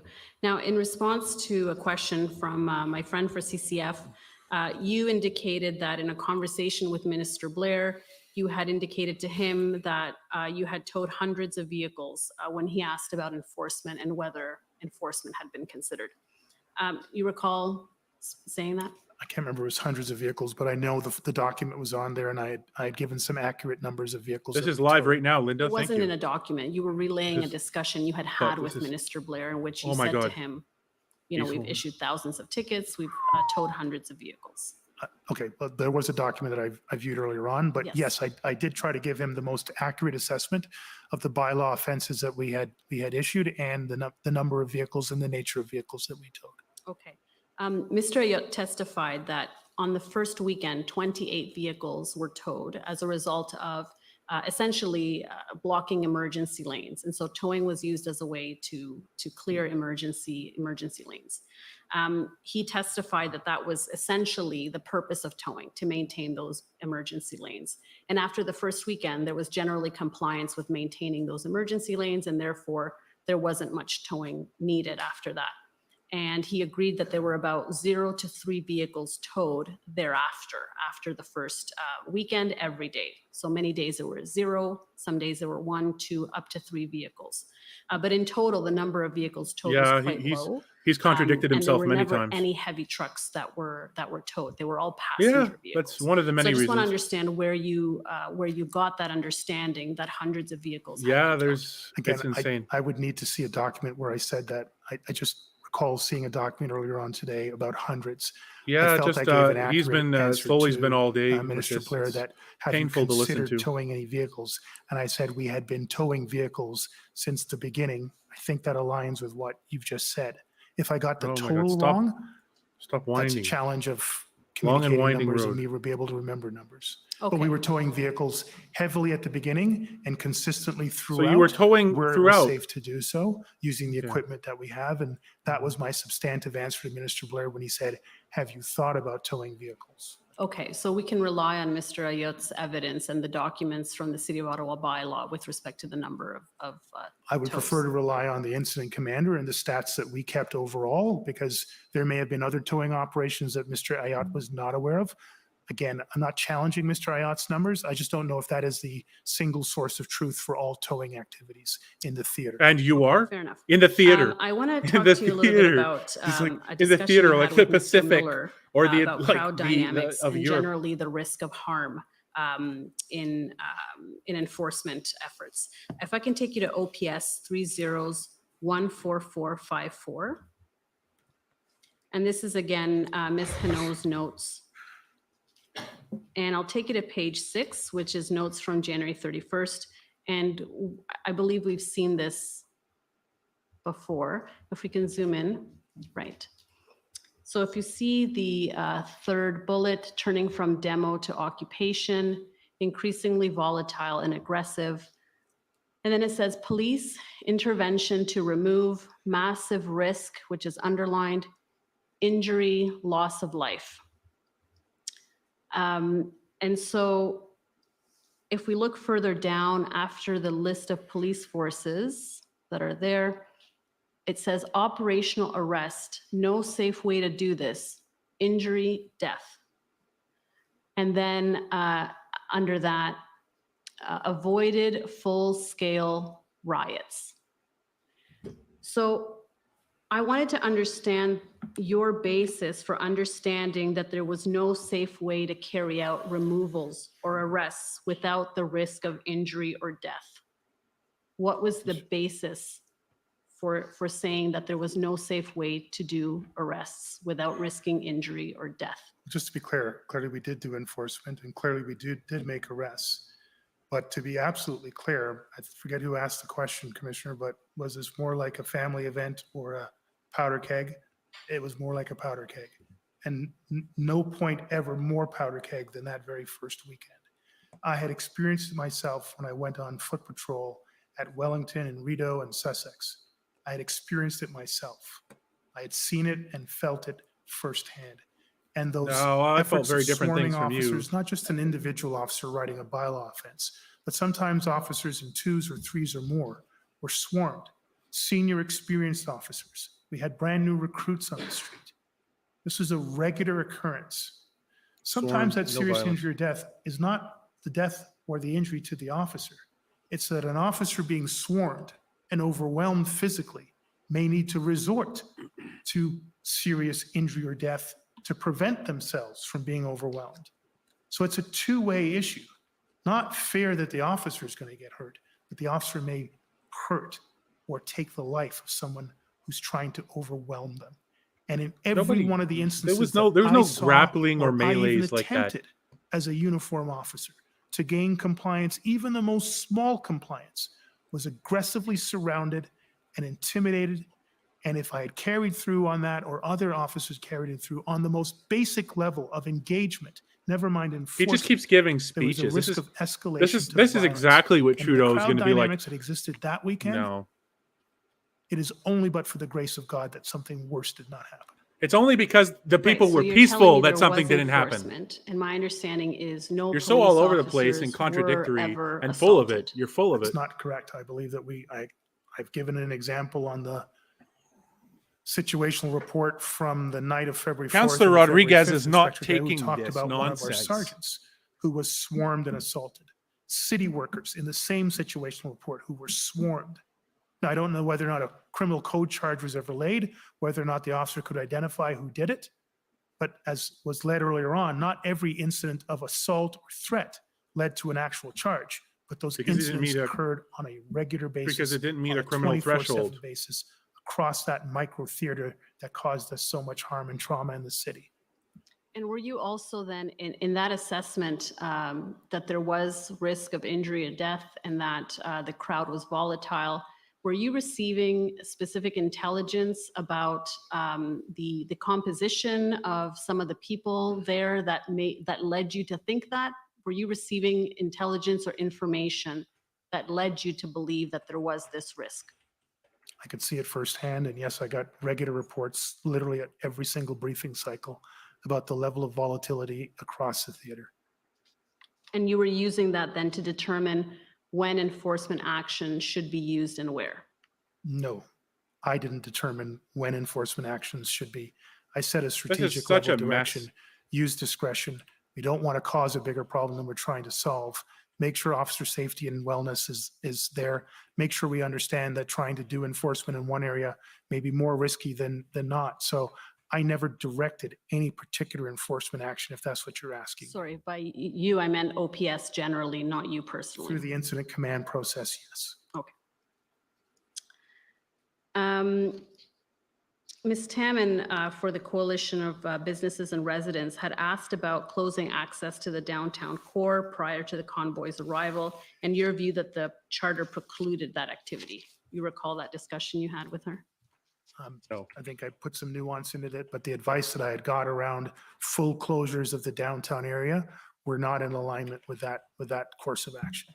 And did you ever consider the distinction between an individual's right to go down to Parliament Hill and protest and the need for the trucks to access to the downtown?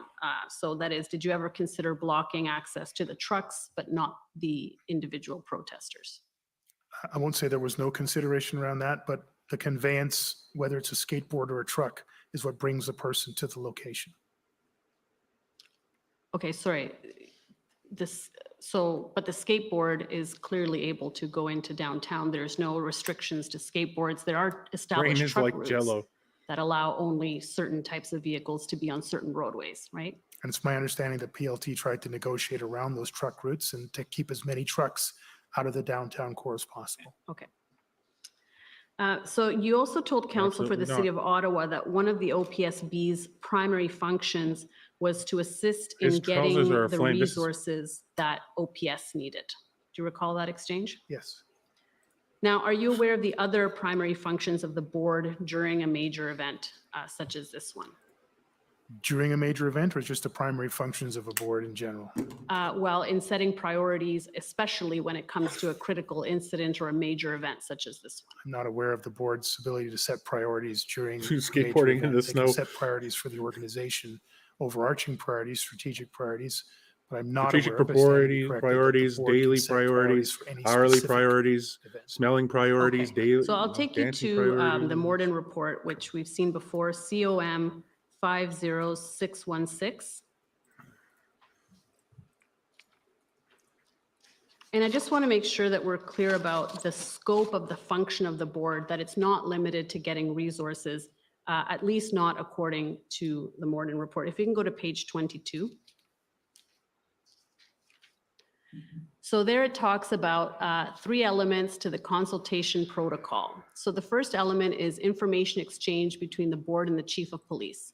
Reciprocal information exchange must exist, and I'm going to kind of condense it a little bit for time, to ensure that each obtain This is information insane. relevant to their respective roles. Thank you to everyone board who will be have provided sent with stars operational today information and that will who's inform its watching the policymaking stream, function, who's and liking the chief of page, police will have an who's following the opportunity to page. provide Thank you his or all for her your views support, on however policy you do it. options the board is considering.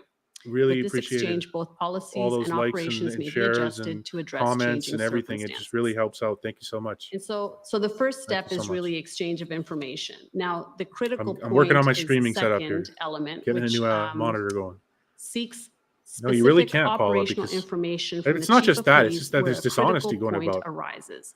And now, Well, according we to learned that he Morden, had a bunch this of hand-in is reports in his specific emails policing that operations, weren't such as even a gun and opened. gang So from the operation, hand-in reports. events such as, for example, a G20. Well, or he's doing that organizationally deliberately significant as a issues. war of attrition And so to make I would filler, put to make to it more you difficult that, to hold accountable, etc. The events that happened in January, Yeah, I February guess of so, Cora. 2022 in the convoy was a critical point that the board should have been involved with at an operational level. Would you agree that that's contemplated in Morden? No, I wouldn't.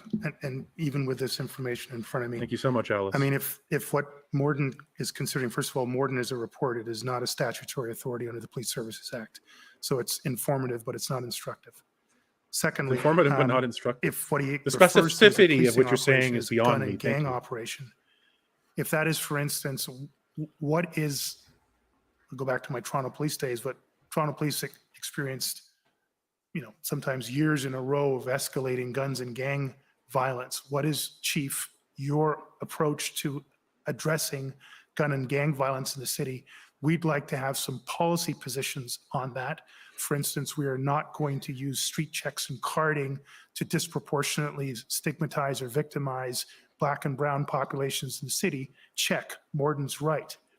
If what Morden is considering is that, Chief, when you go to take down the Bloods and the Crips operating between 31 and 23 Division, you need to make sure that you have overwatch capability to make sure that none of our officers get hurt. Sorry, you've crossed the line. You shouldn't be there.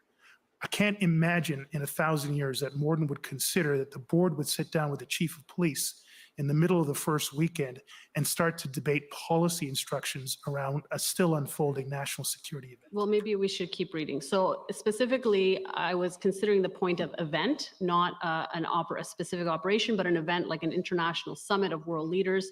A protest of this size, I would put to you, is a significant event that would trigger the second element that's identified here. No.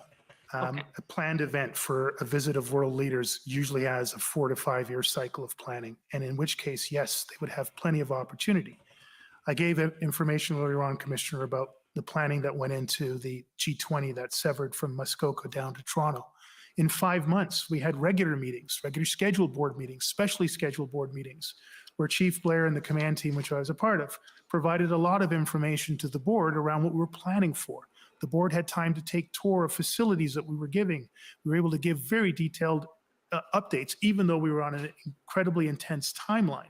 And the board could therefore, in those occasions, express policy matters, but not in the middle of the weekend where the G20 burnt cars down in our city, where we're sitting down having policy discussions with the board.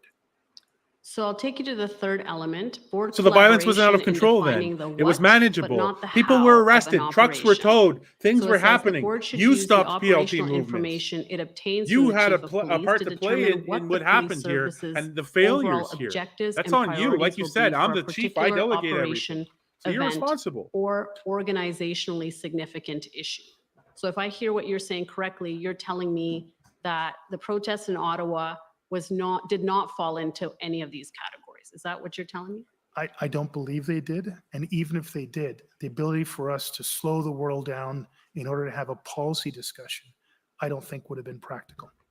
With these established, the Toronto Police Service can create specific operational plans that will outline how the policing missions and objectives will be achieved. The Toronto Police Service must always maintain its autonomy to make and execute particular decisions during the operation.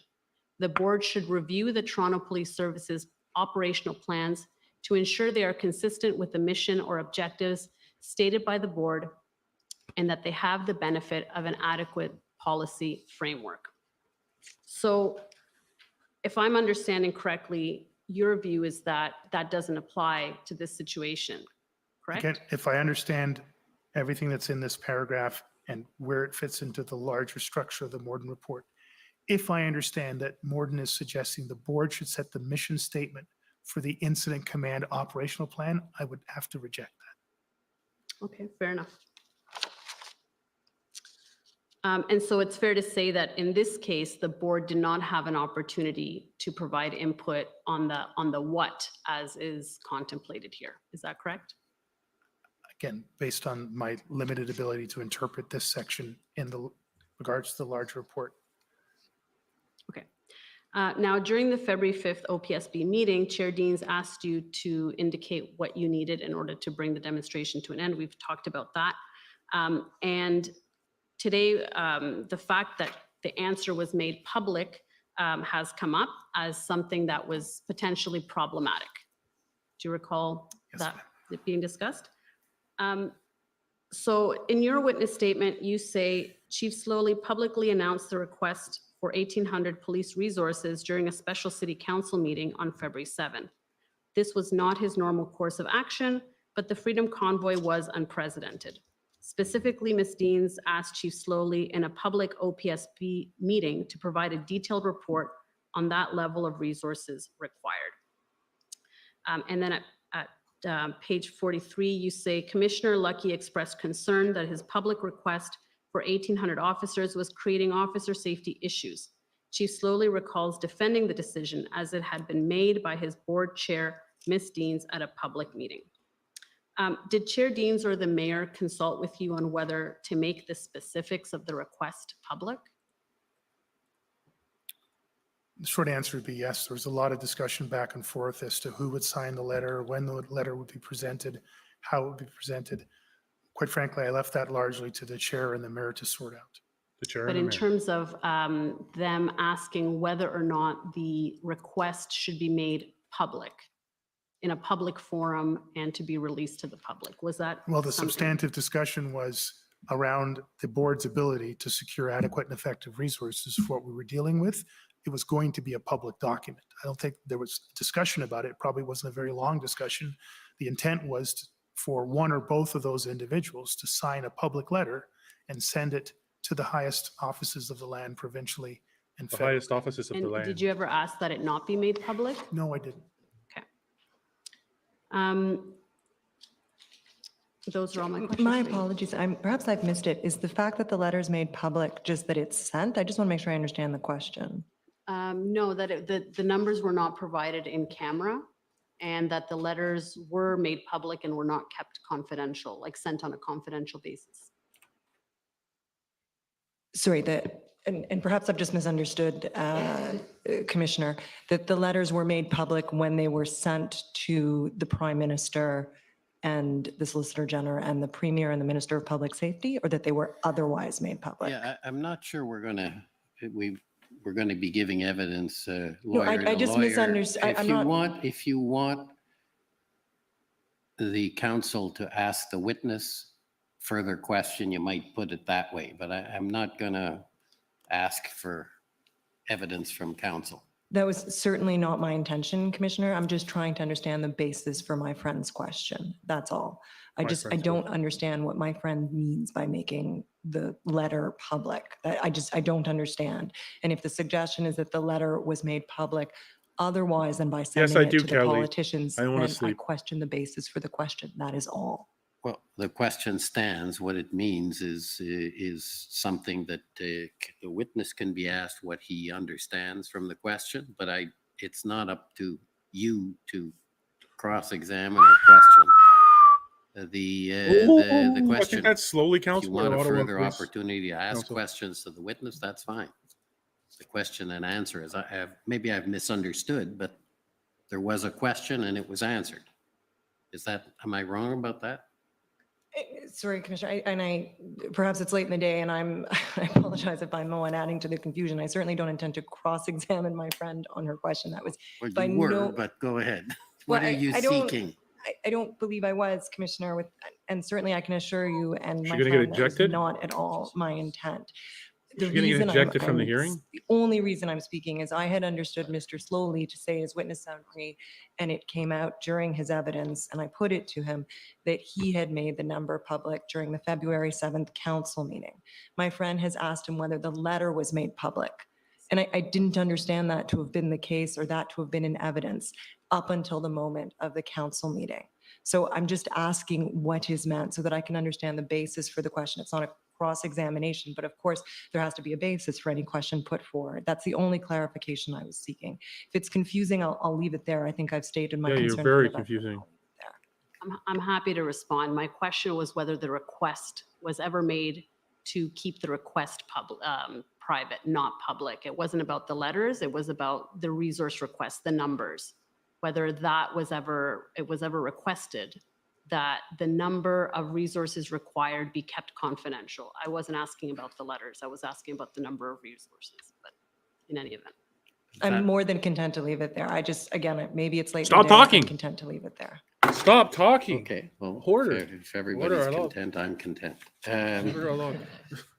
So you've completed? Those are all my questions. Thank you. Thank you. I don't have much. I really only have one area I Oh, want the to commissioner has touch questions. base with you on.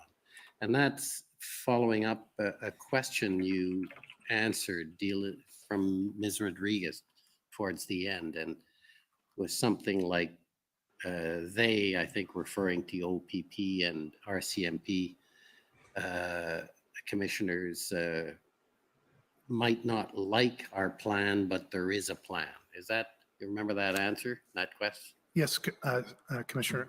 It wasn't so much the commissioners wouldn't like my plan, but the representatives that they had sent in the integrated planning team might not having had that briefing suggest that it was a sufficient plan or the right type or tone of plan, but there is a plan. We spent 24 hours discussing our plan, presenting our plan, and there was an agreement to move forward around integrating around that, the details plan. still to be resolved.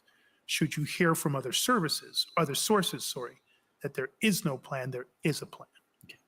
And then I'm trying to understand a bit big picture what that plan involved. And I saw as we went through the documents, there was reference to, and I think this comes from meetings with the levels of government, but also from other documents, that there was, for example, bite-sized plans to, for example, deal with the Rideau Center or the Rideau and Sussex problem. And we heard about that operational plan. I guess Not what good. I'm asking It was was 2 lines on a piece of paper. big picture, It was 2 lines the of a piece of plan paper. as you saw it at that time, that you would take bites out of the whole demonstration, starting with Rideau and then moving to other areas. I think I saw reference to that. And you would take chunks out of it. That was big picture, the plan you conceived of at that time. I would add to that, sir. So that is a significant portion of it. 2 things that are important. That plan was based on February 8th when it was first presented, refined again on February 9th, still based on the level of resources that we currently had and could reasonably predict. And based on that current level of resources, February 8th, 9th, 10th, until we started to really see the numbers go up over the 12th, 13th, 14th, the best that we could envision operationally is taking chunks or bites out of the red zone and holding that, moving on to the next part, removing what was in there and holding that ground. If we were able to get the concept of predictable resources in the 1,000 plus, the majority of which would be public order, we could conceive of an entire theater of operations similar to the one Theater of that operations. ultimately This was isn't a war deployed zone, buddy. at the back end of the 4th week, the 17th, 18th, and 19th. But given the resource amounts that we currently had and could reasonably predict for 72 hours out, the best we could do was prioritize a list of locations and attempt each day to take 1 or more of those out, secure that area so people couldn't come Feeling back in. dizzy, Anita? Move to Yeah, the next it's highest priority based on it's just intelligence, based nauseating. on the context of that 24-hour period, and based on the resources available in that 24-hour period. Okay, because you did talk about this 24-hour to 72-hour, and I'm just trying to understand, was that in essence the plan you were referring to when you said we do have a plan, or is it another plan that is the one, as you say, the big plan to take down everything, or were they separate plans? I'm trying to understand. Thank you. I think it's caused a lot of confusion for a lot of people, and I'll try to do a better job. There was only ever one plan, in my humble opinion, only ever one plan. February 28th pre-arrival plan that pivoted after the first weekend into January 31st. That became the February 5th document that my counsel shared with you, sir, earlier on. That was the 2.0 version of it, and going into the second weekend, and then going into the meeting with the integrated planning unit, February's 8 and 9, that became the 3.0 document. The concept of operations was, I remember it being an 8-point concept. I believe it was finally captured as a 7-point concept. Talked about things like a public order sub-plan that would take and hold area. Talked about negotiations. It talked about officer. It was 2 lines on a piece of member paper. wellness and health and safety. Yeah, a Rhonda, this range needs to of end. frameworks around which the Yes, overall Sarah, it's operating over. plan It's over. was focused on. These theatrics The are take just and hold component, the public order component that I was previously answering. was 2 lines on a piece I of would say paper. that would be a sub-plan that fed into the larger. A sub-plan of my It wasn't God. the plan on its own. This is a master class That on how wasn't to avoid on its answering a own the question. take and hold, That's what this the is. overarching plan that That's we how were I feel. That's inviting my the my integrated planning opinion. team to come in and assist with. It was our current attempt with the Well, current Brenda, you resources see, that was we the had horsey to plan, make a which was a meaningful subset of impact, the duck safe and plan, successful, which but was a meaningful subsection impact of the in the small pig way that our farm resources plan. would allow us at this current time.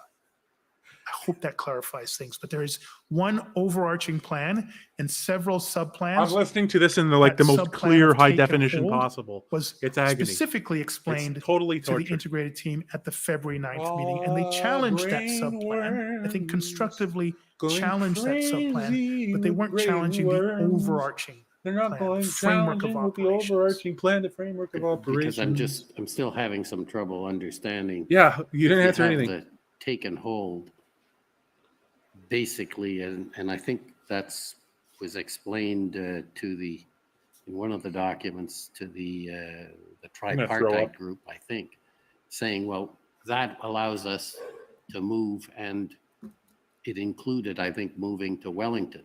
So I'm trying to understand, you don't need a big plan if you've got the bites that work, but maybe I've But misunderstood. No, and again, sorry, it is hard to understand.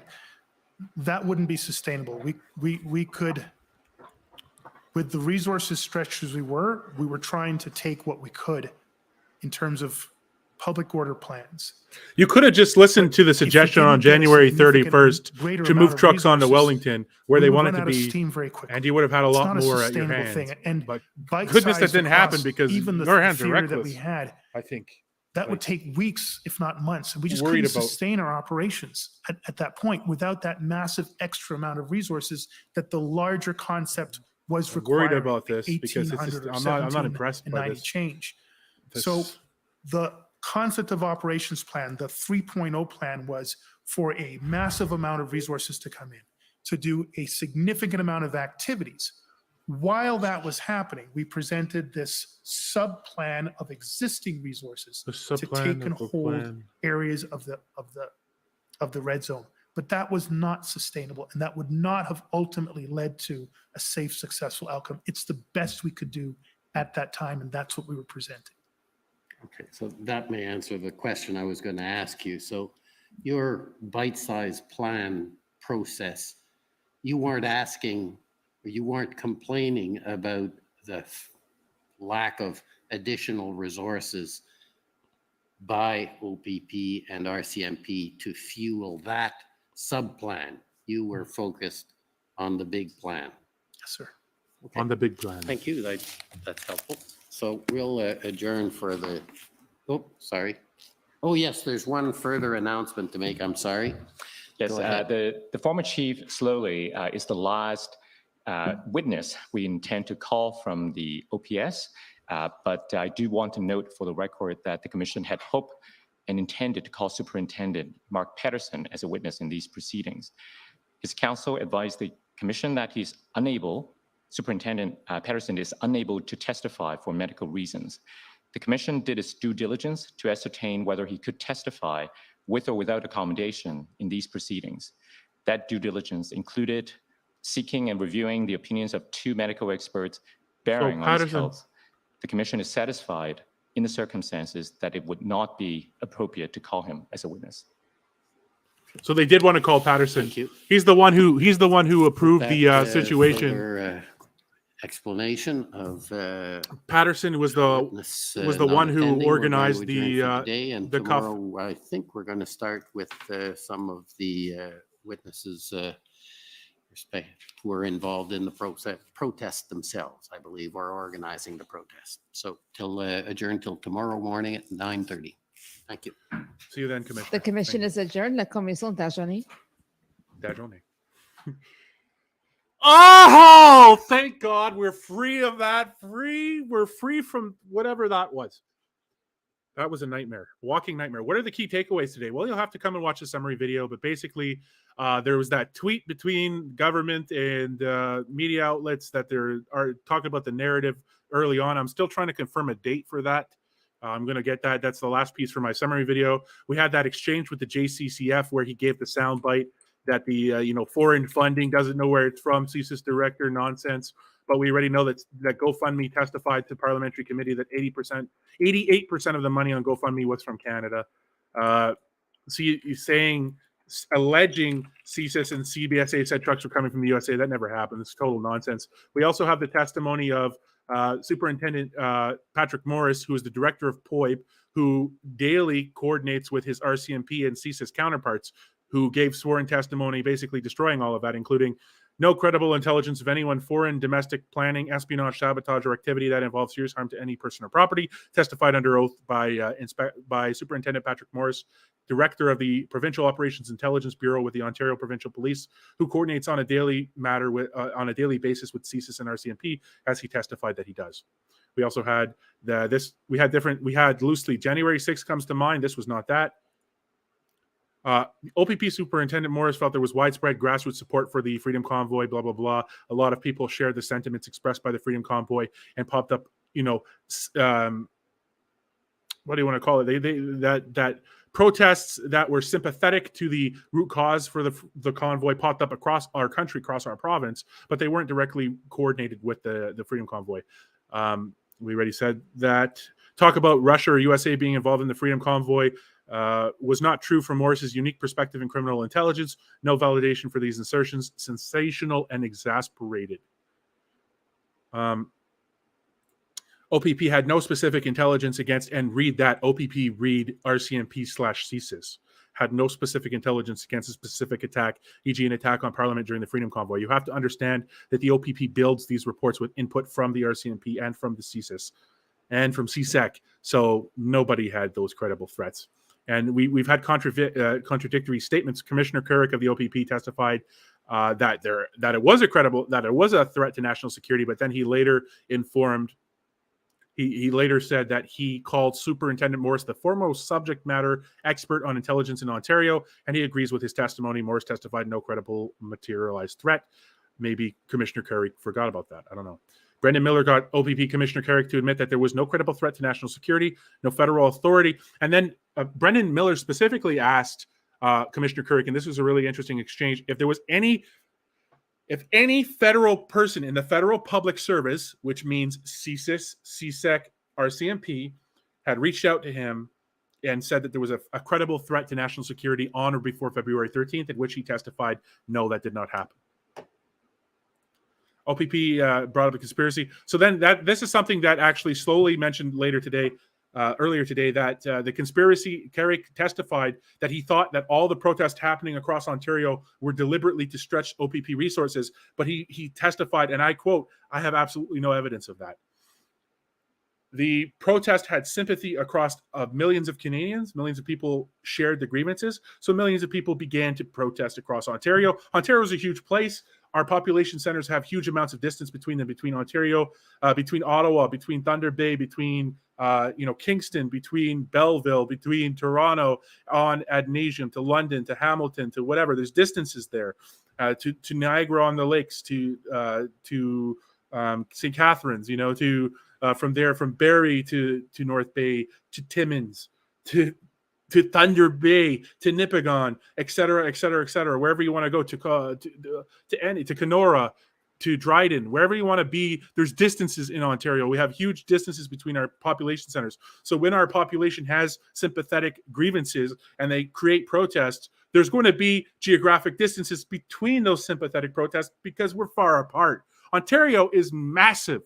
And that was reckless. I called it out at the time. It was reckless, dangerous speculation because, as he testified, no evidence of it. And so Sloly said the same thing today. Sloly also talked about other stuff that I'm going to address in my daily summary video. So stick around for that. Thank you so much for your support, everyone, and for watching this nauseous stuff. Tomorrow, I expect to hear from Brigitte Belton and Chris Barber. Not particularly, maybe not in that order. We'll see what happens. Have a fantastic evening, everyone. See you tomorrow, Paula. Goodbye, Aline. Bye, Sarah. See you later. Rhonda, tomorrow they'll be speaking tomorrow. Thank you, Susan. Good night, everyone. Good night, Jamie. See you, Linda. See you again, Susan. See you, Cara. Sarah, you Carrie. Cora, I hope I said that right.